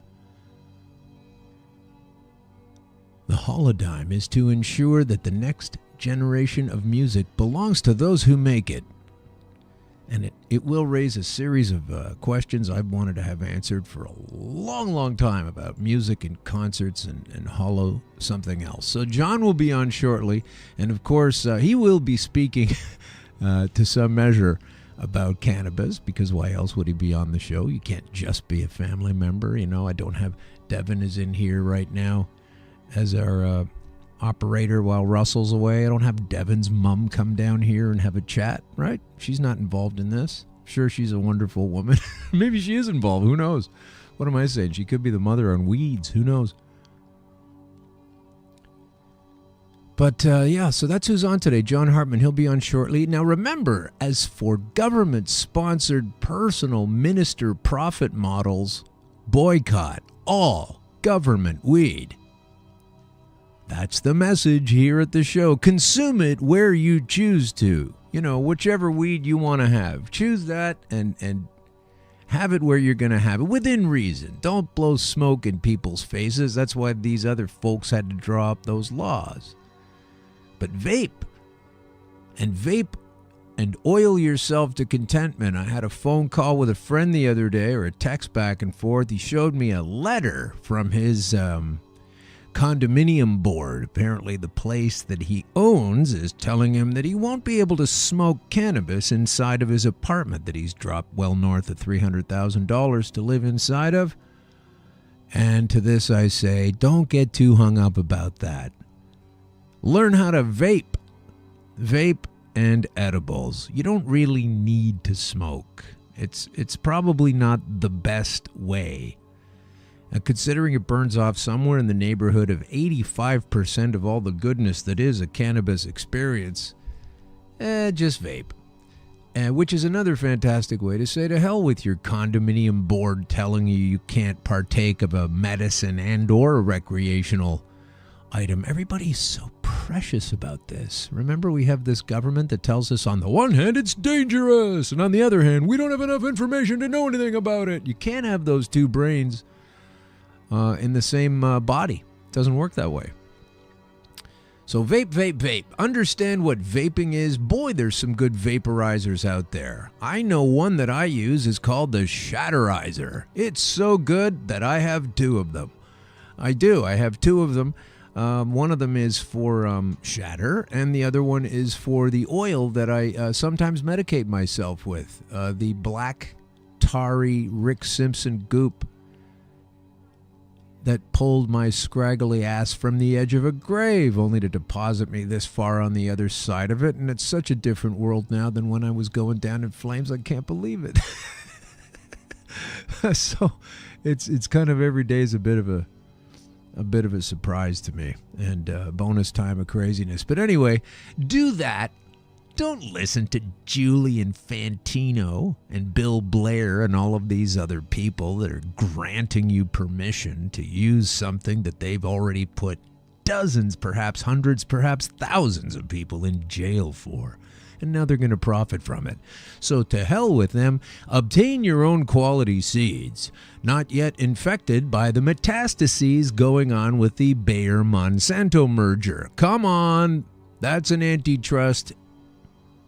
Very much need an antitrust suit there. Bayer and Monsanto merging. I don't know exactly what level that is at, but it is unspeakable.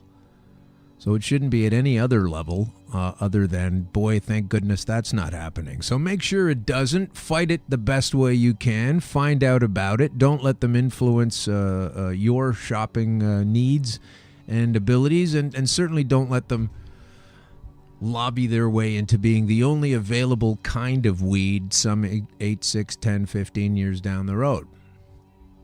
Grow your own plant once you've gotten your own seed. Consume the plant as food. Consume it as a tea. Consume it as a regular component of salad. Forget kale and iceberg lettuce. This plant is food. Grow it. Eat it. Vape it, convert it into oil, and take control of your own health, your own way, your own life, and away from these obsessed and obsessive control freak pigs. And by that I don't just mean the police that would arrest you for having it. I mean anybody that would give you a hard time for having it. Because, you know, if you want to consume it in a social setting, as we are encouraged to do with alcohol, which is a depressant, do that with your cannabis. Have a party. Create a floating speakeasy system in your town to help keep the cops running around your town and failing miserably at finding where you're at. Just keep moving it around. We always, these resistance people that don't seem to be able to fully get the message across to these alleged overlords that we're going to be having this on our own time and our own measure. And it's really criminal to do it any other way. There's no real representation to any of this. None. We'll get into that in a future show. We got some of those shows coming up. They're constitutionally themed shows. Doesn't that sound exciting? Oh my. But it goes to show you that it works to expose the fact that the entire structure that we give our ascension to, that we allow to rise and rule over us, is not really rooted in anything beyond you just going along with it. So you don't necessarily need to do that. Let's get into some news. There's been some big news, and I always love when there's news in Hamilton, because Hamilton is the best. So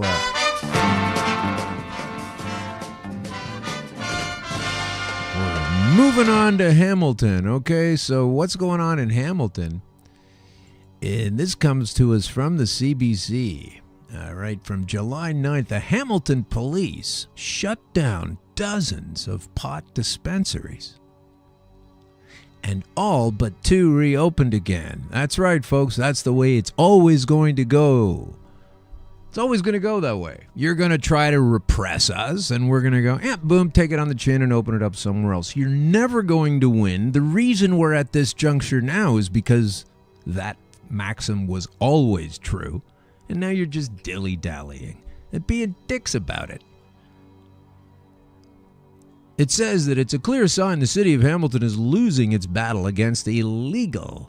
Now remember, when we say this, that it's only the words of the people who want to take control of cannabis across the board that are calling it illegal. Okay, these are all cast spells, all right? So just be careful when you're reading or listening to anything, really. It's a battle that they are losing against illegal marijuana dispensaries. Now, again, they should be calling it cannabis. Every time police or the city try to shut one down, the new numbers show, they just open it back up again. Lloyd Ferguson, Ancaster councillor and chair of the Police Services Board, says police have shut down 42 dispensaries. Now, remember, this is a little another window to how nuts this is. Hamilton is a nice little town in Ontario, and Ontario is planning to open 40 stores between October 18th and October 18th, 2019. They're going to get 40 stores open across a very large geographical mass, and right now there are 42 stores in Hamilton that were shut down, and 40 of them have reopened. And I think the odds are good that the other 2 will also reopen. City efforts aren't much better. It's because it's unsustainable, you fucking idiots. You can't do this. We're just going to keep rolling out our freedoms. Bylaw staff. Oh, God, how do you even drag yourself out of bed in the morning when you realize you're part of a collective known as a bylaw staff? Ugh. They've identified 80 dispensaries in total. So there's 80 now. There's twice as many dispensaries in this small town of Hamilton than there are going to be across the entire province. I keep saying this because it's not my idea. It's stupid AF. And I just don't understand why more people don't realize how far down the garden path we're all being led. 33 that the authorities managed to close. Most of them just moved to a different location and reopened. That shows the system isn't working. Leandertz says. Leandertz. I'm sorry about that name. Ken Leandertz. Leandertz? Probably Dutch. You got 2 E's there. Leandertz. The city tries to use existing rules to crack down, including whether a building is zoned properly or whether edibles are stored, but that's all it can do until the province either makes dispensaries legal or gives them better tools. Like more money for cops and a police state. That'd be a good idea. I wonder if they've even considered that. The city needs the ability to issue heavy enough fines to act as a deterrent.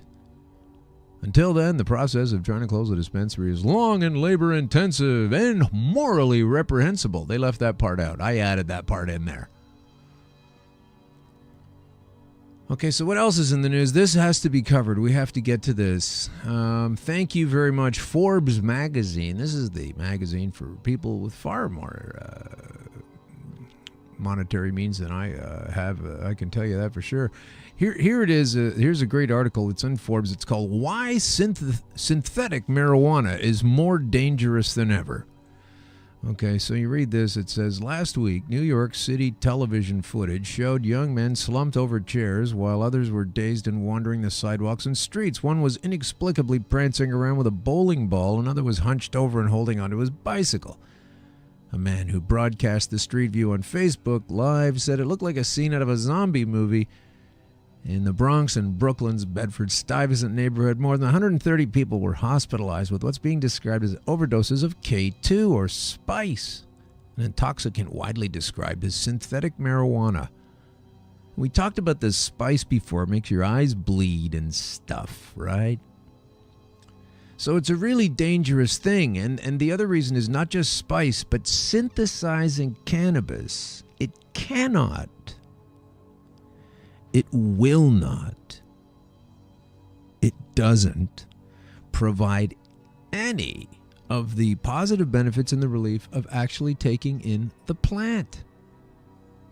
And when I say it doesn't bring any benefit at all from the synthetic version, the only place I'm not correct about that is, of course, the bank accounts and the ledgers of the companies that provide those synthetic drugs. These people have also been fighting cannabis, but just remember, synthetic marijuana, that's not what we're talking about. Never take that stuff. It's garbage. And besides, when things really shake out the way they're supposed to be, weed is only $2-3 a gram, not even, in some places, right, Oregon? So you have to understand that this whole thing is a ruse. This is just a way for people to make money, and it doesn't work. And we've had all these spice attacks, and so public message of the show: don't take synthetic marijuana.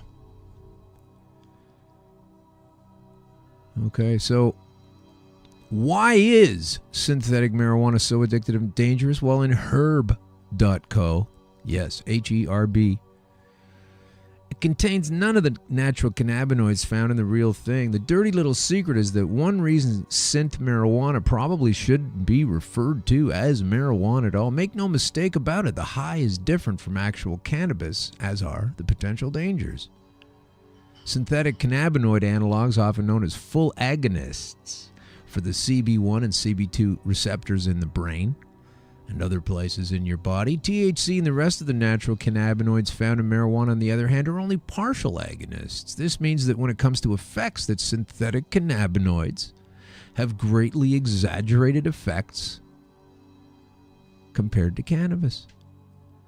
It also means that synthetic marijuana lends itself more easily to abuse than real weed, and unfortunately means that unlike the real stuff, it can actually kill you. Now, this is where the science is. You want to get on the science. You want to understand the science about this. This is a recent article from May 9th of this year, 2018.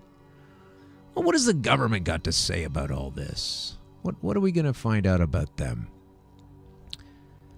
What's their position on we know where they're at with real weed, and Terrence McKenna talked about it at the beginning of the show. They don't want us all lapping and happily munching out on the fruits of the tree of good and evil, knowledge of good and evil. Okay, so let's find out from last year in Vice News. Says here that the DEA, that's the Drug Enforcement Agency, this is just late last year, 7 months ago or so. The DEA has officially decided that a notorious fentanyl manufacturer's synthetic marijuana product is safer and more medicinally valuable than actual weed. So, I mean, here we go with the lies again. Are you with me? So we just understood how this shit's poison. And now we have the most recent position of the government of the United States, the Drug Enforcement Agency, is telling you this stuff that can bleed out of your eyes is, it's not as bad as you think. In an announcement posted in the Federal Register, the DEA announced that the drug Syndros, a liquid form of synthetic THC, will be classified as a Schedule II controlled substance, meaning it can be legally prescribed by doctors. We live in a society of demons, okay? That is just about what it is. I'm sure there's a 10% psychopath count on the population in general, and they're spread out there, and it's always a problem for the 90 rest of us. But when it comes to finding the halls of power, these folks are driven to it. And so just because we have 5 or 3 or 10% psychopaths wandering around just outside this window, no offense. Come here, sir, you're a psychopath. We don't know exactly how many are out there, but there are far more aggregated into the halls of power. Okay, so like, for example, listen to this guy. New cannabis fines have been released, and unlike alcohol, cannabis retailers face penalties that are fixed, and in some cases, higher. Yeah, it's higher than a lot of these cases are higher than alcohol. Now, that's not just a pun on cannabis getting you high. Here we have a politician now. I know it's only in one half. That's okay. He's going to explain some of this. Cannabis is new. Pardon? I'm sorry. What was that, fucko? Cannabis is new. Don Morgan. This guy's a fella. He's a politician in Saskatchewan. Look him up. Cannabis is new. I think what he means is it's new as a legalized substance. So that doesn't really mean that you've got a purview over it that's just. But go on. We're worried about what the effect might be, so we're starting with a higher penalty structure. Alcohol is something that's been around for as long as the province has been in existence, and it's something where people have got a greater understanding and acceptance, and marijuana is something new, so we want to have a greater disincentive, at least at the beginning. Okay, so just at the beginning. So if we can hold any of these wannabe, arbiters of justice to their point, after a little bit of time, we should be able to shake them down into opening things up to a little bit more than this parochial nonsense they've got it set to right now. But we know why they're trying to keep it away from us. I mean, we talked about that. They want to keep it away from us. They want to tax it. They want to tell us how dangerous it is. And every once in a while, some information comes to the fore that belittles that notion. Here's one. Going to get to our guest in a minute, but hang on. This is in the Toronto Star. The chief medical officer calls for decriminalization of all drugs for personal use. What? The chief medical officer of what? Toronto, pretty big city in North America, calling for decriminalization of all drugs for personal use. Now we're getting somewhere. Bill Blair, Toronto's medical officer of health, is pushing for the decriminalization of all drugs for personal use as part of a shift to a public health approach to overdose prevention.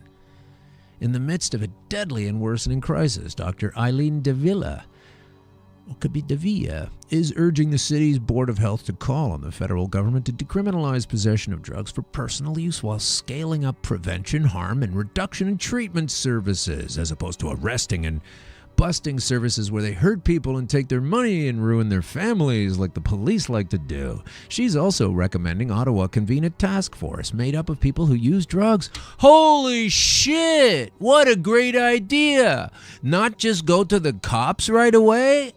Medical officer, not just go to the police and ask them how they're going to reschedule their income if cannabis isn't a bust-worthy substance anymore? Oh, wow. Yeah, you should have tried that in Ottawa before, folks.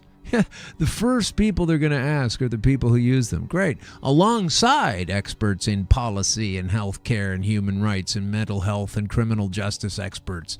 See, that's how the list needs to run. You don't go to a cop first and ask a cop to redesign the structure of how the cannabis system's going to run when all of a sudden him and his boys are going to have dozens, uncountable hours on the ledger where they're not arresting people. Ergo, it's time to shave off that many cops on the roster. I mean, you don't even need a budget as high as you've got it anymore. Let's stop kidding ourselves. You don't need as many cops. You don't have as many hours if you really go to legal. That's what these punks are all upset about. And they don't want us to have the fruit from the tree of knowledge of good and evil.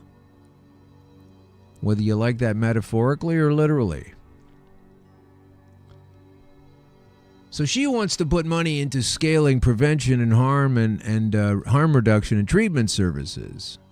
That makes sense, huh? She's also recommending that task force be made of people who use drugs. Might even ask them why they were using it, right? They might even ask me, like if I was to be asked by this doctor, she would say, well, why are you using it? Why did you use it? Did you find it cut into your existence? Did you find that you weren't very productive with it? And I would say, well, no, I was going to find out I was fucking dead without it.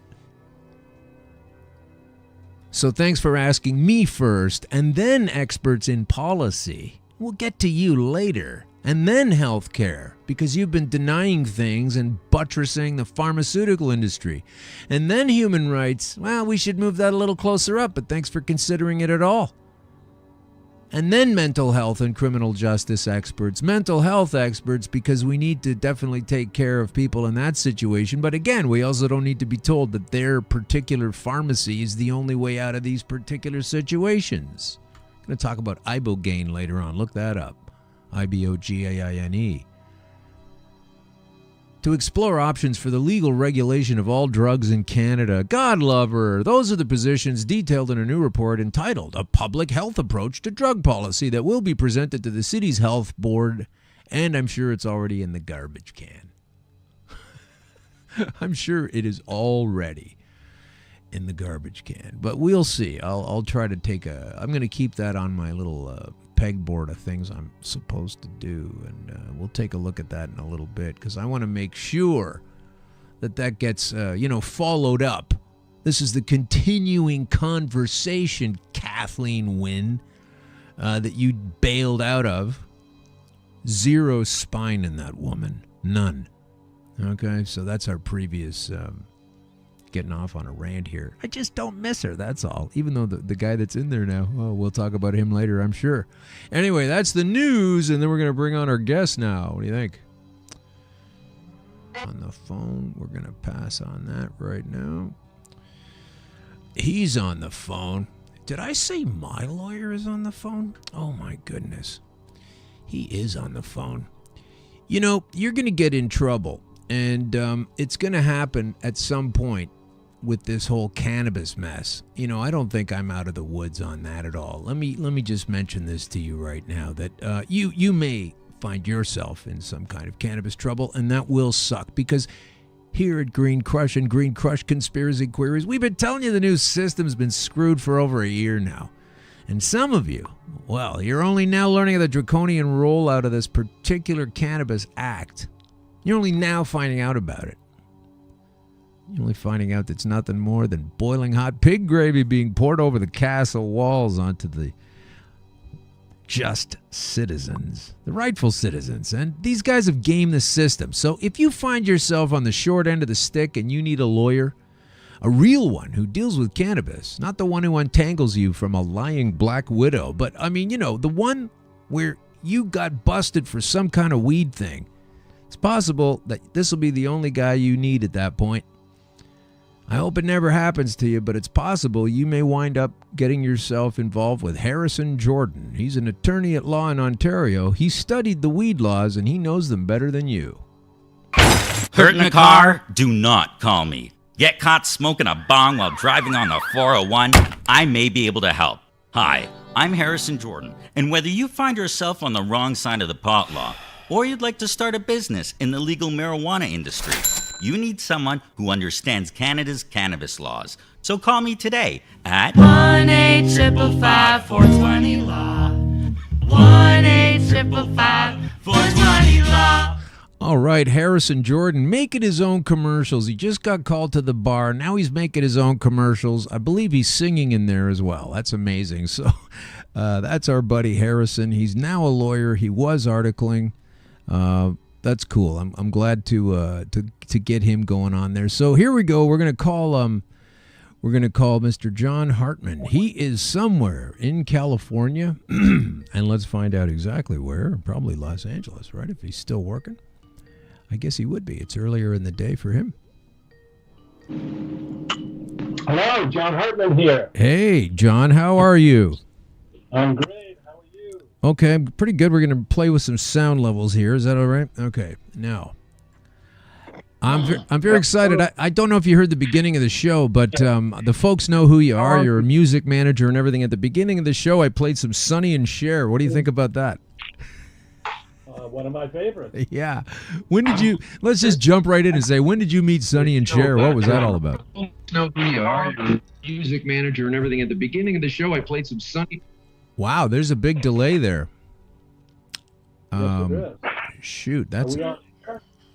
Yeah, we're on the air. That was a huge delay. Go ahead and say hi there. Hi there. I'm back.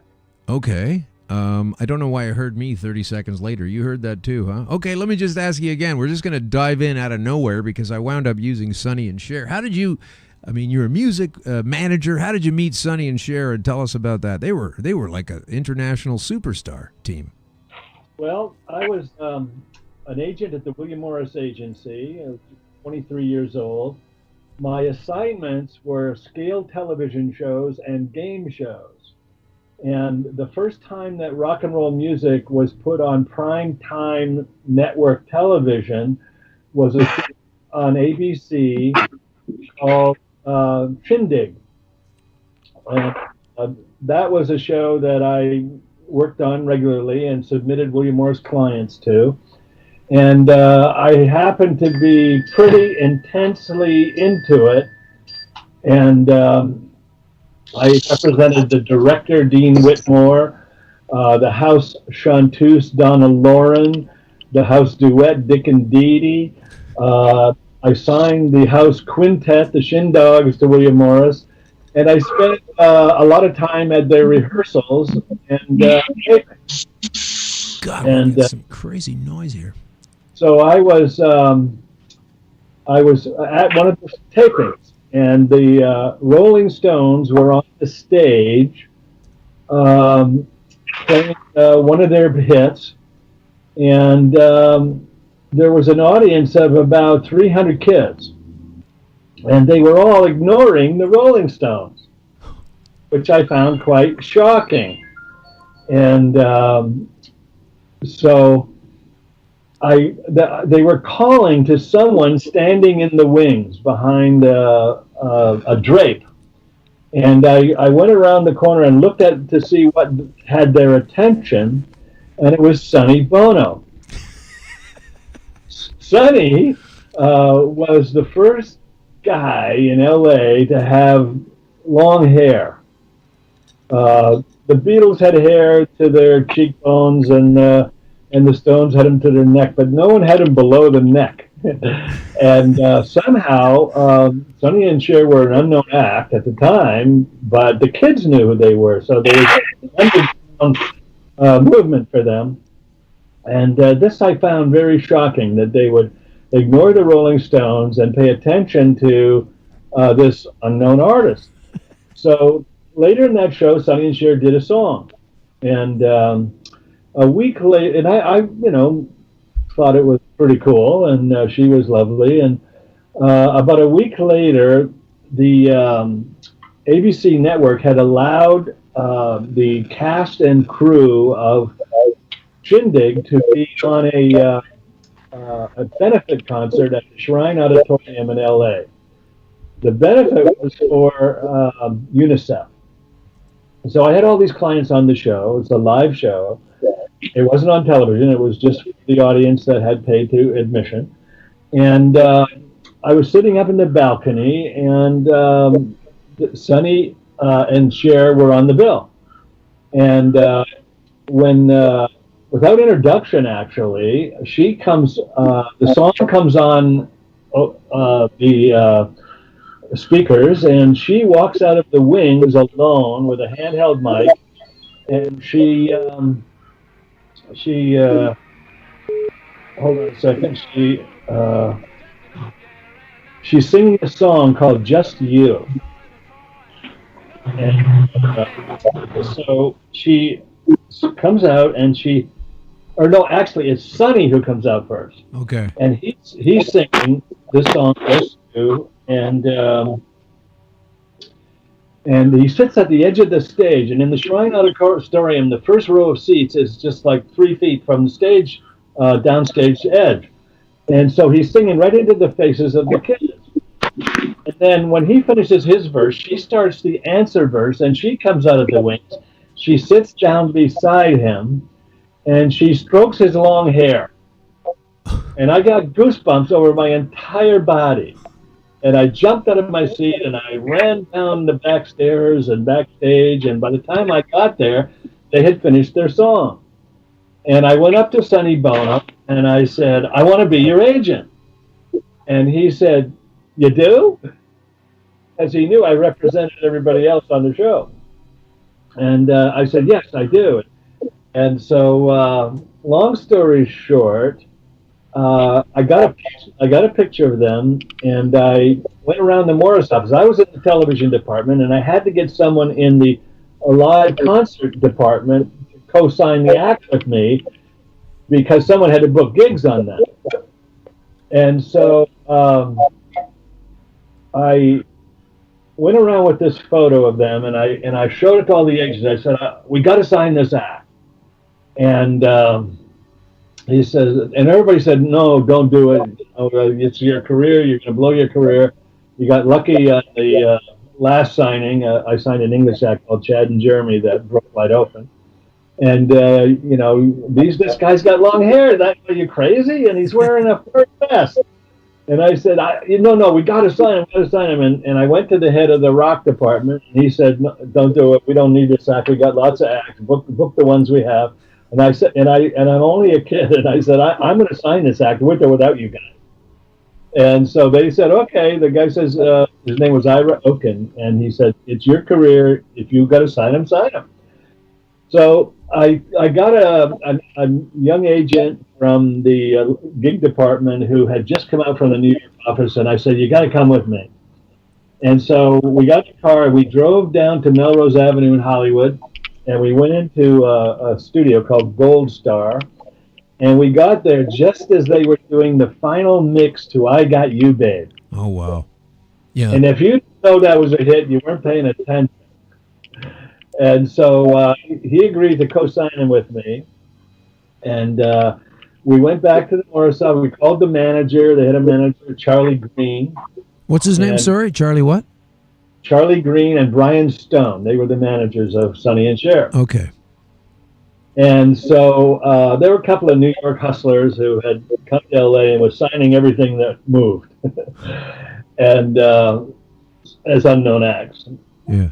And so their story is pretty interesting. They started their company by sneaking into the Universal lot and going into an empty house that was used as an office and going into business.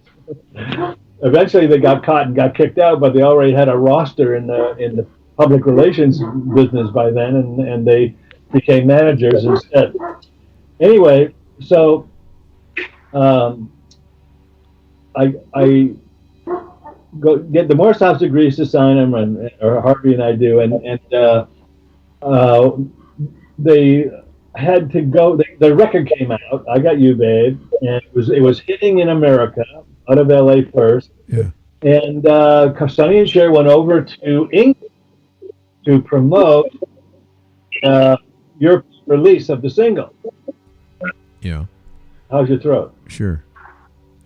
And so anyway, when the long hair was a real anomaly in those days, and Sonny and Cher tried to check into the Hilton Hotel in London, and they refused them. Because of the guy's hair, because of his hair, which isn't even that long. It's not even, it's like a page boy cut. It's like, Yeah, it wasn't that long yet. Hair hadn't gotten below the shoulders on guys yet. Yeah. At least they had in LA. In San Francisco they had, as I learned later. But anyway, so there was such a furor over it, and the song was hitting in America so big that when they came home, there was already a big hit, and Warner Brothers had 2 singles on them under an old act by the name of Caesar and Cleo. Caesar and what? Sorry, what was that one? Caesar Cleo. and Cleo, like oh. Patrick. Yeah. Okay, you dropped out there.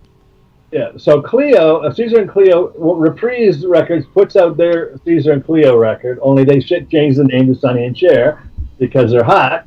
Mm-hmm. And I Got You, Babe goes to #1. As it's coming down, Atlantic puts out the follow-up, so now there's 2 hit the charts.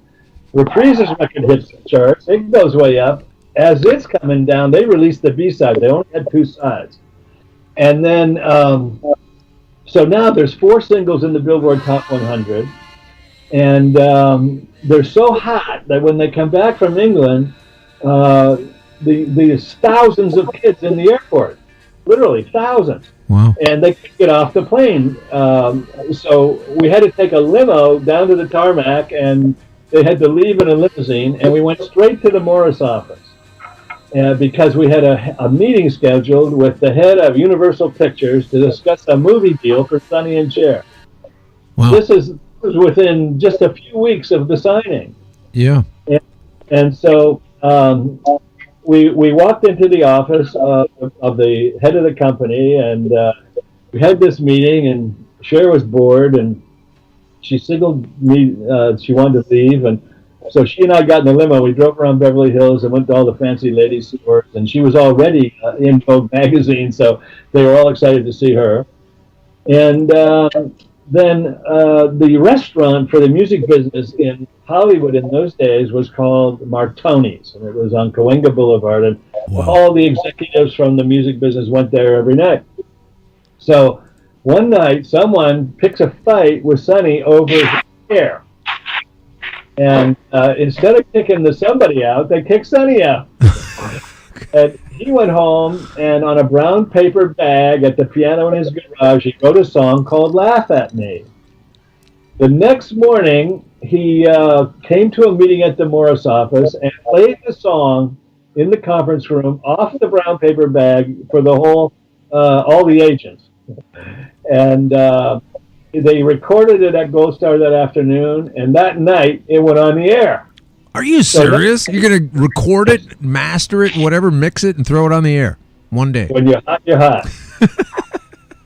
So then it immediately hits the charts the next week, and now Sonny and Cher had 5 singles in the Billboard Top 100 barely a month after we signed the act. Why did it take until 2015 for you to win the Heller Award? You should have won it in the 60s.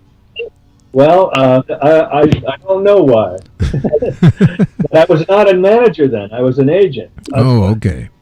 I was a William Morris agent, and I worked on a salary. I didn't get a commission on the act or anything. The company got the commission. God, we're having a bit of trouble.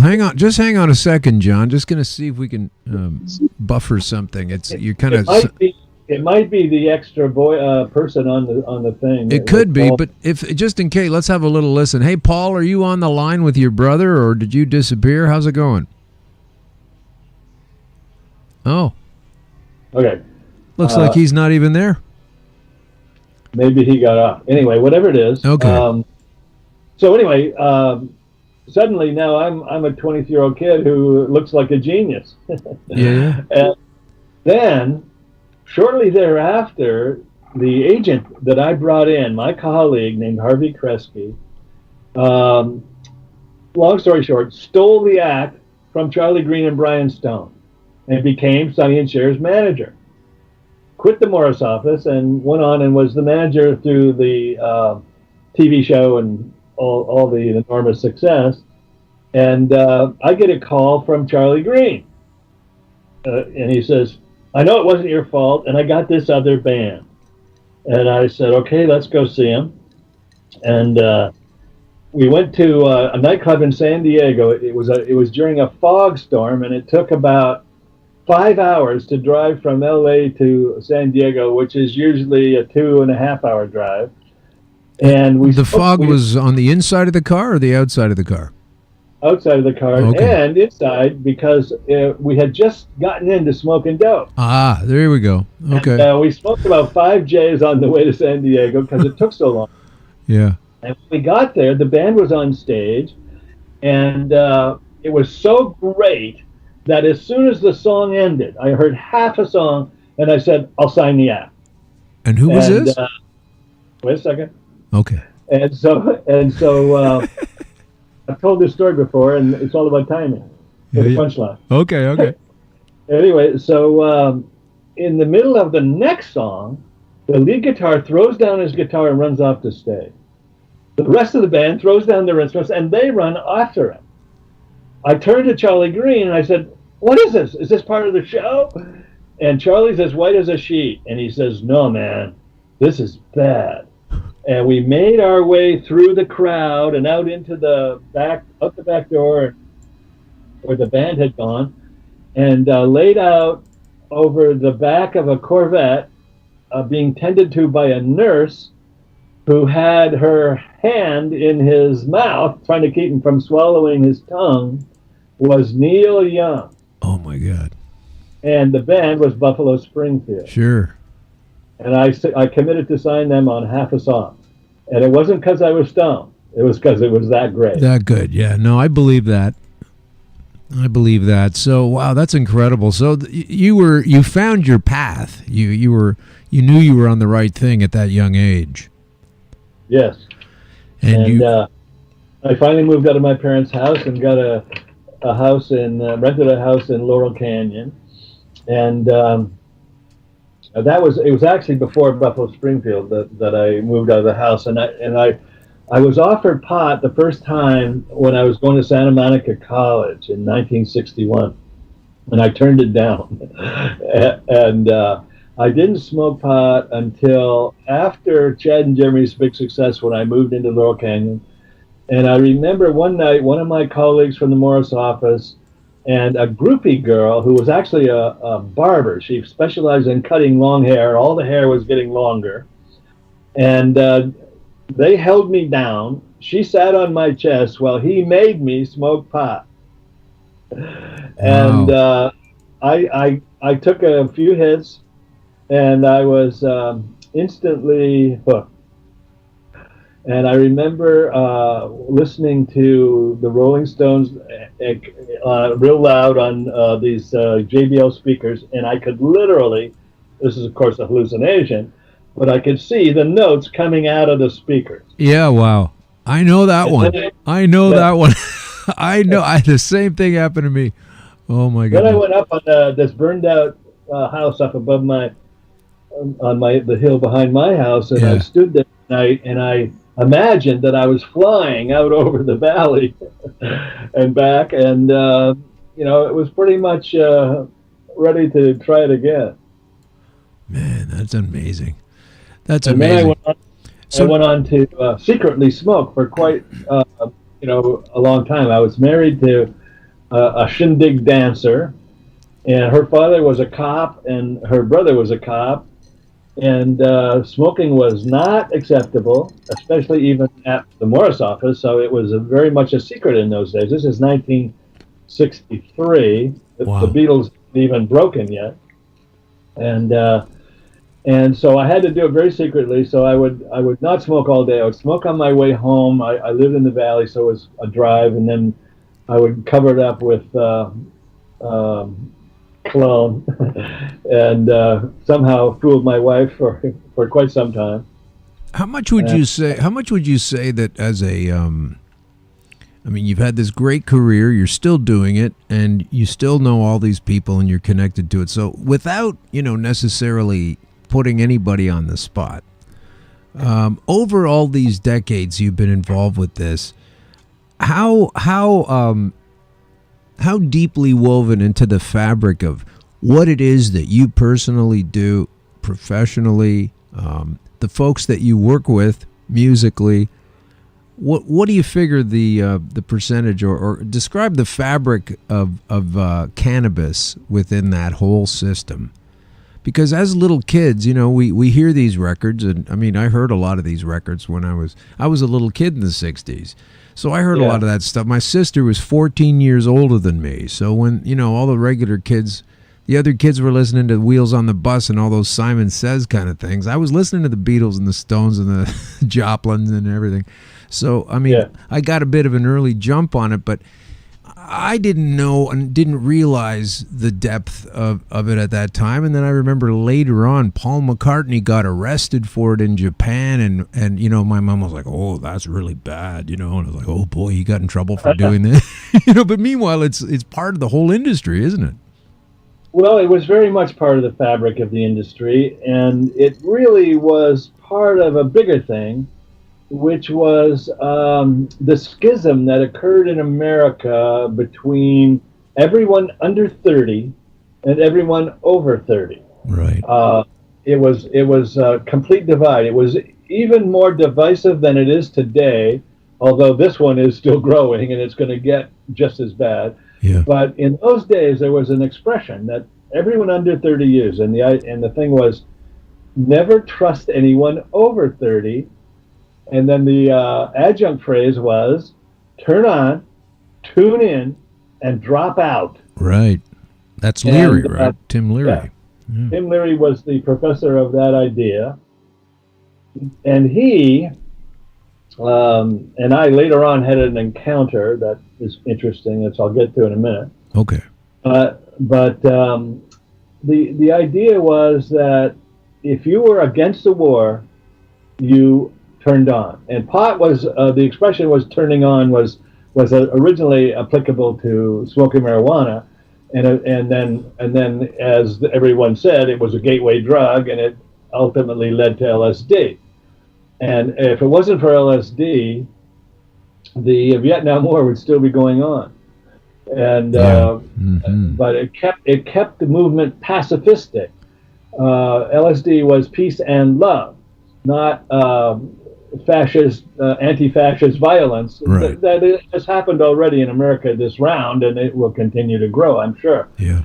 But in those days, everybody was pacified, and it became about flower children and a Mahatma Gandhi, Dr. Martin Luther King, Mandela kind of mindset, where you know the potential for violence did not exist in the hippie community. But the idea of if you didn't smoke pot, you weren't on the right side of the line.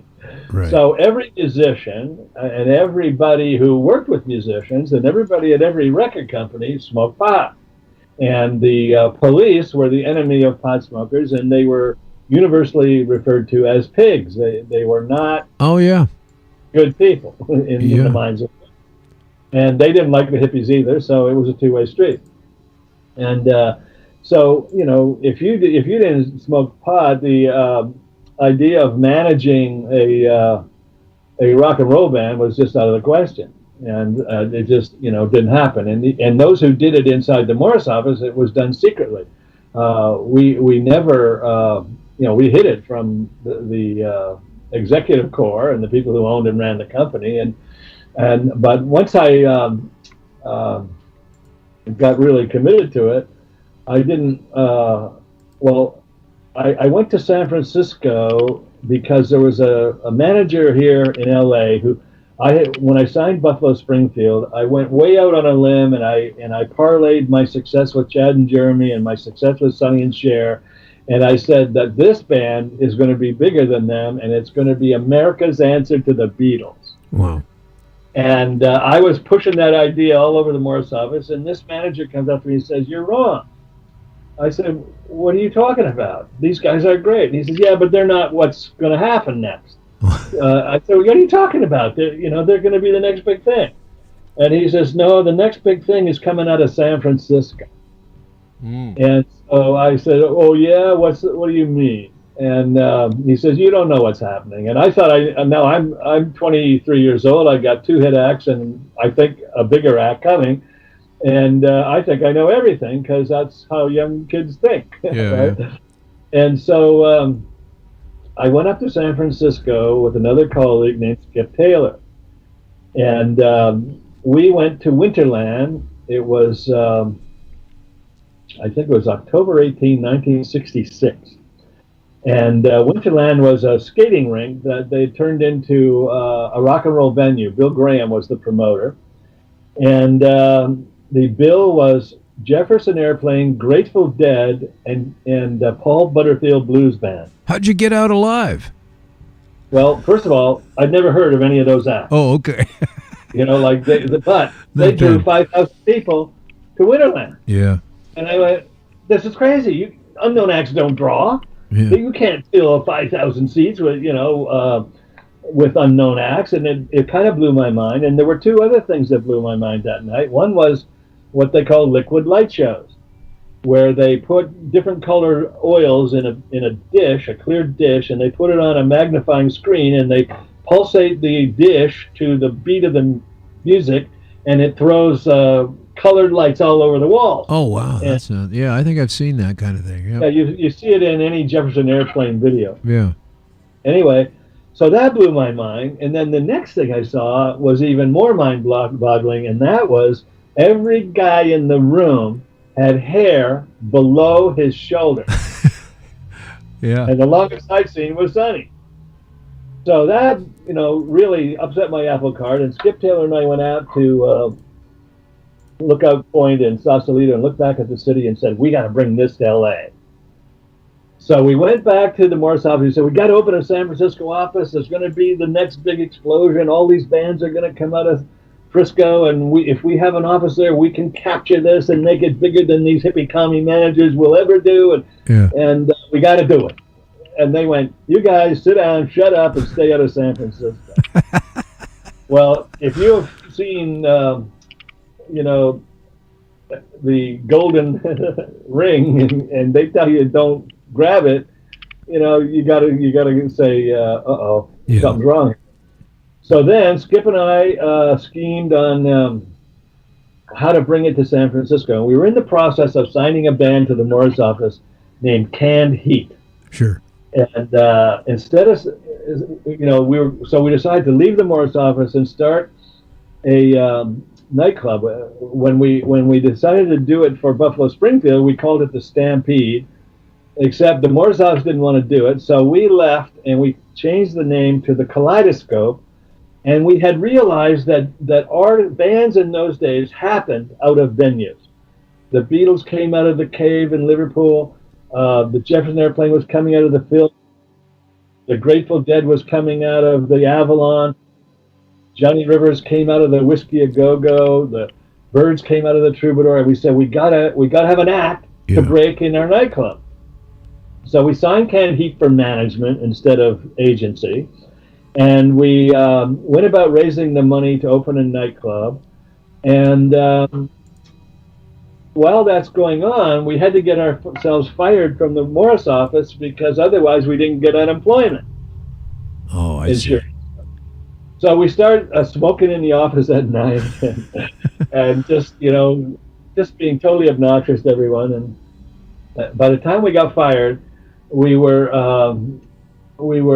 had the money, and we had the whole Kaleidoscope set up, and we released a venue, and we structured the venue. It was an old sound stage where the Steve Allen television show had come from, and we configured it for a capacity of 700 people, and it was opening night, and we booked the Airplane, the Dead, and our band Canned Heat. Wow. And we showed up that afternoon. We painted the place. We created the best sound system rock had ever been on up to that point. And we went there to get ready for sound check, and there was a notification on the door that said, you can't go in here. If you do, you're going to be under arrest. It was a restraining order from the owners of the building who had gotten complaints from all the little old ladies in the neighborhood. They didn't want hippies in their neighborhood. Right. So I'm standing there, and all the kids who worked for us, like 20 kids who had done all the work on the building and painted it and everything.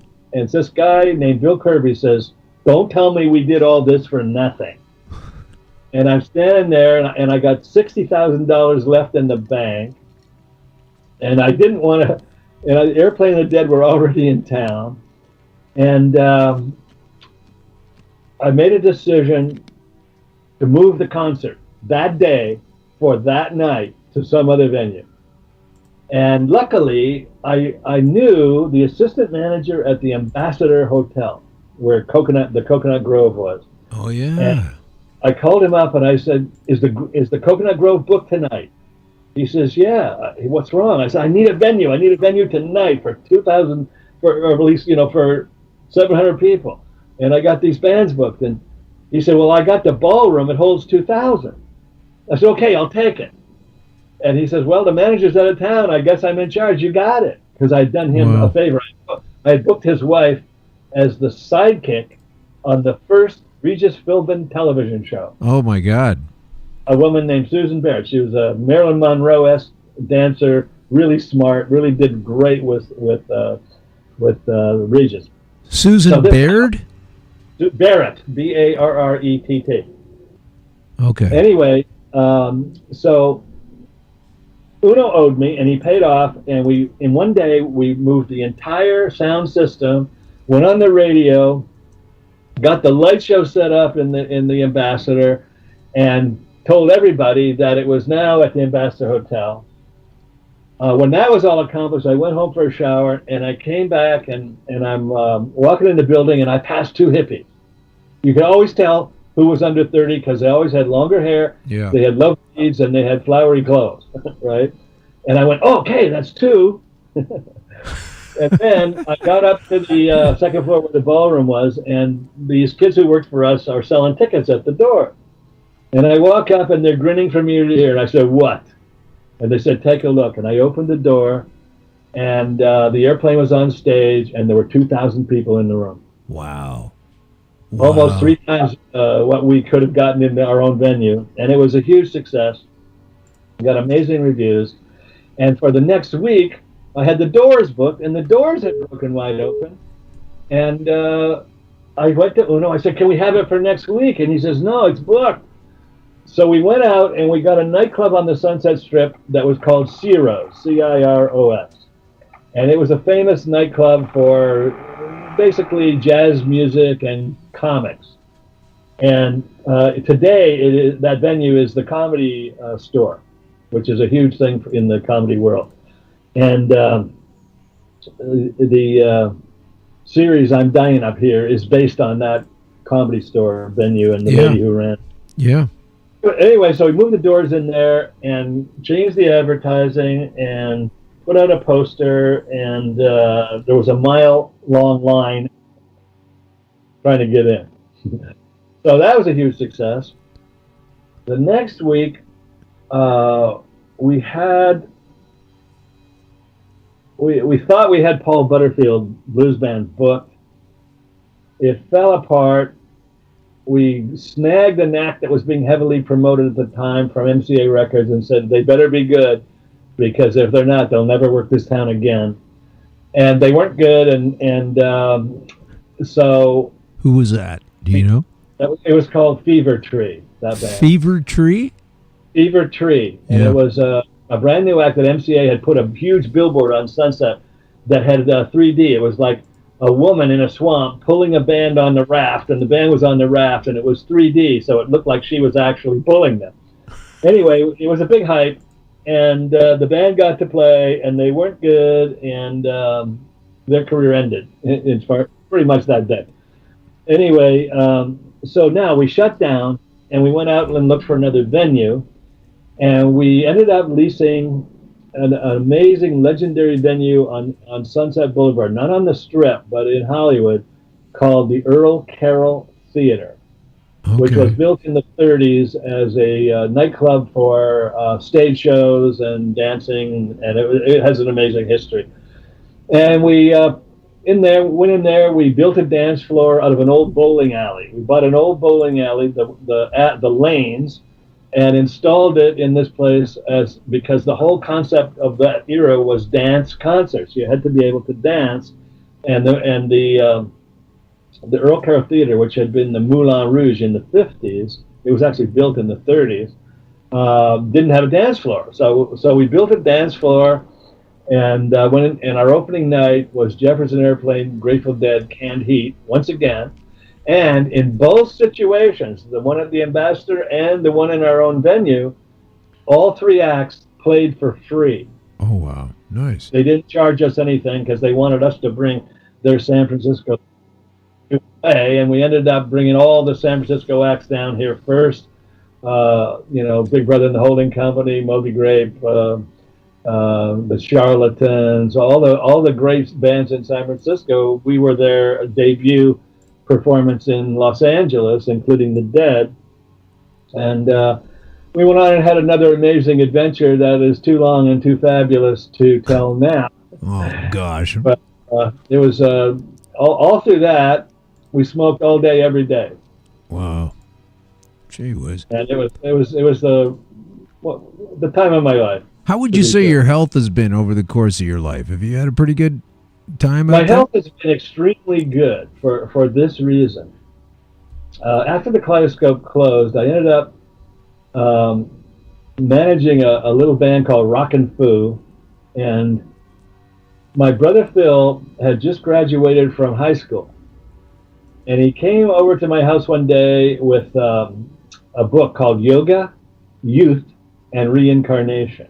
Okay. And I read the book, and I got into yoga big time, and I became a health nut, and I've been practicing yoga and vegetarianism ever since.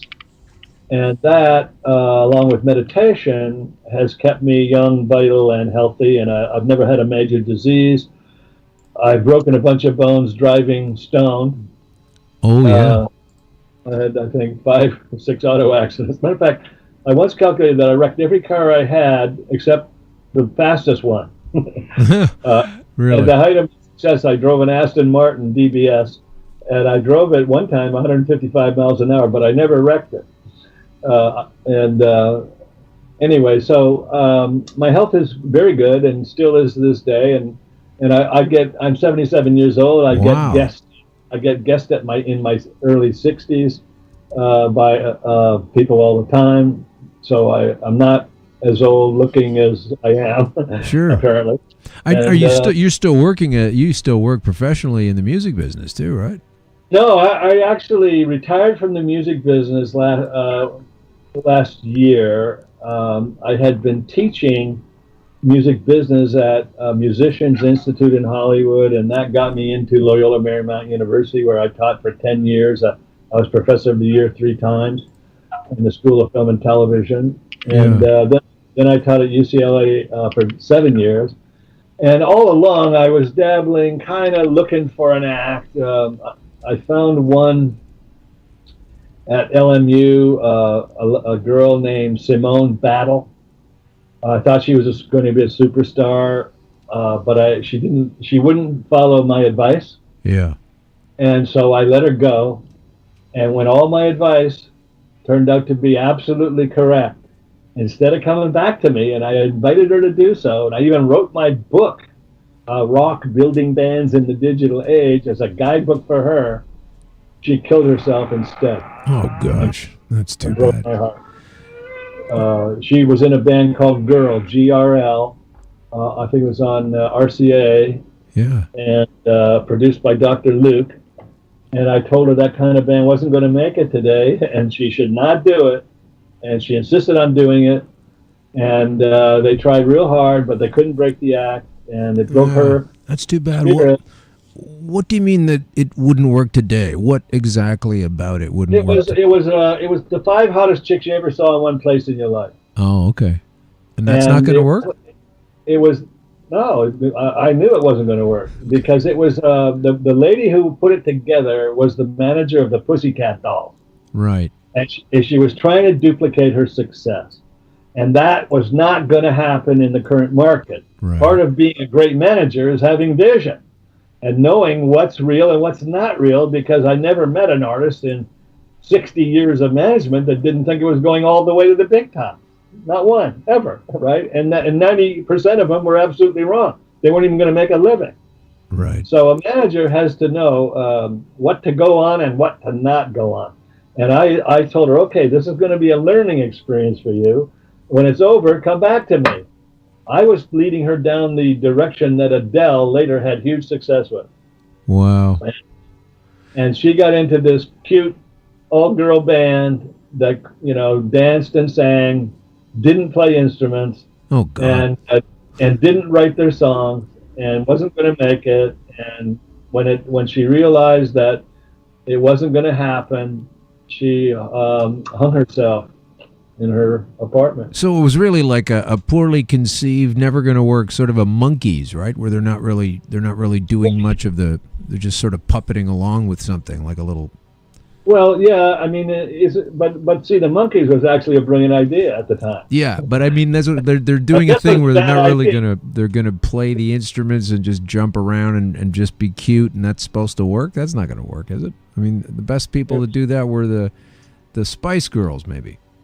Yeah, well, the Spice Girls and the Pussycat Dolls were similar things. I mean, that was in the 80s when that kind of thing had MTV to hype it. Yeah. And it worked because they were hot. But to do it in the market, that Simone Battle was entering, it wasn't good. I knew 100% that even with Sony distributed record label, Dr. Luke, the hottest producer of the day, the best choreographers and a lot of money, that band was going to fail.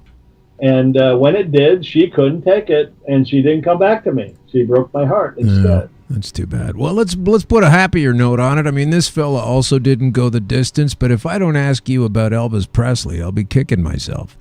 That's even better story. When you start, the William Morris Agency trains their agents from the mailroom up. They don't hire, at least in those days, they didn't hire agents from the outside or other agencies. What they did was they put you in the mailroom at $50 a week, and when I started in 1961, and they tested you in every possible way to see what kind of character you had, what kind of intelligence you had, what kind of humility you had, and if you were a persevering type. And so getting the job was hard in the first place because someone had to recommend you. I was luckily recommended by an agent there. And I was actually an actor looking for work, but I didn't know how to get an effective agent. So I lied about being an actor, said I wanted to be an agent, and got the job because I was trying to find out how to get an agent. Right. And 2 days into it, I said I can do this better than any of these guys, and I started running. And 6 months later, I was the fastest guy in the mailroom. Well, every year. William Morris had a guy from the mailroom who worked directly for Colonel Tom Parker at the height of Elvis's movie career. He was a liaison between the Elvis camp and the Morris office, and it was just the Colonel hustling a free staff member, and it was I was a flunky gopher type. But they sent me, the kid who worked for them, for Colonel full time, was named Irv Schechter, and he went in the Air Force Reserves every summer for 2 weeks. And the Colonel, tough old buzzard that he was, insisted that somebody replace him for those 2 weeks as the gopher. Okay. So they always sent the guy who was least likely to screw up because they didn't want the Colonel complaining. So I got the gig. When I went over there for what was supposed to be 2 weeks, and it was amazing to see, the King of Rock and Roll's operation at the highest possible level. And 2 weeks in, I went to the Colonel on the Friday, and I said, "Colonel, thanks for the opportunity. Irving will be back on Monday," and it was really amazing. He says, "Oh, no, Johnny, you come back on Monday too." I said, "Well, sir, they're expecting me back at the office." He says, "No, I'll handle that." End of discussion. So the Colonel ended up keeping me on his staff for the better part of a year, and it was just amazing. And I was we were at Paramount Pictures. The Colonel always got something for free in every deal he did, and what he got in a multiple picture deal with the great producer Hal Wallace was half the second floor of the main building at Paramount Pictures for free. 7-room suite. And nice. Every square inch was covered with a picture of Elvis. You just have to manage Elvis to get that perk. Well, he was, his deal with Elvis was, "I'll only manage you." Right. But you have to do whatever I say and I get half. Right. And so Elvis went along and that was their relationship. But the Colonel was a tough old nut. Yeah. And he didn't, he like when he signed Elvis to RCA Records, he got a full-time RCA employee on his staff named Graylin Landon, who was a press agent. So all of Elvis's press didn't emanate from the record company, it emanated from the Colonel's office by this guy Graylin. So that was just the Colonel's MO. He always got something for free in the deal. And in the Morris office, he wanted three free things. He wanted an office in the building, he wanted a full-time employee on his staff, and he wanted a free station wagon, gassed, insured, and serviced by William Morris. Station wagon.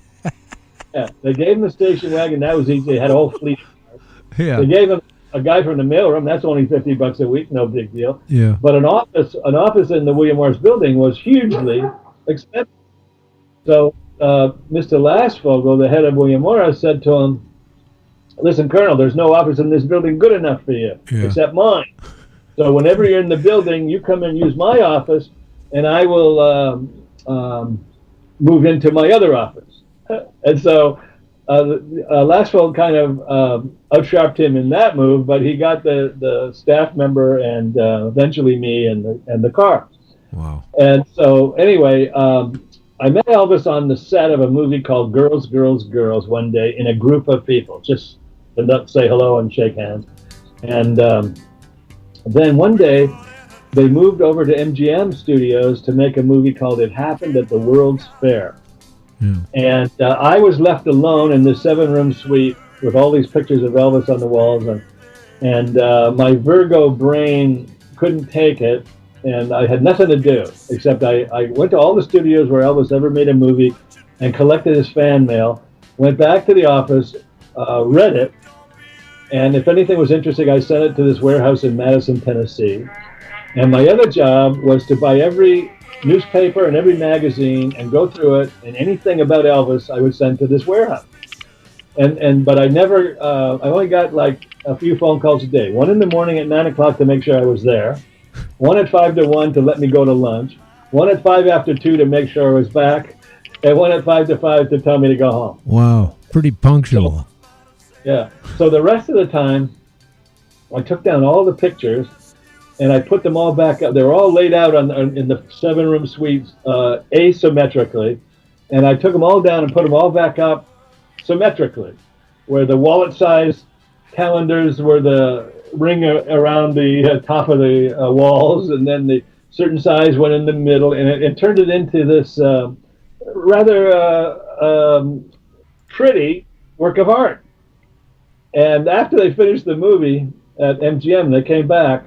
No one ever mentioned, I don't even know if they noticed it, but no one ever mentioned that all the pictures were changed. That was funny. That's amazing. That's a great start. That's an amazing story. While they were over at MGM one day, I got a call to bring these papers over to the Colonel. And in those days, I was only making $50 a week, and I had this 59 Ford Galaxy convertible where the top was split from stem to stern on both sides, and the thing was so funky it looked like it could grow moss on it. Oh, wow. And the Colonel loved to be driven around in this old car, right? Yeah. He thought it was. He'd sit in the back like it was a limo, and I would drive him. So I drive on. I have a pass to drive onto the lot, and I go to his office, and I walk in, and I go into his private office, and I hand him the papers. Oh, Johnny, come on! Yes, and I give him the papers. He says, "Oh," and he says, "You know Elvis." And I look over, and Elvis is standing, leaning against the wall. And I got to tell you, it was like being in a room with a fire. I mean, it was so intense to be in a room with this absolutely gorgeous human being who is the king of rock and roll and a major movie star and a guy I was a fan of since high school in Canada. Wow. What year was that? How old were you about? I was, at this time, I was maybe 22. 22, and there he is standing right in front of you, and you're telling me you had certain way. There was an indescribable air of greatness. Is that how we can? It was an aura like as hot as a fire. Wow. And it was like looking at a fireplace. Only it was him standing there, and he says, "You know Elvis." And I look over, and Elvis walks toward me, and he sticks out his hand, and I stick out mine. We shake hands. He says, "How you?" He says, "How do you do, sir?" Oh, wow. Now, he calls me sir because I'm wearing a suit and a tie. Sure. Which was compulsory at William Morris. Yeah. Not because I'm older. I'm actually much younger than him.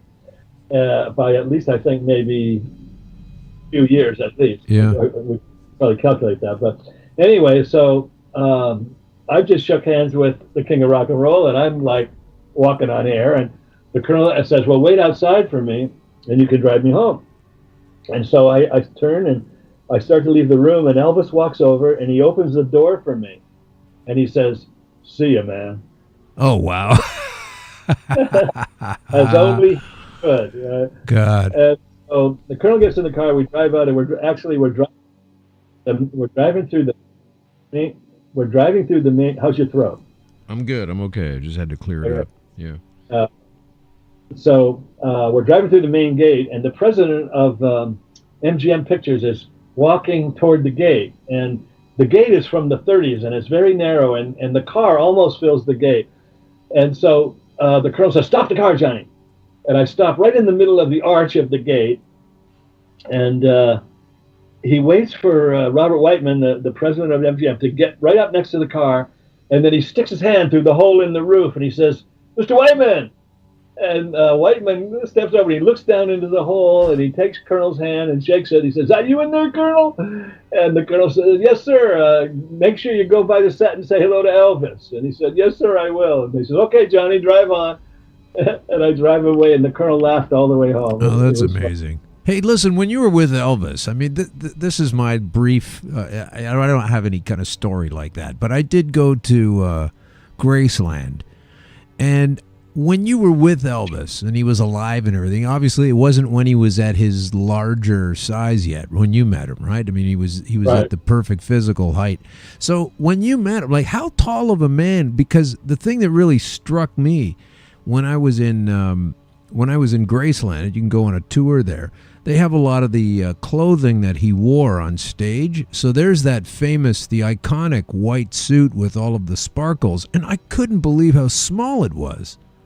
I mean, yeah, I would say that he was no taller than me. I think he was probably about 5'9". 5'9". And speaking of his clothing, the Colonel was also a very cheap guy. That's why he wanted everything free. And one day, Irving he was moving from an apartment in Hollywood, the Colonel was, to a house in Beverly Hills, and he made Irving and I take all his stuff, everything but the furniture, in the station wagon over to the new house. And while we were doing that, I found that gold lame jacket in the Colonel's closet, and I wore it all afternoon. Oh, that's amazing! You're wearing Elvis. You would have had a selfie back then. No, you wouldn't have been able to do that. We didn't have a selfie. We should have gone to one of those photo booths. Yeah, lost selfie moment. Look at this. I got Elvis's jacket on. That's amazing. Oh my God! So you would say that you use overall throughout your life. You would say you've been using cannabis on a what would we call a regular basis, whatever that might be for you. That's part of your daily makeup or your weekly. You make sure you're close to it from time to time. Let me put it this way. I smoked my first J on my way to the office. I sat at my desk all day. This is as a manager, right? Not as. And I smoked all day, every day.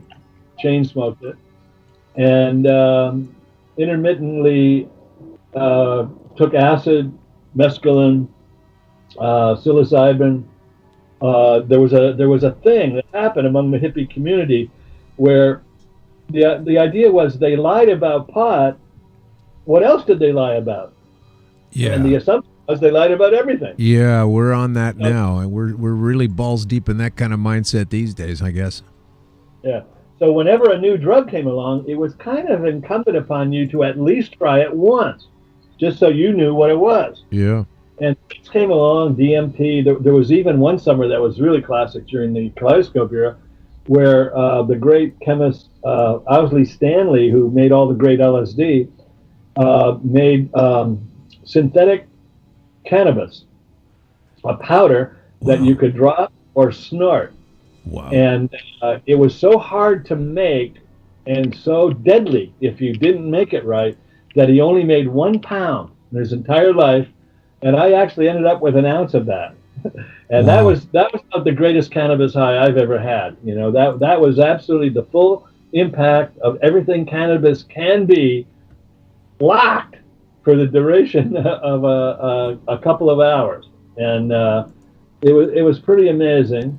Otherwise, I smoked pretty much all the time for years and years. And all of our clients smoked. One of our clients, a great comedy act on Columbia Records called the Firesign Theater. Oh, sure, yeah. They wouldn't even sign with us until we confirmed that we smoked. That's the best. Yeah, and so anyway, I smoked constantly, chain smoked virtually until I ended up teaching. And when I started teaching, I quit for the semester, and I would smoke on the last day of school. I'd be smoking before I left the campus, and then I'd smoke all through the break, and then so I was just dealing with a text, and so I smoked again, regularly, and then last year I got some clones from a company in San Jose, California called King Clone Brand. Sure. And I grew the most fantastic pot I'd ever seen. I had I think 8 plants out here in my yard, and I had so much pot, and it was so good, and it was free, that I probably oversmoked, and I ended up getting a sinus problem. Oh wow! And so I haven't smoked since New Year's Eve. Oh wow! And for the first time in my life, I, other than short periods of semester length, which at the longest was 16 weeks, I haven't smoked now in 6 months. Gee whiz! And it's interesting. I still feel real good. Like I use pot pretty much as what Chad Stewart from Chad and Jeremy called a calmative, to reduce stress and kind of as a reward for doing the insane work of being a manager. Right. A lot of crazy people. But right? you feel good not being on it for 6 months, 7 months. Yeah, even when I quit for school, it was hard for me to kick. I would have so much in my system that the withdrawal would actually be quite intense, and I would get uptight and ornery and stressed out and uncomfortable until I went through a week or two, and then it would start to mellow out, and I ended up feeling, just as good straight as I did high. And so now I'm 6 months into being straight. It still feels good. Just don't change it. I feel fabulous. Yeah. It's whichever camp I'm in at the time is the one I prefer. Right. Okay, well, listen, This is great. Before we go, I do want to spend a little bit of time on your current efforts. So these all would have come from your smoke-filled mind, your cannabis-fueled mind, because in 2008, and it's still going on. I mean, of course, you've had this great musical career, and we should also mention, I need to mention some of the other acts. I mean, we could do a story about each one, but we don't really have time. But Peter, Paul, and Mary, of course, Poco, and then your brother Phil designed their very iconic Horse album cover. America, another one he also did. Crosby, Stills Nash and Young, Dwight Tilley, all kinds of people. Let me just quickly ask you this. What was the circle of connection between you and, say, Poco and America and your brother? Like, did you bring him in? Were they looking for album artists, or how did that work out? Phil was I had a company called Hartman and Goodman. Basically, I got involved in that circle with Buffalo Springfield, which is where Poco came from. That was Richie Furay. Crosby, Stills and Nash. That was Stephen Stills. Neil Young. They were all in Poco or in Buffalo Springfield. Yeah. So once I was their agent, and I really delivered for them. I mean, they got a #1 record on their first record, right? It was actually I think it was their 4th single, but it went to #1 for what it's worth. It's in every movie about the 60s. It was about a riot on Sunset Strip when they tore down a nightclub called Pandora's Box.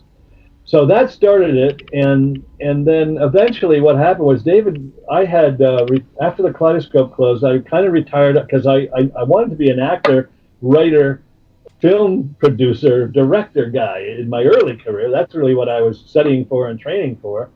And so I started screenwriting, and I was in LA one time, and there was a place where all the pot dealers hung out called the Troubadour Bar. It was a nightclub. And I was in there one night, and David Geffen, the legendary guy who managed and built DreamWorks and he made more money in the music industry than anybody else ever. And he was managing Crosby, Stills, Nash and Young and Joni Mitchell and Laura Nyro and a bunch of other acts, and he was starting Asylum Records. And I run into him, and he tells me that Neil's here. And Neil, he said, I'll go get him. And he brings Neil out to see me. And Neil Young gives me this big, huge hug, and he stands there. He's holding me in his arms like he would a chick.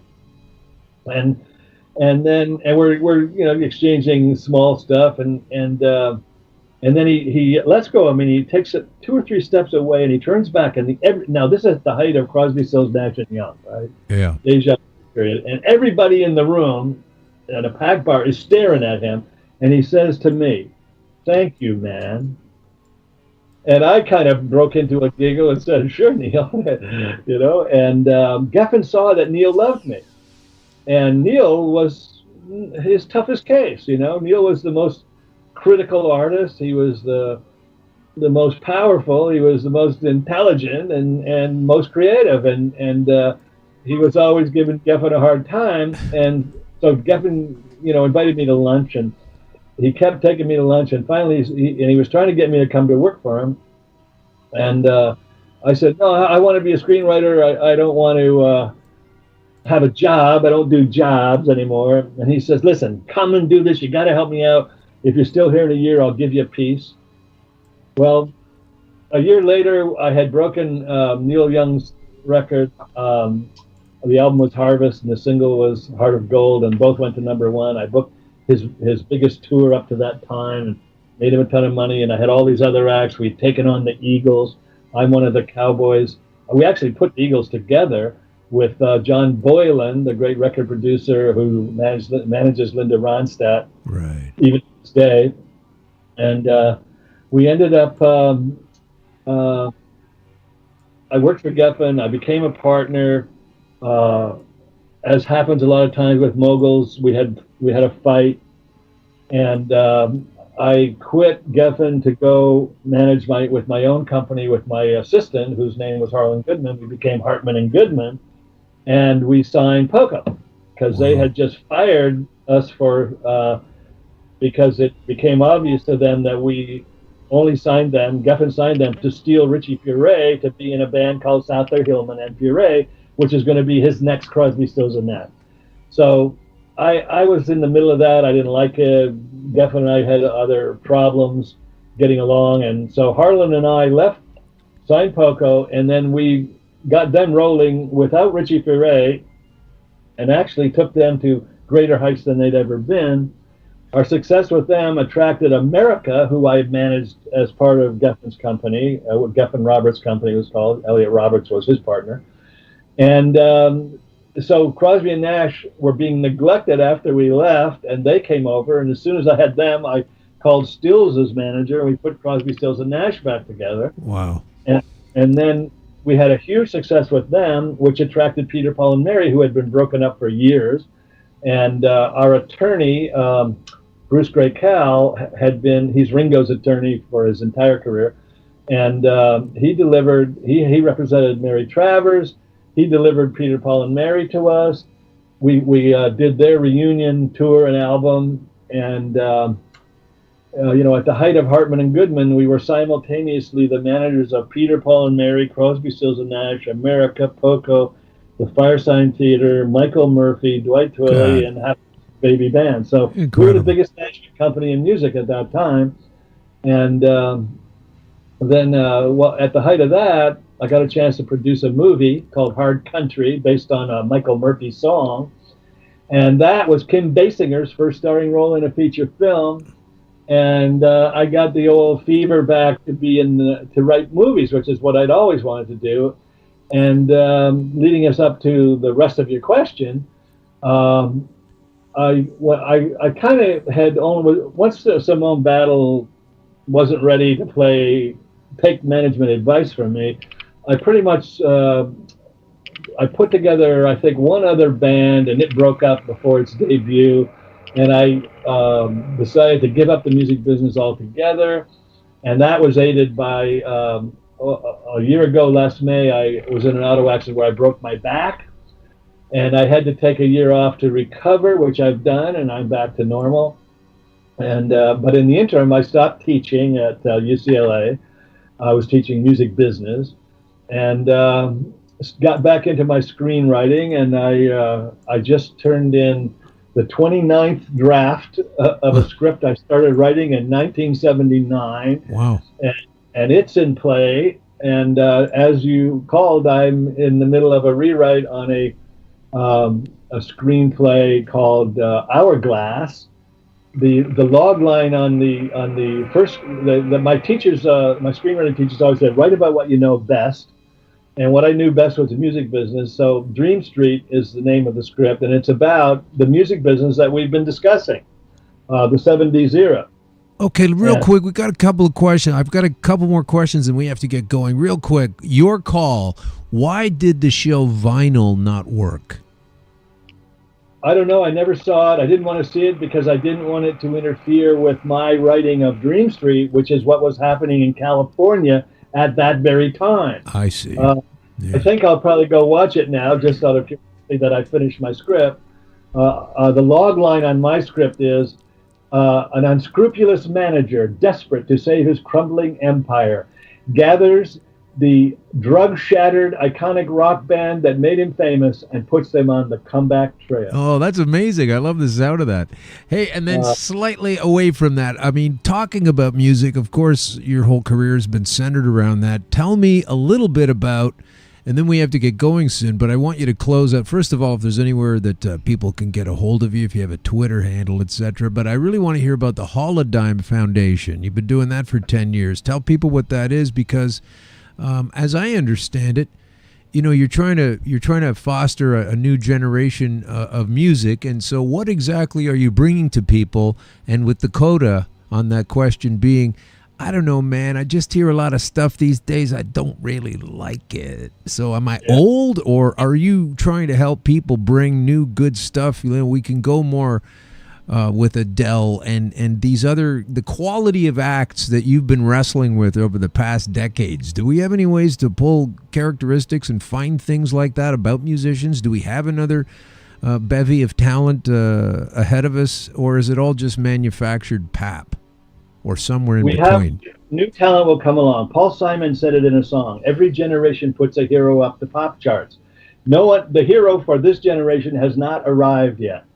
The Holodyne, the mission statement for the Holodyne is to ensure that the next generation of music belongs to those who create it.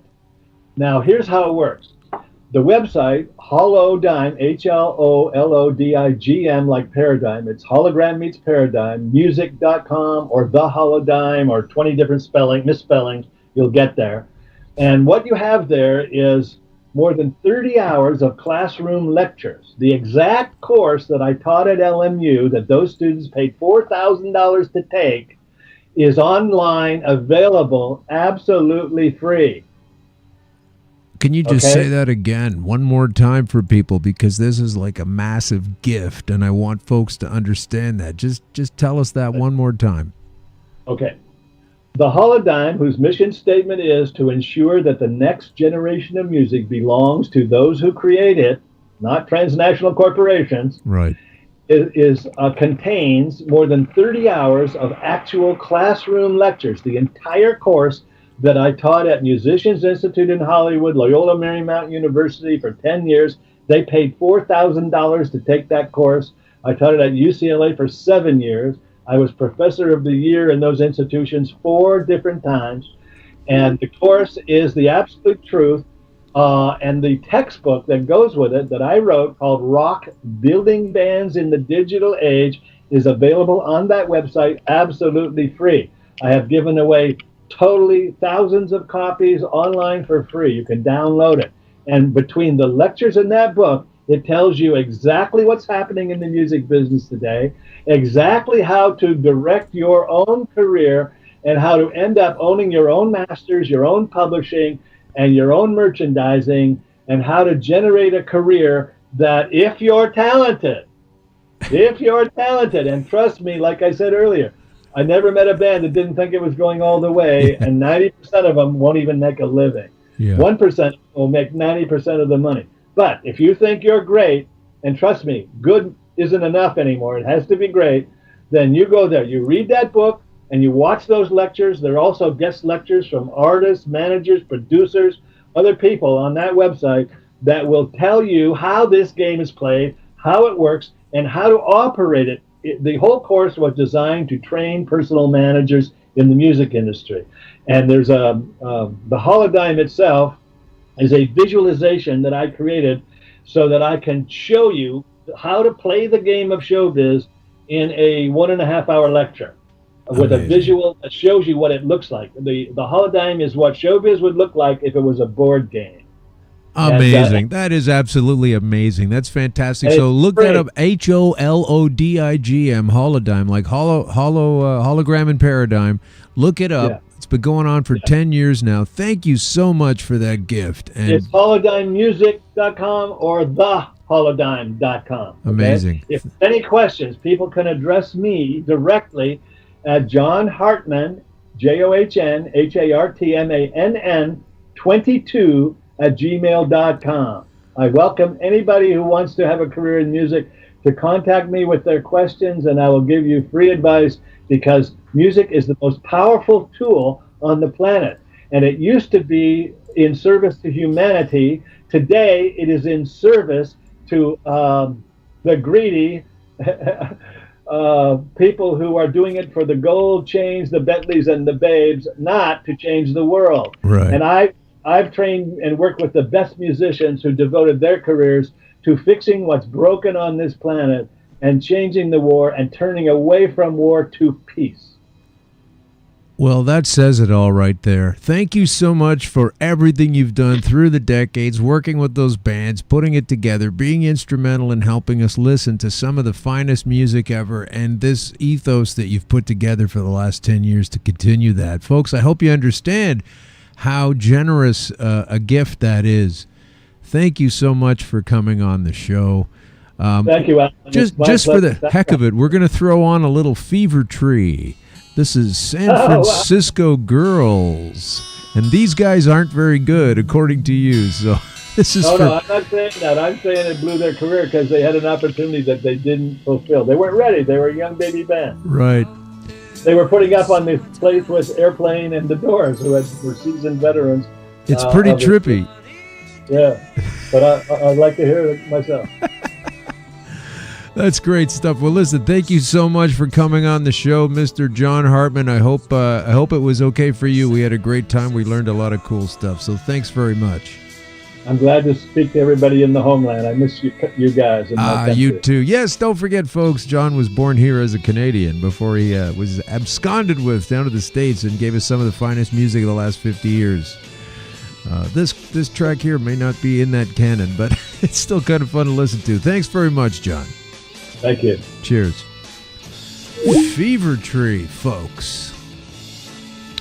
Wow. Yeah, it's kind of trippy, actually.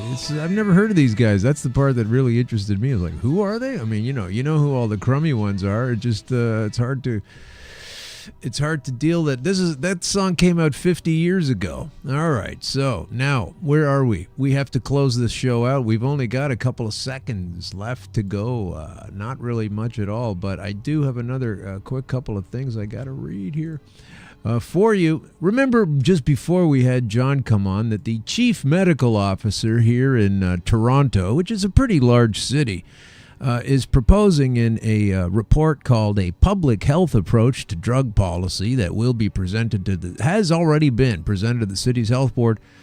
This is a great idea. Have a look at Portugal and what they do about all of this. And in Australia, we will go out on this final bit of news. In Australia, unfortunately, they're so uptight there. We have our friend Jenny Hallam, who is in kind of a lot of trouble. And we don't know how that's going to go. But this is not a good piece of news to understand